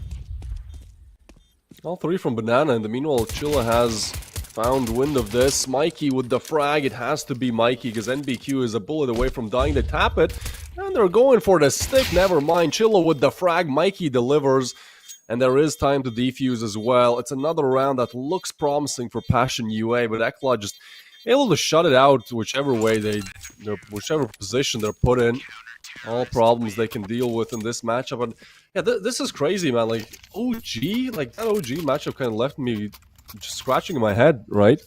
They did so well. They did so well, 13-5 and 13-6, and now they want to put the number even lower. Once the next progression. This should be 13-4 and then 13-3 Ancient. Maybe that's the plan. Finish off the semis with a 13-2, 13-1, and then we get that big 13-0 for the grand finals.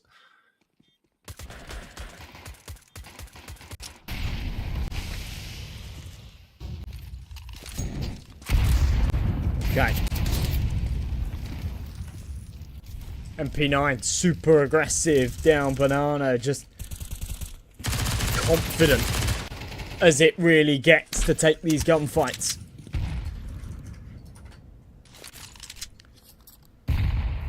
And it's still going to be a force out of Passion UA though. Remember, they got that bomb down.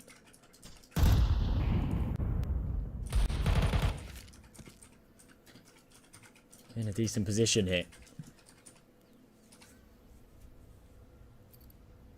An opportunity, but, you know, a must-win opportunity. And it'll be a force buy in the next, obviously, if they lose it.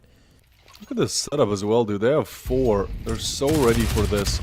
They push in. Big flash. They know where the players are, but there's just so many to deal with. And in the meanwhile, NBQ picks one up as well. Chilla does get the refrag, but there's more where that came from. It's NBQ to again win the crucial gun duel. A lot of these rounds, like, there's early aggression, kills both ways, but then there's just one big gun duel where it's either a 3v3 and still competitive, or what seems to be over, a 4v2. They're still attacking towards A. And BQ. And Mini Pit. 4C holding her library. Timing will be interesting, but I think they ultimately get a crossfire angle here. Yeah, 4C will spot it, and then, well, NBQ should be able to finish if the need is there.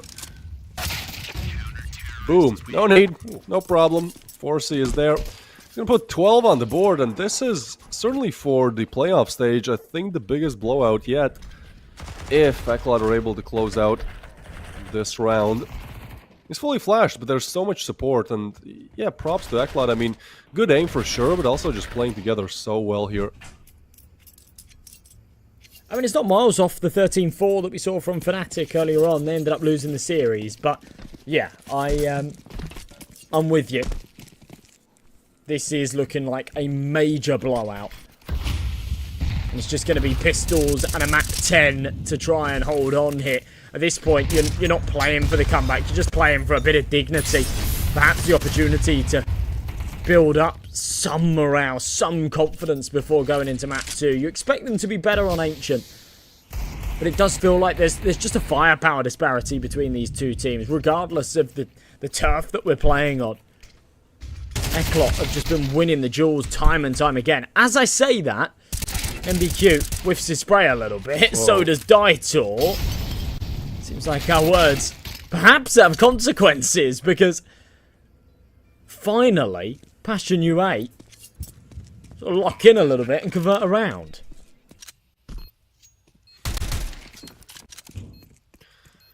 Yeah, it does seem like that last-ditch attempt. It's also, in my opinion, just way too late. Like, 10 in a row with everything we've seen seems impossible. But, I mean, if you're Passion UA, if you don't want to be the team, the worst scoreline in the playoffs yet. So I think mentally, maybe they need to get, like, just a couple in. So, you know, that mid-game, mid-best-of-3 talk, the 15 minutes they will have before Ancient. Go off to a bit of a more cheerful start. Yeah, we'll see how Ancient goes. I mean, it is a map where, like, I believe Passion UA can do more, because Inferno is just not a good map for them at all. They only played it 4 times. They lost against GTZ, 500 Sinners, and they won 0 Tenacity, which with a very slim margin. It's fine, though. It's fine. Eklat, yesterday they shocked us by picking Train against OG. This time it's Inferno. I think Train may be, wait, was it banned? I think it might have been banned as the, yeah, it was the first ban for, yeah. They saw what happened to OG on Train, they were like, nope. Not happening.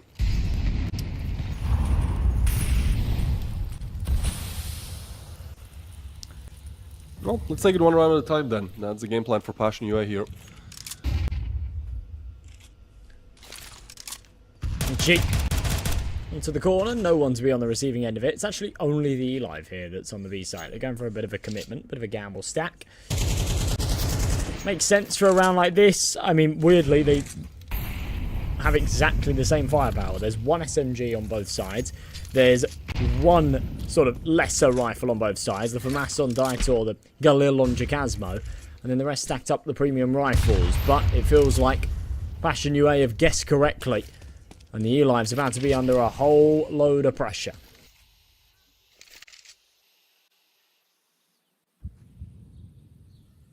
Yeah, the setup is there. No rotations for now. Smoke is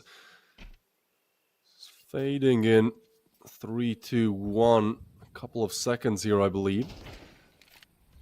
Forsey will hit the shot on 0 figs, though. Rotate back over. Well, this is your one chance. Passion UA with the B hit. The read is good. It's only E-Live on the other side. As you said, you need to deliver a lot. Smoke down, though. Gives him some wiggle room to play with here. They're trying to spam him down. The meanwhile, and BQ was expected. Twem finds another, and suddenly that player advantage turns into a disadvantage as Dinar is able to find one through the smoke. Low HPs on 2 of these players, actually 4 of them if you look at the grand scheme of things. And Mikey, catches the right timing. Chilla will go back, and Mikey spots it, gets the frag on Chilla. The retake is on. A 2v3, 20 seconds left on the clock. Mikey aggressive and still finds a frag. Again, the individual aim just works out, and Mikey has been an absolute demon to deal with. Just need to find that final frag. Low HPs, so is the time. Topa with the double tucks away. It's Dieter with the frag, but he does have enough time to defuse the bomb. It's going to be 13-3. And Eklot continue with the Cinderella story through the playoffs. Sure, Yeah. Passion UA, I understand they're the favorites by slim margin, but OG, man. Yeah, Eklot looks so locked in right now. It's amazing what they're able to do on Inferno.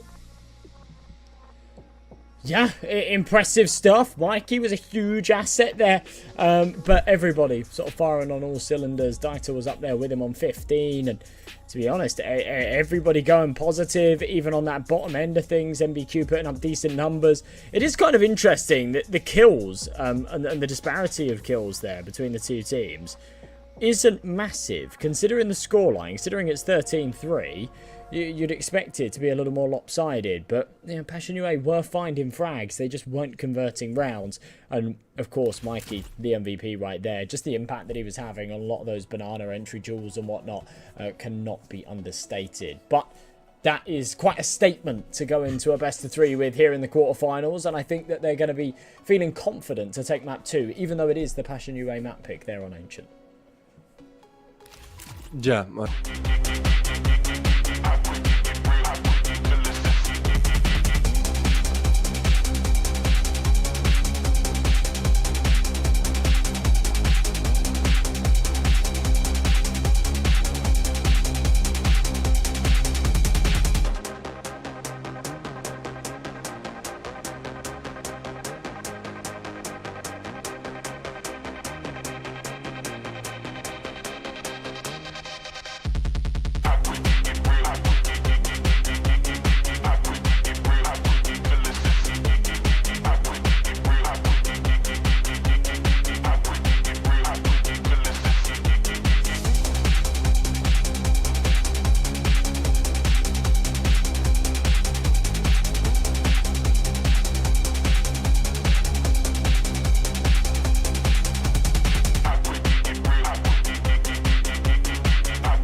Both maps today start with big blowouts. It's that 13-2 and then the 13-4. Yeah, it's going to be interesting. Eclat versus Passion UA still on the table. As this time we're moving on to the map pick of Passion UA. It's going to be Ancient and hopefully a little bit closer. Inferno, not really their chance. Only 4 maps played recently, and they just couldn't do much there. The very well deserved goes the way of Eclat. So yeah, Ancient hopefully strategically is a bit better map for them, because just talking about the raw aim and mechanics, seems like Eclat have the lead in that regard. Yeah, it does a little bit. It does a little bit. Now, it's interesting because you've got this sort of dynamic that comes with... When you look at these two teams that have been established rosters for quite some time, there is one head-to-head where these two teams played against each other towards the tail end of last year, and Passion UA actually won, and it just shows sort of how powerful this team were when they had Fear, IGLing, and Jambo on that AWP, but they've lost 2 of their biggest pieces, and the changes that have had to be made, I mean, Kvem coming in was fantastic, and Topa as well. But Eschilla, who was sort of previously on the roster and left at the start of the year, has then had to sort of come back in since Jambo's departure. And it just feels like a sort of slightly weakened version of a team that were once very, very powerful. And as I say, towards the tail end of last year, a team that could quite convincingly take down an opponent like Eclat. But Inferno, I think, was sort of proof in the pudding that Eclat are just looking like the better side on the server today. We'll see if map 2 comes with anything more here. As Passion UA out on their T side. Pistol taking a bit of space. A nice shot from Zerofix. Ooh, but it delivers on both fronts. Didar is going to get the double, and somehow Eclat find themselves at the player advantage. It's a duel for NBQ, and he does get taken down. Gets some damage in on top of, but does not matter too much for the USPs. As the bomb is planted, a chance for Passion UA to recover this. Double relocation towards Donut. Bomb plant for it, no kit either. Eclat have to top the bomb, have to draw them out, but it's Kvem with a very clean shot, and Eli not aware that 2 are in fact towards Donut. He's still looking around, man, and yeah, this seems impossible to clear as he goes for the push. Passion UA go for the elimination. Actually clocks it pretty quickly when he taps it and takes contact from Donut, no one else peeks. He then thinks, right, okay, well, they're both there.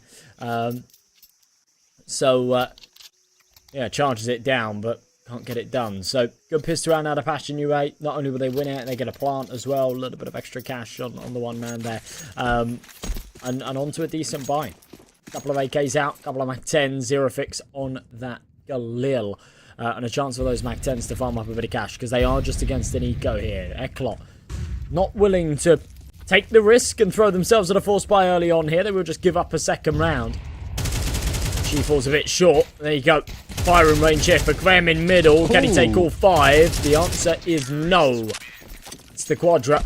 Topa steals one away. No stat pad for you today. I mean, decent stat pad, but no HOTV ace, which is a shame.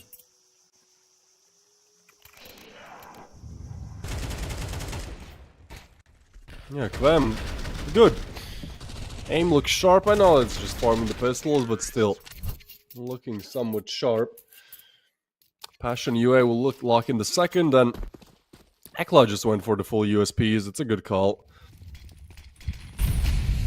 Ancient is one of those maps where maybe you can squeeze away with the MP94s, but I think they don't have like anything to prove immediately. They can just kind of slowly but surely grind them down, which, is a mighty fine strategy, especially when you feel like you should be able to convert 2 to 0. It's going to be Passion UA already taking cave control. They have vision towards mid and heaven as well, so that helps with map control, but Eclat kind of have the read on spot. It's a default setup, but this cave position is just difficult to get past without at least losing a player. Depends who sees who first. Nade actually doesn't touch them. It's a flash which changes nothing, and still the same position from Eli. He's the first point of contact. As they see him, he gets a frag, and now they try to take him down, but it's Eli with the double, actually. They want to push up a little bit further. Cave looking to refrag. Eli is there with a triple, man. Reloads, looks for the 4th, and he delivers. Talking about the aces, hey man, it's Kvem now. Finds another. The almost ace of the last round against the almost ace of this round. A 1v4 would seem impossible to lose, but it does mean that eLive just has to do it all today.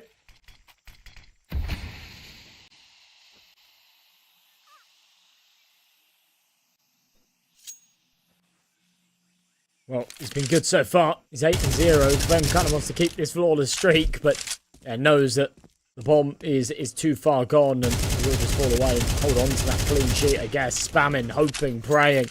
Does get a little bit of a return, so wants to stick around, but...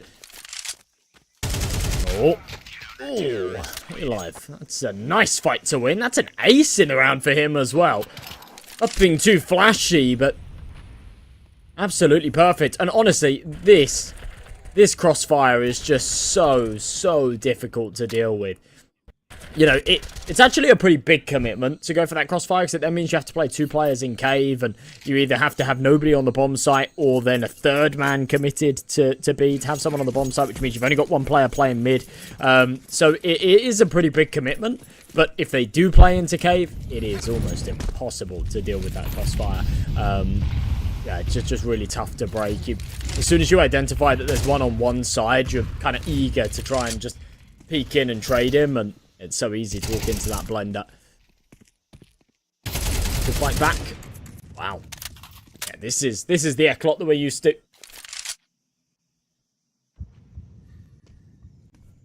Yeah, 2 kills, looking strong. Whenever they've had these advantages on Inferno, they did not scramble them. That's a weird timing. The fact that he still connects the headshot there is crazy. Like, the aim is so good. They know that he's dinked as well with the flash, throwing everything at it, but shooting around him. Goes in for the reload. Kvem now wants to push it. Oh, what is happening? A bit of a chaos here in the mid-round, but they do just surrender on both sides, get away. And that repositions them. Looking for him elsewhere. It's Kvem to actually still find the frag. I can't believe he has gotten another kill out of this. It's eLive with the refrag. But B side has been opened and that 2-player advantage has been lost. Passion UA. Can they recover this? eLive is low as well. And the smoke is great. Maybe a boost to come through.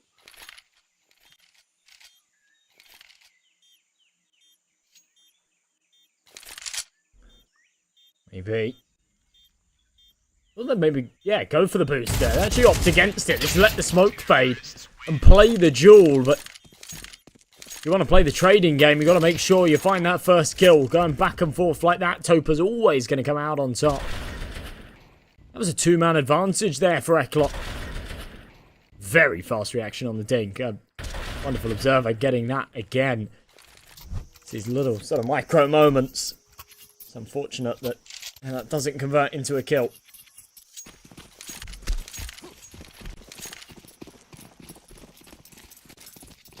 Alright then, up against the P250s and USPs, Eklot. Not exactly a round that they should have any business in, but it just seems with their aim, you know, anything is really possible. An unfortunate round to lose. They're kind of trying to go for a similar aggressive cave setup. This Didar position is almost instantly just like wide peaked and insta swing, and yeah, they clear this. Didar needs to take the fight and can't win it. Kazmo finds him, and the rest of the pack follow suit. 4C not even given to 1. Passion UA clean up, and this is a great recovery. You know, this could have been a 3-3 game. Instead, they recovered a 3v5, deal with this, and now found themselves a bit of a comfortable lead. Still very early on. So this rifle round would go a long way.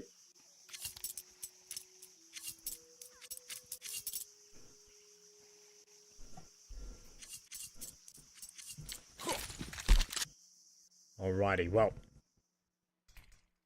What could have and probably should have been an Eklot tire goes the other way. We're now 4-1 and Kvem. Not sure if he was just sort of blinded there, but continued spraying at the dead body for another couple of seconds. Wanted to confirm that kill. Passion UA, you're just looking better here. It is really the only way to put it, for lack of a better word. It's the Fnatic game flashbacks, man. This ends in Mirage quad overtime. You think? Yeah, I'm with you.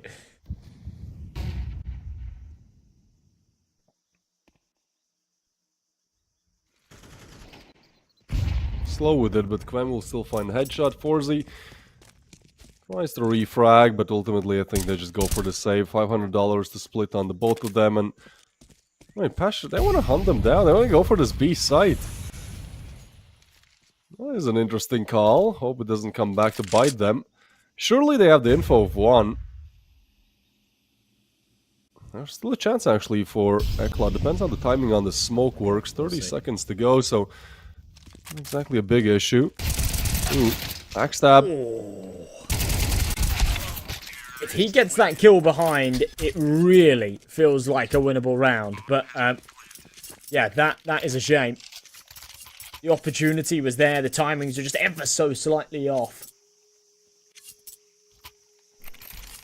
With that one wrapped up, it'll be 5 on the board for Passion UA. And that sort of crisis averted.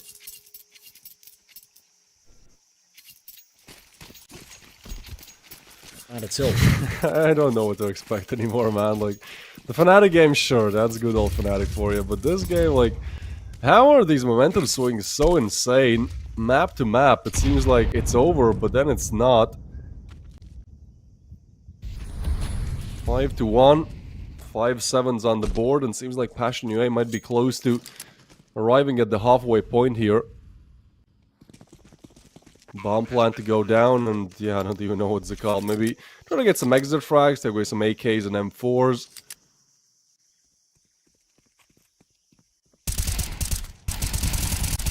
Oh. Pretty tiny stuff from us, Chiller. Chikazmo overdoes it a tad. Try not to die to these 5-7s, guys. Taking a whole load of damage. Topa take down to 2 HP. But for now, he'll survive, and just walking into Mikey, one bullet will do the trick, and pretty much anywhere we'll get him gone. So 6-1. It felt like we kind of had this little burst from Eklot where they won that first round, and then they were looking really good at the start of that following round as well, where they found the early 2-man advantage. I thought, yeah, all right, there's some wheels on this. They're going to start to claw this back and show us what they gave us on Inferno, but really being anything but that so far.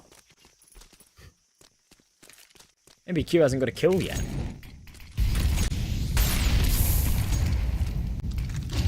Yeah, the individual performance has dropped off the cliff. Mikey, who was so good in the first map, struggling as well. Forzy on 2 now. He doubles his kill count. He has found the opening frag. It's a great first one to be found, but a lot more still necessary.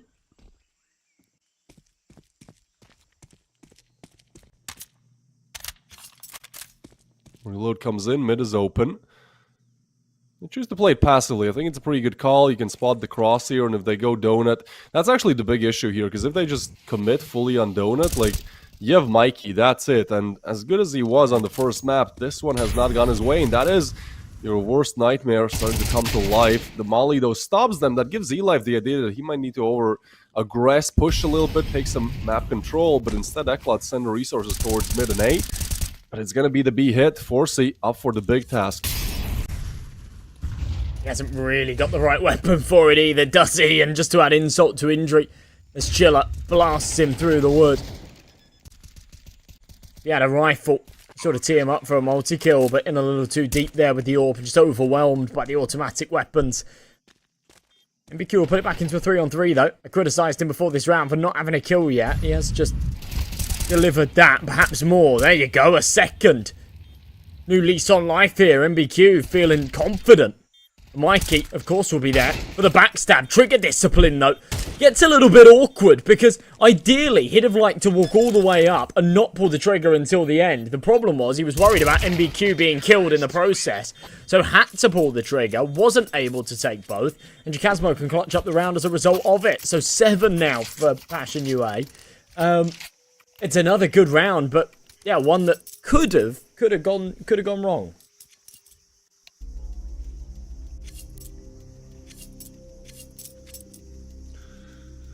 7-1, man. If I would have told you this is the scoreline engine, yeah, makes sense. Eklot, they're looking strong.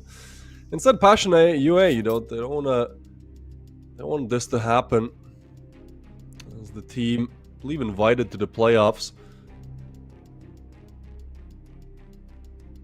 Things have not really been going their way so far.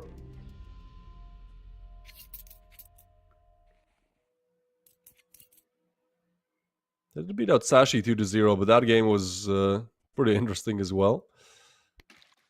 And the two playoff invitees, Sashi and OG, were put down 2-0 style as well. It's actually interesting how many of these playoff games have been 2-0. Seems like today, though, we get a treat. That Fnatic game is a 3-map, 3-overtime banger, and this one, well, it certainly seems like the third map is inevitable. Mikey has bought an M4 as the hero M4, and oh, there you go, he activates. They do need that individual performance to step up just a little bit. AK now retreat as well. They don't want to push through the smoke. Forsey in a very tough spot, though, with the 5-7 nade that burned everything chucked at him. Player disadvantage recovered.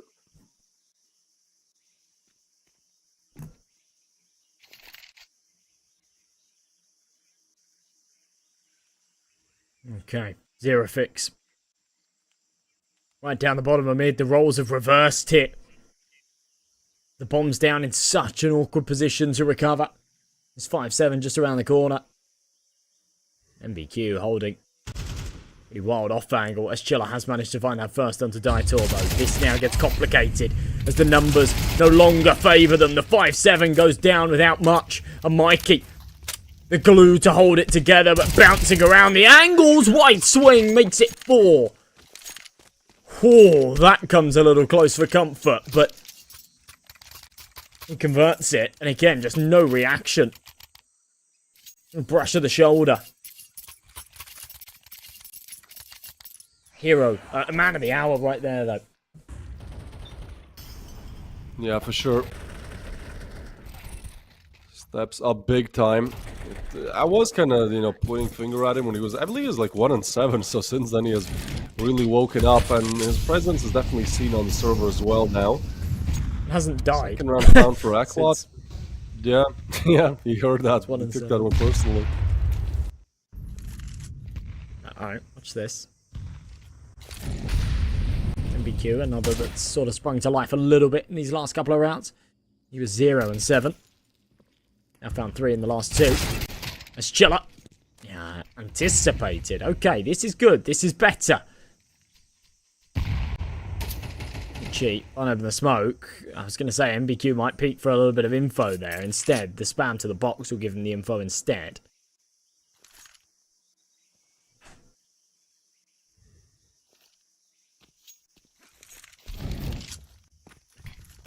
Certainly a slower pace for Passion UA.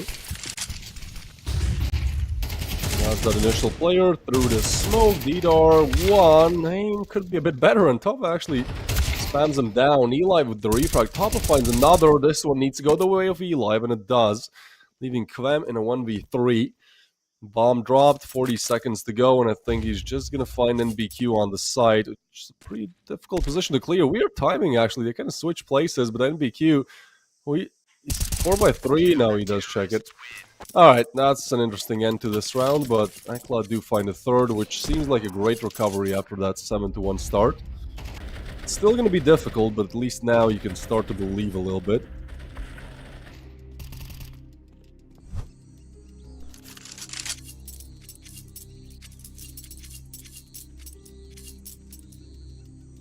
Yeah, I mean, they can take these next 2 rounds of the half, you really believe. And looking at the Passion UA money and the momentum that's sort of gone for them. You know what I am a big fan of, though? I'm a big fan of the pink headsets. I really wanted one. I've wanted one for a long time. The whole pink getup. I've got everything else pink, but those pink headsets, they're hard to come by, man. I don't know if you've ever tried to buy one. But, I actually have one. Stop. You have one? You kidding me? Yeah, but it's like a $30 one from. There's like this company. No, I'm talking about. I don't want to say the brand. Yeah, I'm talking about the ones that those guys have. The same headset that I have. Oh no! I'm no. Not even close, my friend. Oh, the boost though, Mikey taken down. It's a nice way to start it off. Now Eli feels like he needs an equalizer. I think the players, he goes for the peak because, yeah, they're focusing on Eli. It's Lidar to push in. Eli gets another. It's a 2v3. Still an advantage for the T's. Bomb drop towards double doors, and NBQ wants to scout out where this player has gone off to as well. Timing and a damn. Bye-bye.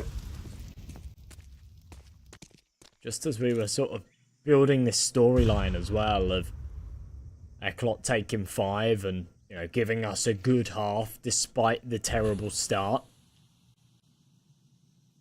It all just folds here in round number 11. They're in their opportunity. Oh, 4C. Given a new lease on life there, definitely should have been dead. Somehow the head doesn't connect. I don't know how he takes damage when it really felt like only his head. Maybe his shoulders were poking over.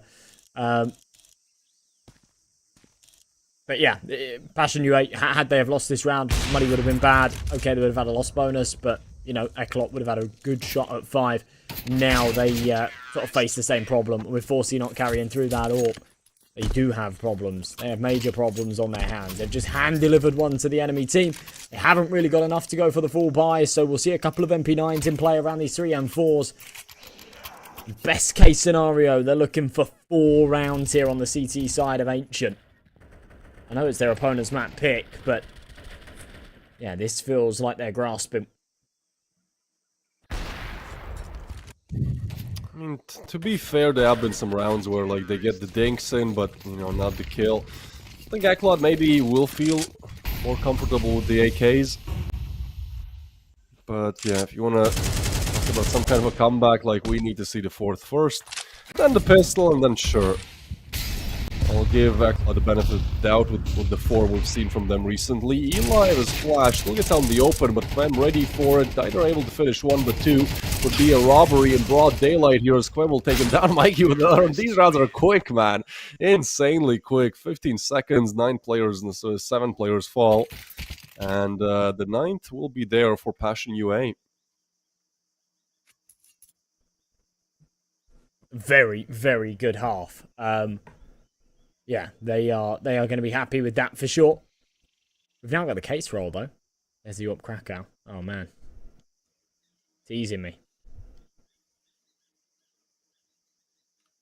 See who wins this one, though. We've pulled some good skins over the last couple of days.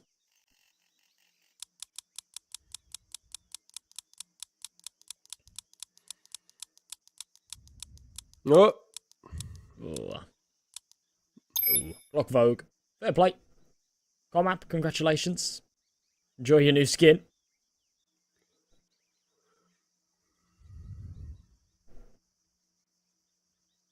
Cool. I feel like we're going to be seeing Mirage here. Like this. I don't know what has happened. It's so hard to predict these games as well, man, right? Because, like, every hop seems different.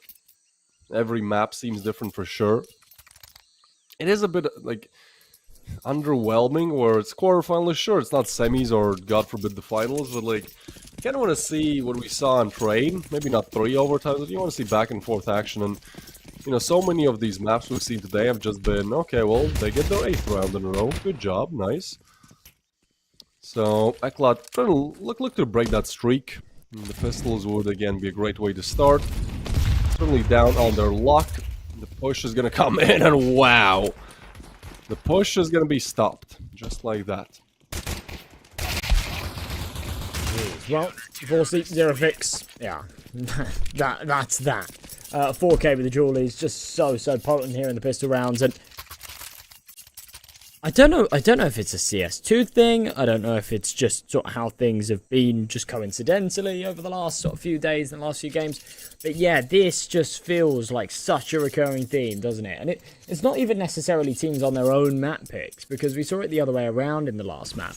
But it's just these super one-sided games. It might be down to the economy and whatnot, but in the second you gain a bit of momentum, it's just, that's it. It's finished. Like, Eklot were able to do it on Inferno. They absolutely stomped. Passion UA have been able to do it here, and they're looking to do exactly the same. They're going to be on for 11 rounds once they overcome this eco. So far, making light work of it.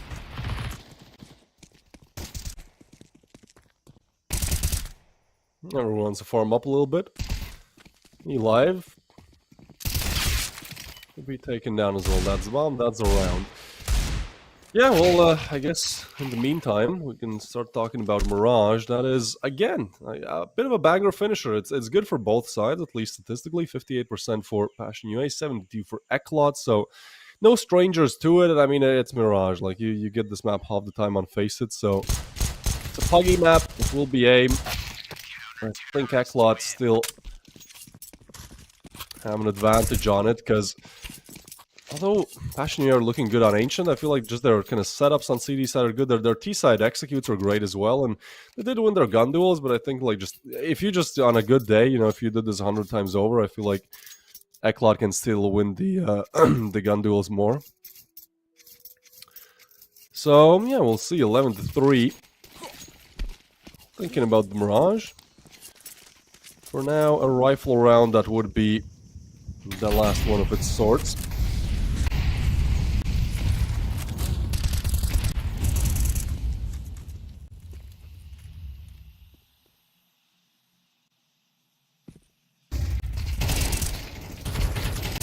Damn, just like that, Clem gets one as well. Horsey with the refrag, but Chilla is right there. Whoa, takes a lot of time to figure out where that player is. Not sure what happened there. Maybe you looked at a radar or something. It's gonna be a 2v2. I did the mic thing again. Well, being tapped in though. And, well, yeah, that aforementioned 2v2, but everybody is now low, and Zerofix, I'm not sure if he has the information, just how low they are, but him on 21 points of health might want to try and save here. It seems to be the case. However, I don't know, you're 11-3 up. I feel like you can afford to kind of take these risks, go for some of these balls to the wall clutches, but taking the more disciplined approach, taking the more mature approach, perhaps. Carry that AK through. It's a luxury that CTs cannot buy.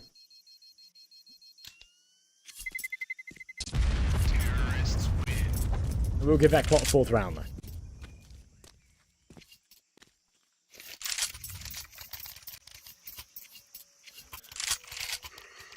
I feel like this is going to be a comeback. Still think Passion UA cleared this, right? But yeah, it can get a bit out of hand sometimes. I am excited to see this Passion UA roster. Yeah, they were the invited team, in fact, and I did not get to see the match against Sasha. I think I caught a glimpse of it, but it's an interesting roster put together, as always, full of promising Ukrainian aimers. Against the Czechoslovakians. Eklot, a rare team of sorts. Zerofix, we'll start things off. Especially the hero AK. USP, a lot of damage, and they're not ready for Quem.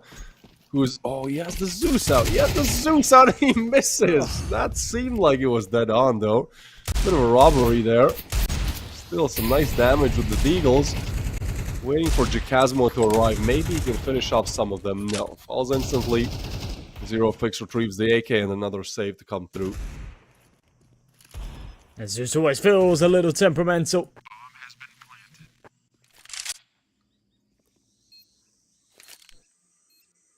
Snatched away there. Again, is another round where tons of damage has been dealt, but Passion UA don't look like they'll get anything more than just the 1 kill out of this. And the player with the rifle gone down as well. So Topa just with the Deagle, not really much to save, will get executed by Daitor. The Zeus recovered as well. Forsey tosses it away, doesn't even want it. Doesn't want to be cycling through nades and end up getting tripped up by a Zeus that he's not going to use. So get it out your slot, get it out your inventory. Yeah, that was bang on the money. That's unlucky for Quem. That's why I don't buy the Zeus. I feel like, especially with kind of CS2's hit reg, it's so many times. Maybe it's just, you know, I'm finding reasons why I'm not bad, and it's the game's fault. But whenever I buy the Zeus, half the time it is like, but I was on. I hit him. With the off, it does not feel that bad, but with the Zeus, it is a little bit weird. Honestly, like that Zeus skill could have secured the 12th, because it kind of would have been 2-player advantage, and Quem was low, so I don't know. There's a world, obviously, you can storyline this how you want. And it seems like Passion UA wants some early info. Chilla has to be careful. For now, just jiggling the angle as there will be a fight towards A, and then the rest of things happening towards B. But it's going to be interesting to see how this fight... Whoa! Timing is insanely bad for Mikey. That's a filter.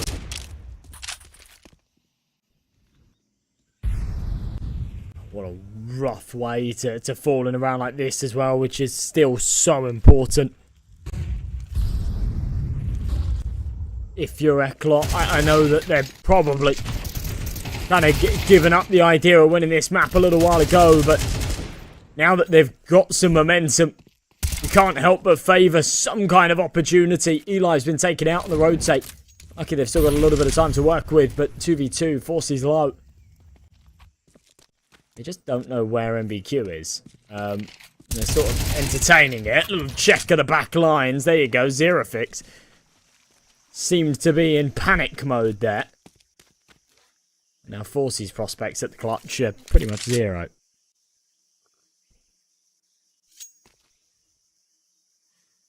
Yeah, 16 HP, no time, no bomb, no hope for this round.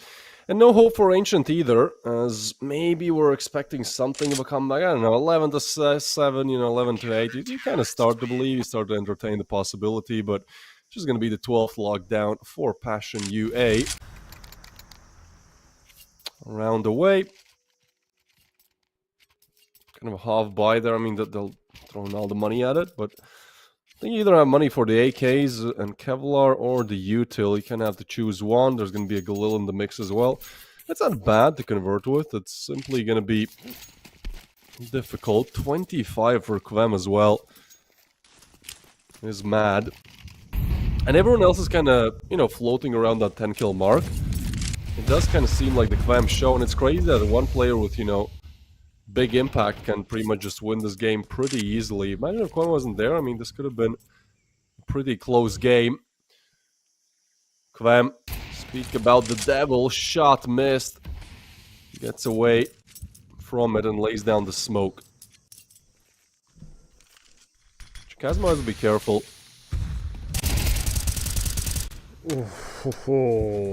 Alright. That is a... yeah, true sort of, not luck shot, there's a bit of skill involved there, but when you're fully blinded, you're just crossing your fingers and praying that once your screen's not white anymore, you're still alive, and there's a little red icon in the top right. An advantage for Passion UA off the back of it.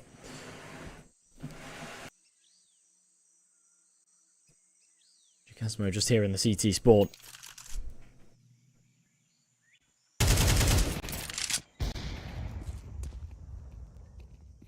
I'm gonna go for the push, but Jacasmo is reading this pretty well. Just needs to stay alive for a little bit longer. Chilla is there up on the boost as well. They're kind of walking into this setup, 30 seconds to go, and Chilla draws the attention, which gives Jacasmo a great opportunity to get one. Low HP, no way, he gets a headshot. Taken down by Forsey. It's a 2v2. They go for the plan, but Forsey's last position known. Swing out in the open.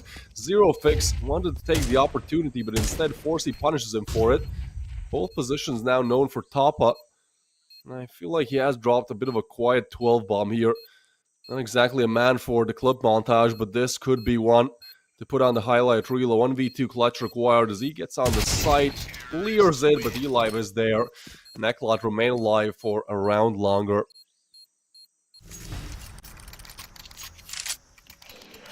That's another one that felt very losable, didn't it? As they were sort of wrapping around through CT.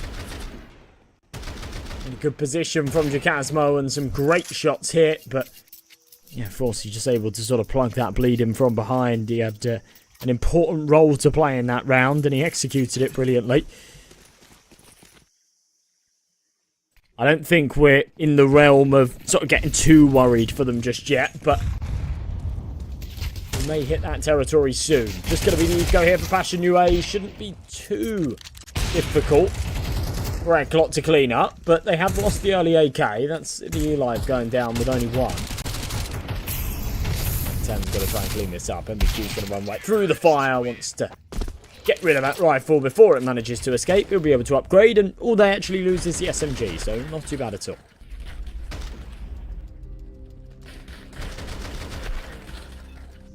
It's a nice attempt. kind of gets going at first. I like the attack pause here. I think it's very necessary. You know, you have 5 more chances to convert.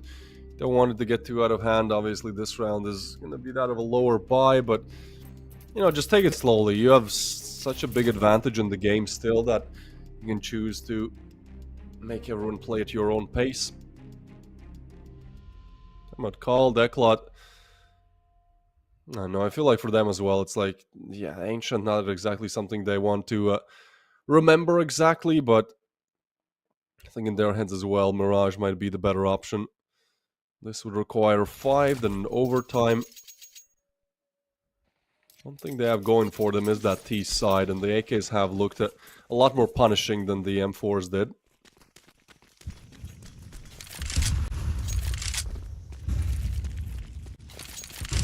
It's another one of these sort of half buys here as well, so this should be an 8th. I mean, we have seen some great moments where the Pistols have prevailed, and against a buy like that, you just can't be doing that.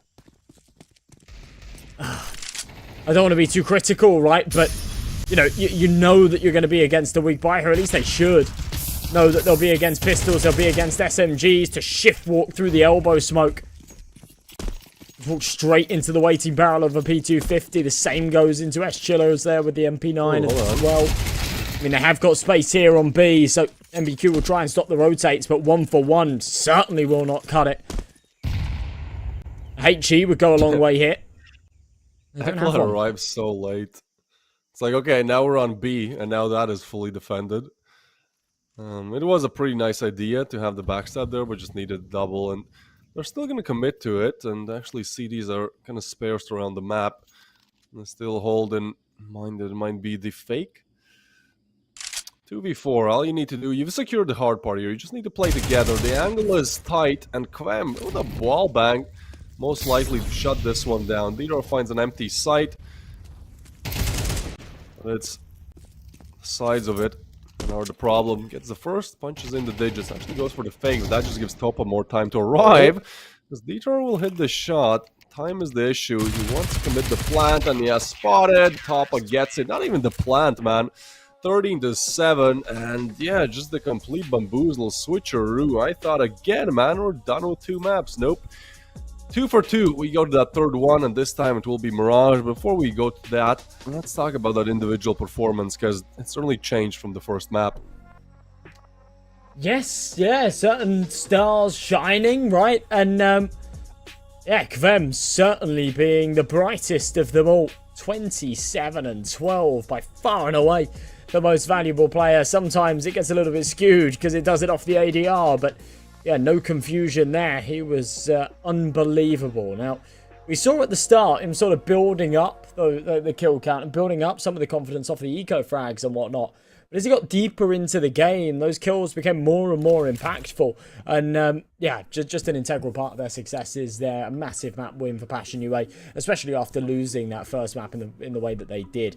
I think they're going to be feeling good. And Mirage, hopefully, has some exciting CS in store for us. I'm not sure my heart can handle another quad OT, but something with the same kind of excitement. That's what I was trying to get on. You know, whatever happens on Mirage, I'm cool. Just no quad OT. Let's keep it 3 or less. Let's keep it 3 or less. The Fnatic game was long, and yeah, we're going to be seeing how it goes. This is coming to a very exciting end to the first half of the quarterfinal bracket, as we're going on a break, returning with Mirage in 15 minutes.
momentum swings going crazy in this whole day throughout it. I don't know, it might be full moon, haven't checked, but yeah, can't tell what's happening anymore, as every single map seems to be dominated by one of the teams, but it's never the same twice in a row.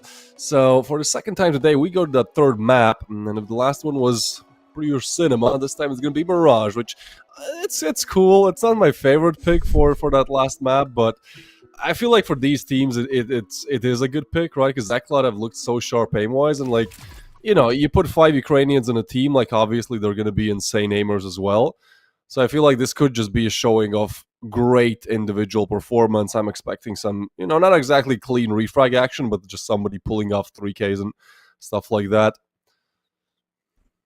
I think it's going to largely come down to individuals. I know that sounds like a real cop-out thing to say, and just, you know, obviously it comes down to individuals, but when you see just how much of an impact Kvem had it, for example, there on Ancient, if he goes missing here on Mirage, I think that would be a major difference maker.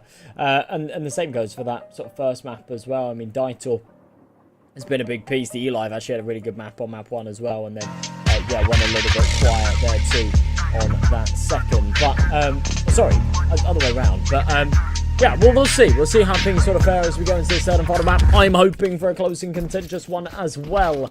And it's going to be a knife to dictate the sides, of course. Our wonderful observer up on your right-hand side, Wanda, catches all the action on the cams. With Passion UA winning the knife round, I guess they'll opt to start off on the CT side here. There you go, little switcheroo. I meant to say, in terms of individuals, Mikey popped off in map 1 and kind of disappeared a little bit in map 2. And I think that sort of comes into play as well. Not as bad as like the whole Fem situation where, you know, he went 11-11 map 1 and then 27-12 in map 2. But yeah, it does sort of come down to the superstars a little bit. And if Mikey can come out of the gates hot here, then perhaps there's a real shot here for Eklot to turn this back around. We will see. Heavy on the mid presence though, a Passion UA here on the pistol. Yeah, Mikey will be needed. He was such an integral piece in that OG game as well. It's this time Jacasmo to see where the attack is coming to, and it's 5v5 still, but the side is open. Good calling from Eklod. They picked the open side, they picked the headshots. And Zero Fix avoids disaster there, almost goes down.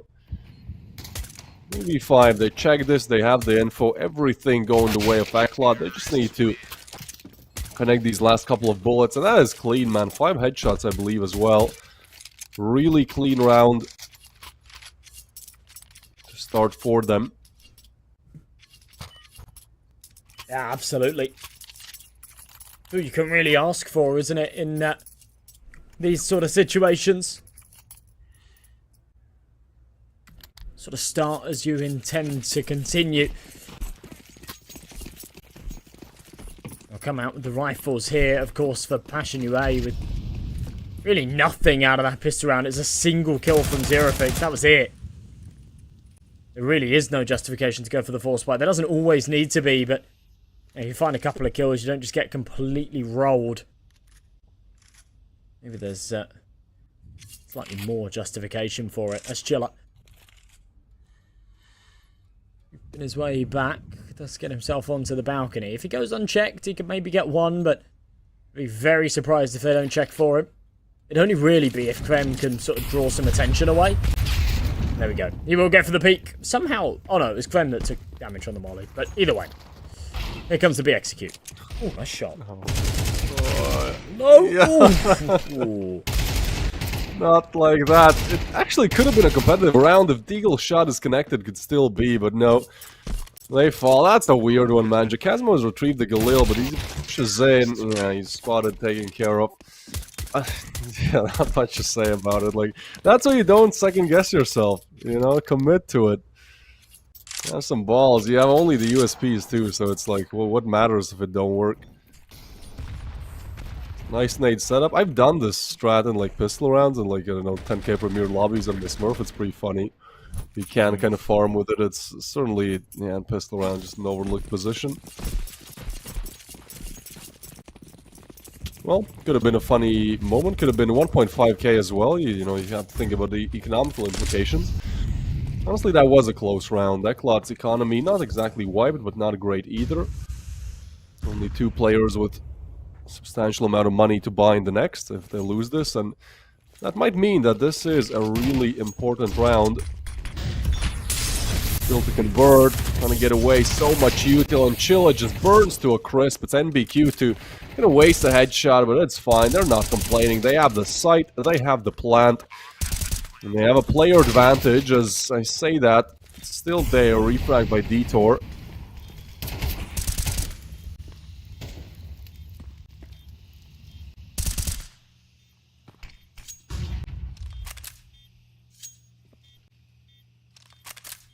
Sopa. Pulling it back a little bit.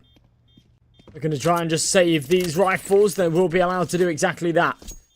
Eklot, despite going 2-0 up, you know, especially after the damage they took last round, have been struggling with the money. So, yeah, that'll be a nice little cash injection. 3 stay alive and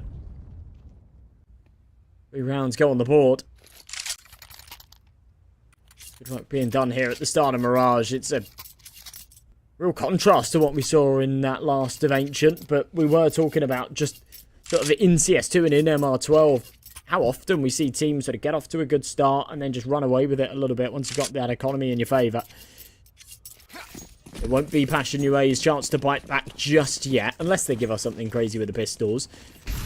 It'll be that next round when the guns come out again that perhaps they can try and stop this from getting out of hand.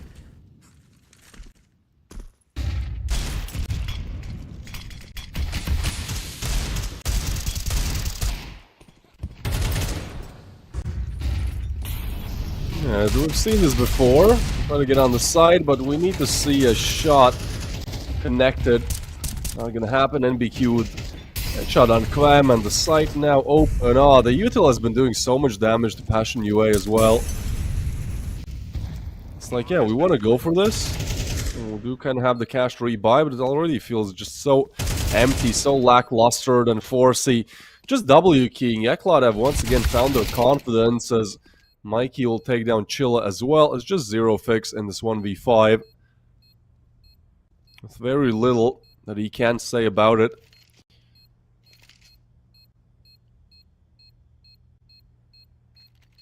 Maybe an exit frag. It's Mac 10. Okay. Alright. And he gets away. No, he does not. I want to say that would be a nice round, but yeah, Forsey is quick on his feet. Eklot with the 4th, and alright, I guess it's fine, you know, if we see just another blowout, but this is starting. We're 4 rounds in, we're cool, we're chilling, but yeah, I'm kind of waiting for Passion UA to do something. I want a competitive half, man. I want a competitive game. First 2 maps, cool, it is what it is, but last map, if you go to the 3rd map, make it close, make it entertaining. Wouldn't be surprised if we see this one sort of come in bursts a little bit. Yeah. I've seen that plenty of times in the past, but Forsey, AWP over the top, trying to get a sight line. Really be granted it. 0 fix instead, down below, underpass, good entry, but traded right back. He's not able to do any damage there onto the E-Live, so it is just even 4v4. A minute 20 left on this clock, it just continues to tick. There's a bit of map control, I guess, gained here for Eklot. You've already got the MBQ trying to walk out a ramp. He'll take contact in just a second, and of course, wins that fight. Chikazmo right out in the open. Molly as well. Oh, wow. Oh, again. Yeah, it's been so much util damage from Eklot, and honestly, half of it is kind of unwarranted. Like, that should not come through. Chilla, though, nice boost. Timing is everything. Tapa and Chilla both get a frag. Tapa does over-aggress. No need to peek there. He thought maybe he'd surprise and he'd focus on Chilla, but no, it's a well-deserved punish. And that A side is still open as E-Live trying to hug the wall here and go for the plan. He's quite confident that nobody's CT. I think they might have info about Quam. Not sure. Look at this. Mikey, yeah, his impact was not felt. Whoa, whoa, whoa. Mikey with the first, and he knows. He gets away. Or just really good timing. Could So have I'm went a pretty bit sure weird that here. they heard both on short anyway, and they have the information. But even if they didn't, they could be pretty confident on the basis that there's one boosted up on the boxes, right? So somebody had to boost him, which means that Fair enough, there yeah. was too short, right? Of course, now they know exactly where Clem is, but staying scoped in, he's going to try and be sneaky around this bomb site. Saw the barrel, didn't react to it. Does hit the AWP shot. Definitely doesn't have time. Mikey emerges from Palace. He'll grab that AWP as well. I'm not sure if the round ends before that bomb goes boom. Depends, because we switch to the replay. So I guess we'll just have to see in the next round whether or not that AWP is carried across. No, I don't think so, unless it's on the floor. No. All right. Yeah, he died. He died to the bomb. I thought so. Still, 5th round, though. And they've got plenty of money. Eli could have dropped an AWP if he wanted to. He opted against it. They're just going to run the 5 rifles here. Considering they're against 3 MP9s and a Deagle, I don't blame them. I'm still trying to wrap my head around how this can be a very one-sided affair in every single map that we watch. But, you know, we've arrived at that 3rd map nevertheless. Maybe one thing that you could say is the reason for Passion UA with the slow start. Like, even though they have good win rate on Mirage, they're quite T-sided, 60% win rate on the T side. So it could just be them having a pretty bad CT side. Still, you need a round. Make that 2 if you can. And top up, he hears me, gets a double. It's a crucial double. I don't know how they don't get the refrag, but that's going to go a long way here. Bomb to rotate back towards A, and there's 3 on the other side. Detour, he might not check this position, and yeah, it's Jacasmo with the MP9. Of course, it's a round like this where seemingly advantage on the side of Eklot, but Tapa, I mean, I gotta give my props. Said he kind of dropped like a silent, I think it was 15 bomb. Like, he wasn't non-existent on the first 2 maps. I just never really saw him get a kill. But this is a big, impactful round, a loud one, if you will. Jacasmo, they should have spotted him. Should be aware. He still gets a frag and the double. No problem in the Passion UA camp as they convert a crucial round and look to at least recover the CD side a little bit to prop themselves up nicely for that T side.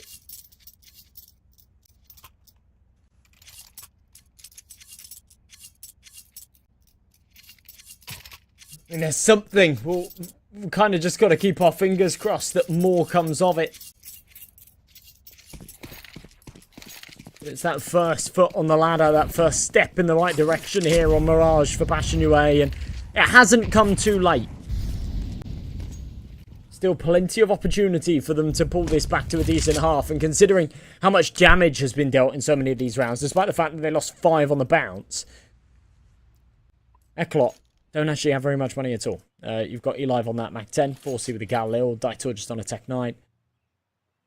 Still fancy their chances at this, playing it as a unit, all 5 about to burst into A. This is going to be tough.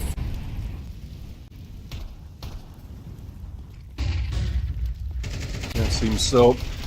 Util blooming, Kvem with the frag. Detour gets 1, but Tapa's position is really strong. It goes overlooked and he is able to get a double from it, which should be enough. As I say that, 4C is still going to get the frag, and they go back. This is like a face-it call, you know? This is something you're like, okay, now let's go back. No, we go back again. So, yeah, certainly scrambling a little bit right now, Eklot. Honestly, going B would have been a better call. Depends on the timing here, but as NBQ falls, should have just went B, man. I guess you're going to have a defender either side, but he could have beaten the timing. Still, Zero Fix has not left his post, and yeah, there's Chilla with the refrag. That's just weird calling from Eklot. Don't know what the idea was, but Yeah. that will be the second for Passion UA, a deserved one at that.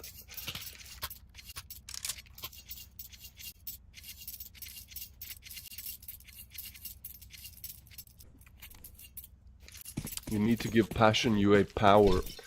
This is what it comes down to with how shaky it has been. You know, we need the casters to be the talismans.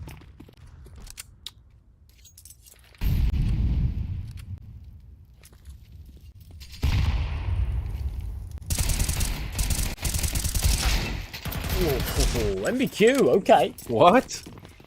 The double? Wow. Oh. That was Glocks. That was Glocks and a Deagle.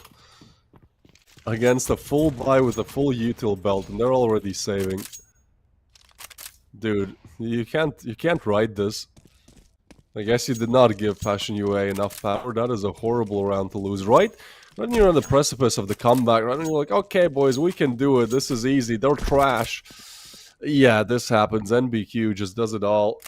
12 kills on the board. I mean, he's double-digit kills and far surpassed anyone else.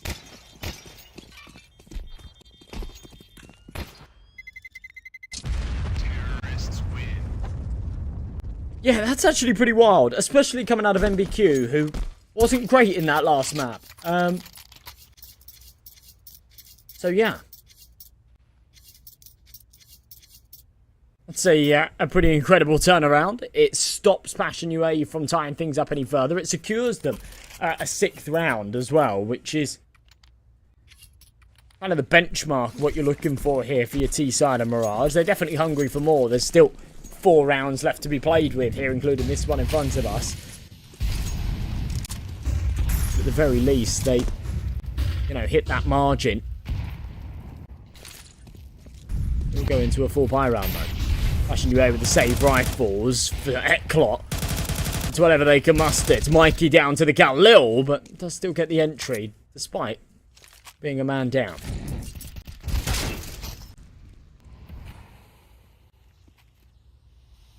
Seems like Passion UA are still somewhat able to recover in this first half. Only they can convert this round. It's a nice initial shot from Forzy, and when they're aware nade is going to be great, and almost it allows Didar to finish off Jacasmos. Forzy showcasing some pretty nice movement, kind of split-second decision-making, combat opping, and flick missed. P250, the battle. Not what you wanted to see, but there you go. Passion UA do it one way or another. It was actually good setups as well. Like, they had the 2 insta-refrags coming.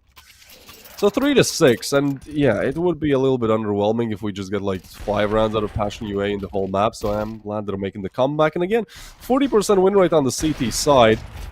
I think it means we're in for double digits for both.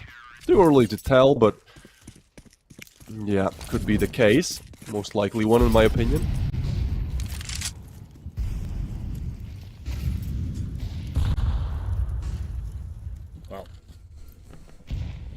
Passion UA just sort of holding on when they need to. This has been far from convincing out of them, but it's been sufficient. It only takes that one little switch up. They hit that flow state here. They can start to ball this map their way against the half bite. I mean, it is a full investment, but there's a couple of pistols in place, so we'll call it a half bite. They're doing good work. 2-man advantage, brought down to just the 1. Eli found himself an M4, but do they know that there's another lingering on the bomb site? Numbers now even, but Zerofix will be the man to deny this. There's one literally on his head, but as he emerges through the smoke, he was aware of it. And he doubles it up. Topa's there to follow, and that's another good round from Passion UA. You can just see the communication, everything from Zerofix is down to the T. Look at this, NBQ was literally on his head. Multiple of these today, where the split-second bomb denial happened a lot in the Fnatic game, and yeah, this being the finisher, we're expecting more of the same.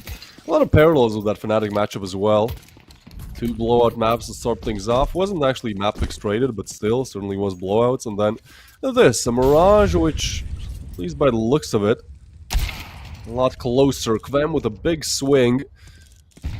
Gets the frag. The only Taiji, I don't think I've actually seen this op skin being used too much. It's an expensive one, but I feel like it's like one of those collections that just...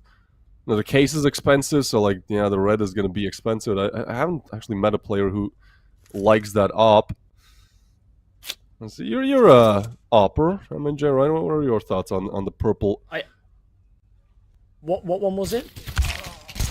The Oni Taiji, the Heaven and Hell kind of. Ah, right. Oh, I think it's cool. Japanese yeah, one. I used to have one. I think because it was from the it's from the Hydra case, right? They're like way too expensive now. Like I think they're way that's my way point. too expensive for what they are. But I don't know. I think they're cool. I used to have one. I think it's just nice to have like an AWP skin that, you know, you never see them. You never see them in games, so it's quite unique, I guess. But yeah, I rock a Silk Tiger. I think they're cool. That's you gotta be a special type of guy, I think, to rock a Silk Tiger. I was considering it for a bit, but yeah, something the price point, I guess, and too broke the translation. I was like, well, you know, I spent 50 for this. 2 hundo is like, no, it's something. Like, there's some other options. If it was StatTrak, maybe. I'm a StatTrak enjoyer. 0 fix. We'll try to get the damage in though. And the Oni Taiji still remains in the hands of Quen.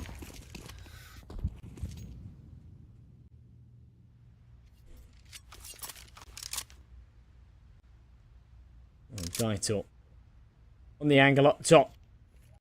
These buys are just sort of slowly. I mean, they're still getting this loss bonus because they're, you know, Passion UA have pulled back a decent comeback here.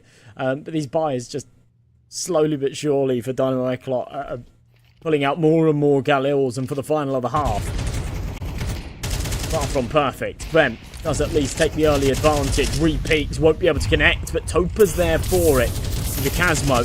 Oh no, he's burning, and he's on top of the box, but he's managed to find a little bit that isn't on fire. He's allowed to stay up top. Finds 2, almost a third to close it. Topa's there to get a double of his own. And 6-6, bearing in mind they were 5-0 down, that is an incredible recovery from the Ukrainian squad. Yeah, certainly so. I mean, it is just a game of swings so much. Like, I don't know, I prefer kind of back and forth more. Like, you get 2 rounds, we get 2 rounds, you know, stuff like that. This is kind of, I don't want to say it feels fake. That's not the correct word. It just feels like very unpredictable, very surreal. Let's see if we can pull something from the case. Maybe it's also something unpredictable or something that could add a nice bonus to that bank account. If you decide to sell it, it will be the Sakaku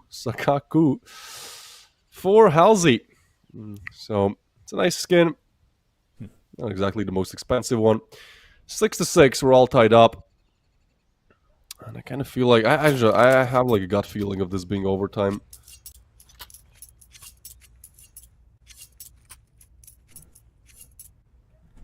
Very early prediction here, I know. Yeah, if you hit it, then yeah, I'll give you all the credit in the world. But if I don't, then it was just a feeling, you know, like. Yeah, you jellies. All right, well, you might be onto something. This has been, you know, a close game. It's been a weird close game where it's come in bursts. We were sort of talking about that before the start of this game.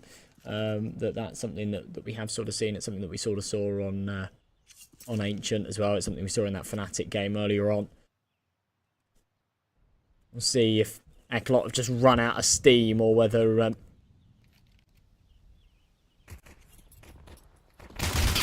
there is something more hit. Mikey. Fall early.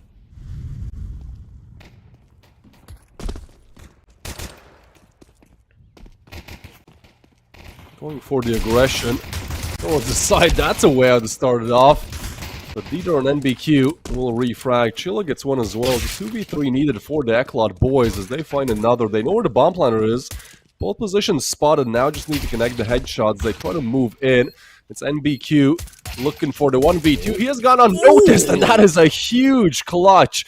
Timing is weird. They're not expecting him so close up. The first one comes for free, and the second is caught while reloading. Eclot, after a drought, find themselves in the lead once again.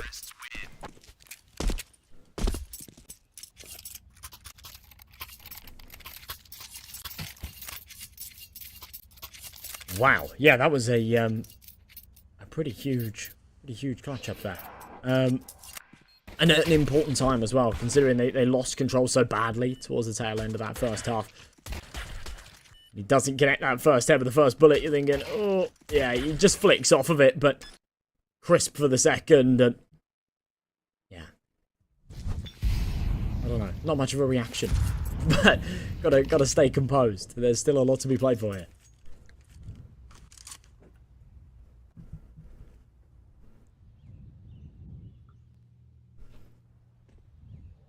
Certainly so.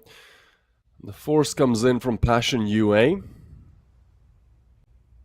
haven't actually seen too much. Like, some teams are just great with deagles, and that's not something I can really put my finger on and say that, you know, Passion UA are able to do it. We saw actually an incredible two-piece from NBQ in the first half. Convert a Glock round of all sorts.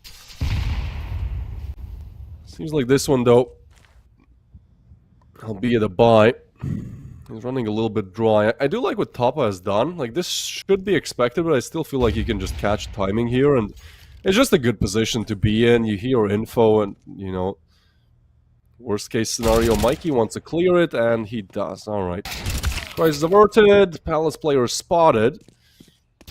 Two towards ramp. One they do expect. That is fast and clean from Jacasmo. He's looking for more. Jacasmo single-handedly shifts the tides now and does not go for the overcommit. So Forzy is going to hit the shot. Eli with the frag, and that's the bomb down. Jacasmo did so well to get the double, and then when we don't see him, he did decide to swing. That could spell the end of this round as the bomb is dropped. They're guarding it, and that's Eli with the conversion. And so Eklot bounced back, and that's a crucial round to convert as well, right? Their economy otherwise would have been wiped now. Should be sitting comfortably on 9 here.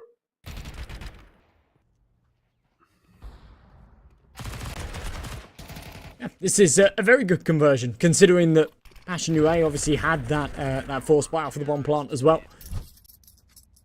Comes at a good time. Now they'll get that freebie that you sort of hope for when you convert the pistol. Sometimes it's a little bit harder to get to this point, obviously having to overcome that force, but yeah, AWP out, rest on the rifles.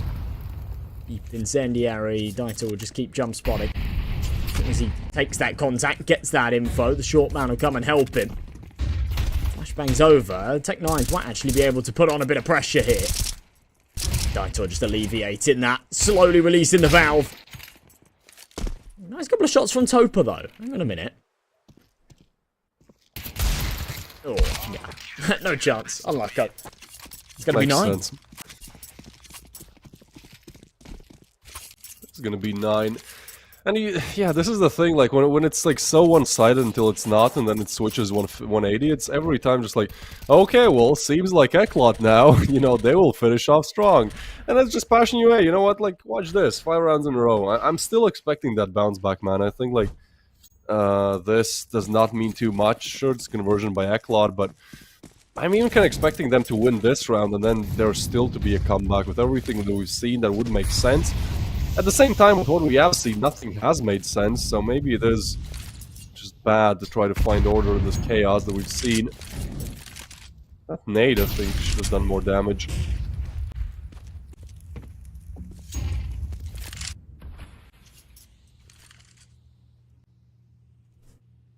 Jacasmo underneath. Goes into window. He'll pop smoke of his own here into Con, and Mikey's going to play in front of it. So fire at his feet, has to press forward. They should have heard that sound cue, but they don't. 2 for 2, puts it into an even situation. The Eli down to 11 HP. He's got himself a decent little angle here. It all comes down to timing with this fight onto S-Chiller. Second coming out of ramp. The bomb's still miles away though. Kvem, by the time he gets it, the rotates are going to be in. They'll both be posted up on CT. MBQ, big kill.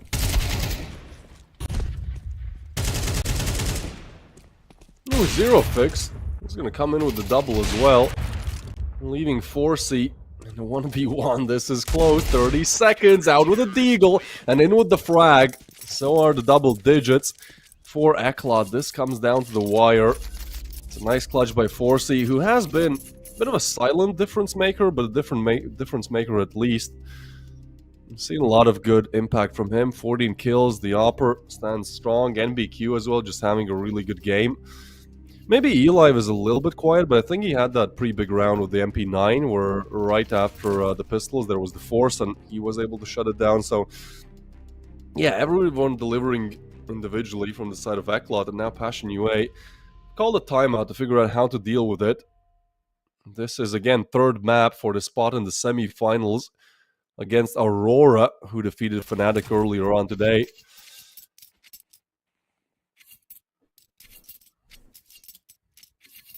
You still think overtime's written in the stars here? Yep. Well, okay.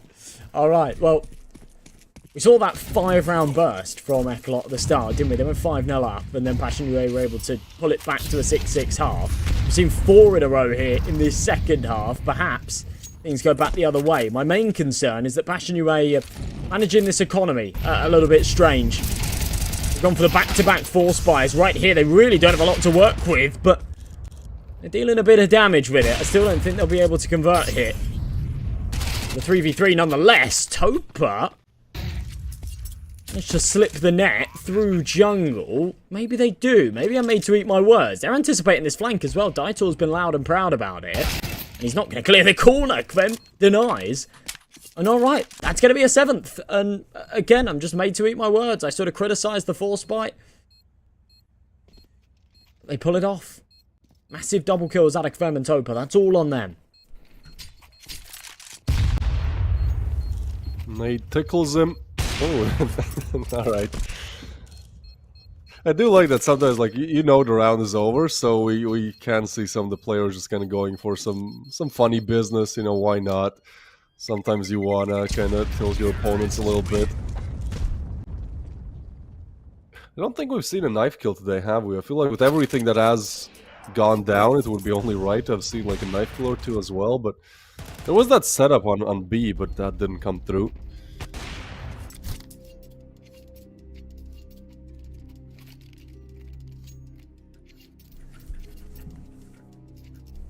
Okay. Quick tack pause. Eli getting vocal. Talking to the troops here, saying, guys, that was a bad round to lose. That should have secured us in 11th and put us in a powerful position here instead. You know, we still lead by 3, but it's a fragile lead. CT Money can whittle oh so quickly, and we've already sort of seen that happen.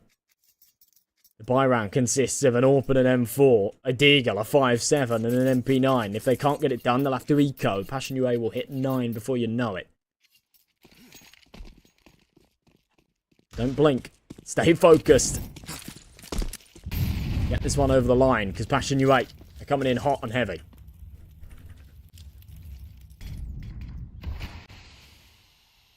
Well, that smoke will certainly cool things off a little bit. There's going to be a very overwhelming push towards the A site. Bomb makes his way back towards heaven, it seems, or just go for a mutil. There you go, that's the execute, and man, Eklot had the read and then some. It's a 4-player stack, and NBQ has found the first. Eli's still tucked in the corner, trying to spam through the smoke. NBQ can't get the frag. It does get really weird. They still decide to push through Jacasmo. Somehow that's a jump shot. Dieter burns, and slowly but surely they're just taking this site centimeter by centimeter. Tucked in the corner as well. And they dropped on top. And it is weird, right? They can't get out of this. They wasted all of their util. And it doesn't mean that it just kind of looks all so dry. They go for the peaks, but it has to be the raw aim to convert. There's an up on the other side as well. Forsey misses. Ooh, it's a lot of misses coming through. NBQ will pull through, though. Dieter with another. And it's just Topa in the 1v3. 2 players low HP. 30 seconds to go. There's a world where he can find one, try to isolate. They're holding it down, and this time Forsey should not miss. He does again, but they peak swing together, and it's a nice setup from Eklot. With all the misses from Forsey, it could have gone wrong, but good recovery. The rest of the pack is there when you need them. Yeah, they get the low buy over the line, and in a scenario like that, wow. The timeout goes a long way, right? It's the little break to talk things over. Works perfectly, and Passion UA want to, I guess, take a page out of that book. Let's do the same. Let's take a little pause. Let's Have a little chat. Cook something up on the fly, perhaps. It's all or nothing here. They're forced up, they lose it. Eklot hit 12. It becomes a real problem. Well, this was the Fnatic Aurora turning point, right? It was the same scoreline, third map as well. And Fnatic were given an even easier round to convert, as it was only a single rifle.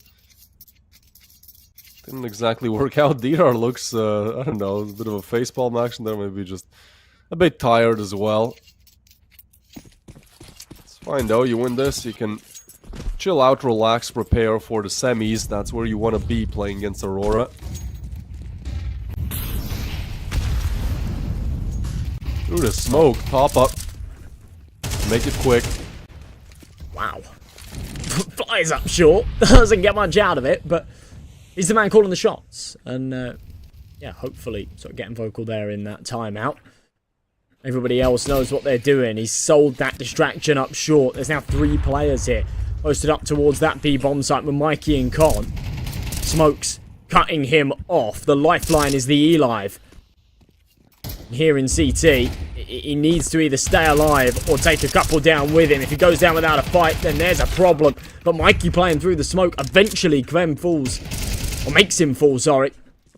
Everybody else crumbling. Passion UA, this has fallen apart. They've just taken far too long to kill the E-Live.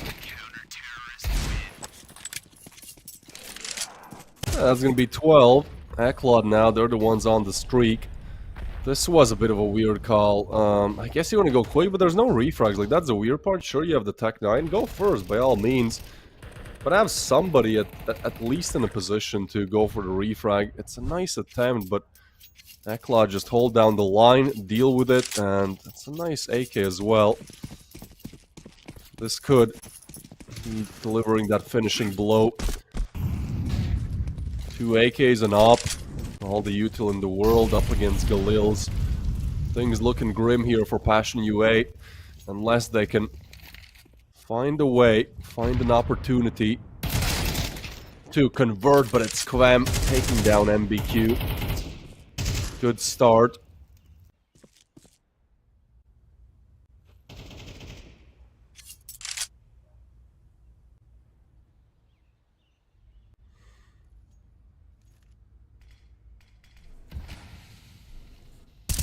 Man advantage. Down, Mikey.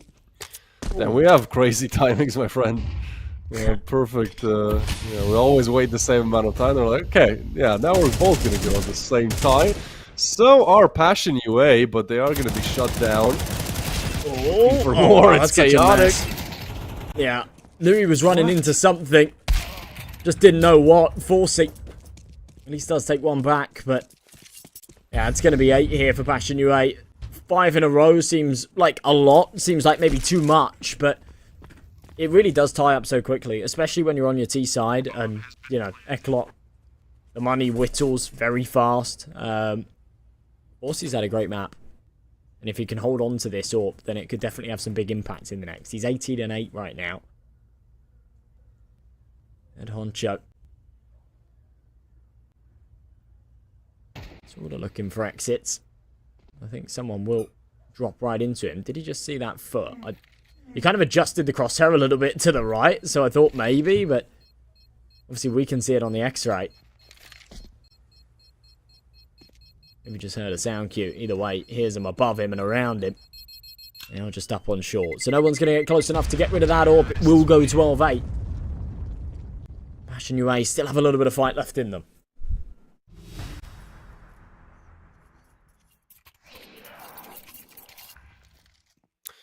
Here's that last-ditch attempt to try and keep this competitive, try and push it to overtime.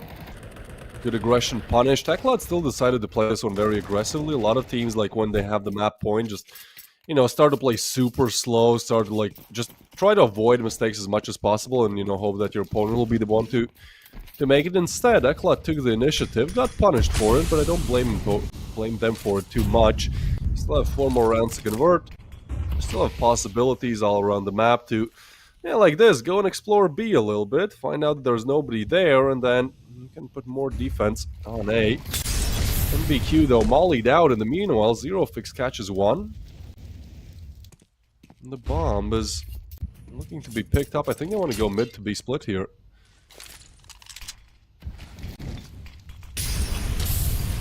Seems like the right idea. Obviously with that man advantage as well. Wasn't sure if we'd see much of a buy out of Eklot, but obviously with that AWP being saved, they just about managed to muster one. MBQ, very good position. Jacasmo will clear it though when you haven't had any ramp control throughout the entire round. Of course, you have to check your corners. That's what we'll see. Topa escaping. Mikey and 4C left with the 2 versus 5. And they don't want to touch this from a mile away. They will hold on to their weapons here on B. This false sense of security. They are being hunted. They won't get out without having to fight their way out here.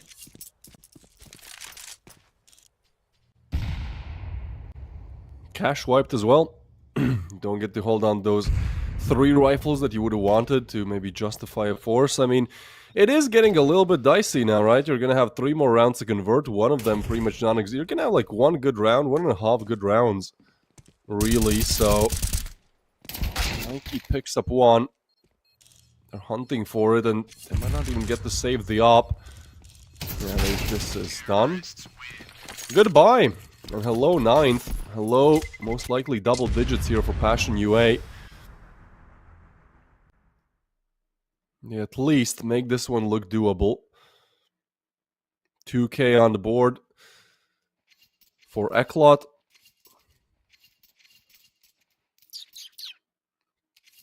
It's gonna get weird, man.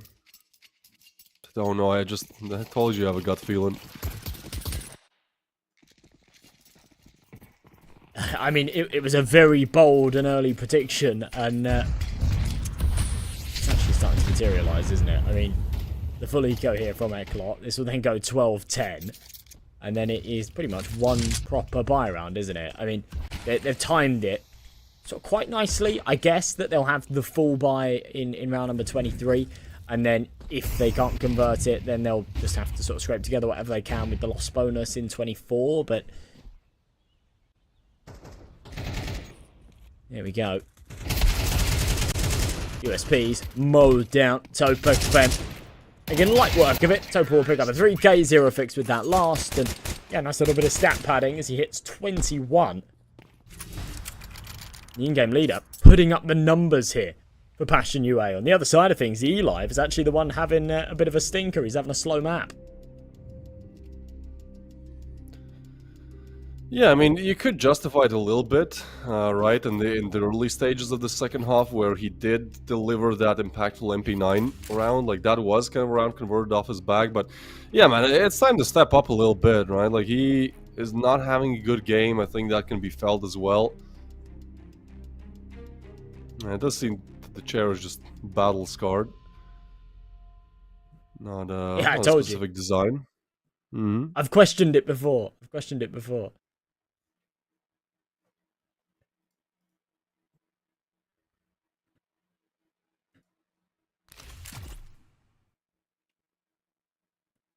Cool. And oh, what?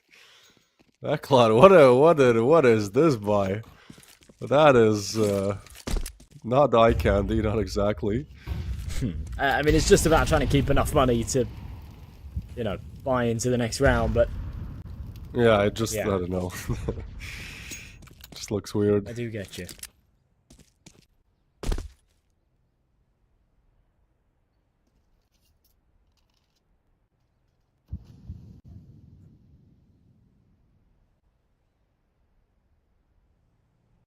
It's gonna be slow, but seems like the correct call for Passion UA.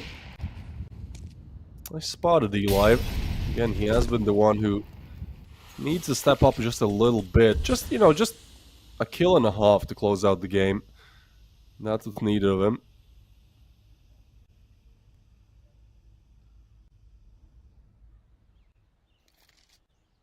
Ducks under jungle. I mean, he could kind of work as a sidekick where he just activates and goes for the refrag if E-Live is... Mikey, excuse me, is able to draw attention to him. Then, meanwhile, Topa is clearing this. There's nobody home, and Passion UA going for the execute. The read is wrong from Dynamo Eklat, and it does seem like the 11th is very close, especially as Toppa now finds that frag. One more player to be scouted out. Here's Eli who has tucked away to Palace. Surely this is expected. Wow, Kvem, I think that was a insta 90-degree flick. NBQ and Vidor still find 2 though. Somewhat of a competitive round. Nice shot by Kvem again. Has been the difference maker time and time again, especially on Ancient. And here he arrives. Zero Fix helps, and Forsey on to save. The lack of a kit made it tricky, but whilst that that AK was still alive, it still felt plausible. Crazy round that, yeah, would have been quite a sort of kick in the nuts if Eklat had actually converted right after all of this for Passion UA to beat the buys, to put themselves in a position where they're teed up for round number 24.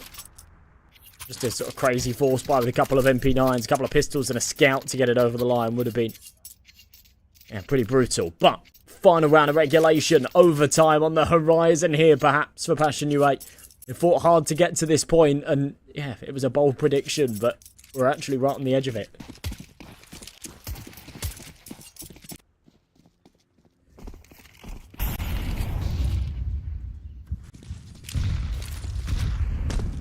New level drop the nade. Passion UA, it feels so close, especially after how Ancient went. I think they start to believe. So the way how to convert is 3 towards mid and 2 towards ramp. It's an aggressive setup, but Forsey catches the frag on Kvem. That could be big. He has been the difference maker, but you still got to deal with this ramp player. Chilla looks for the refrag, decides it's not the best idea, has to play it a bit more slowly. Bomb to be picked up, and seems to me still mid. Being attacked. Oh, that is huge for Mikey. Has been a little bit silent, but that kill will go a long way in this position. Sometimes goes unchecked. It's a difficult one to look at, and that is just crumbling at the goalpost. You're right next to it. You just need to get it over the line, and this round seems pretty dead in the water. 2v5 required from Zero Fix and Topa.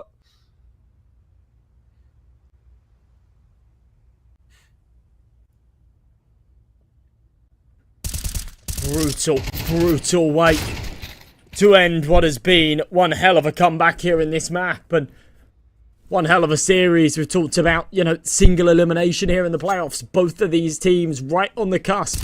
And the VRS cut off for the RMR as well, so this match just had so much weight behind it. And you can't say that it wasn't hard fought. You know, after Inferno and after going into that second map of Ancient, had it just been a 2-0 stomp, you'd say, alright, fine, but yeah, they've played their best at that, and just missing the mark. That is a real shame. Your overtime prediction doesn't come through, which, you know, aha.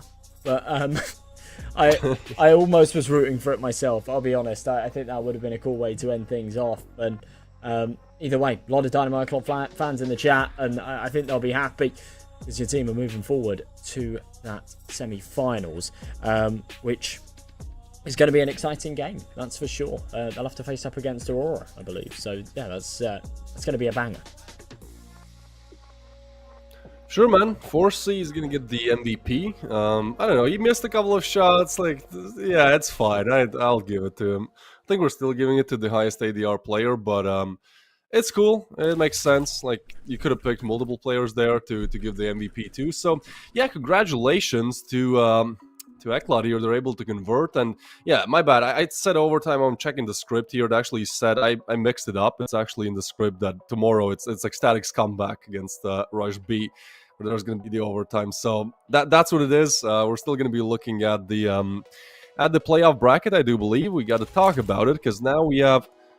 You're fueling the delusion, by the way, with this whole script narrative. You know how many people have seriously spoken to me in the past, like, oh, the casters are in on it. Oh, 3-2 casters are in on it. There's a script, and it's like, I promise from the bottom of my heart. I mean, yeah, I've had people say like, "Oh, the caster is so obvious." Like we can have a chat about this some other time. I have so much to say, but let's just finish this one off with saying congratulations to obviously Aurora and Eklat. Now they've converted. They've moved to the semis. They've secured I think quite hefty prize pool for already being third/fourth if you just don't win anything after this at all.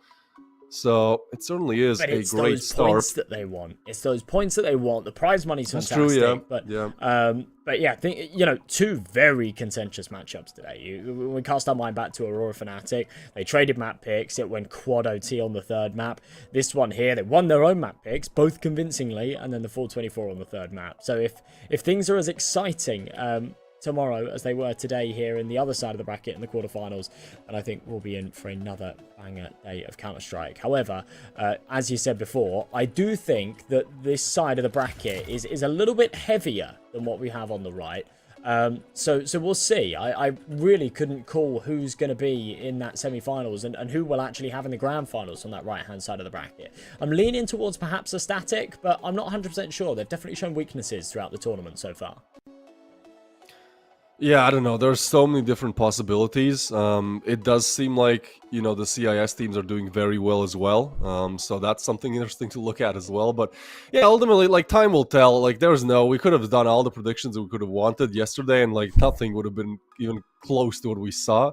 So look, you know, this has been a long day. Two best of threes going the distance of 3 maps. I think we're just gonna take a break, take a breather, return tomorrow with, I believe our game is at 1:30 p.m. CET, starting pretty much the same as today. Again, check Liquipedia, check HLTV. As semifinals will be fully ironed out by tomorrow's evening. And for today, that's gonna be it. We're going on a break.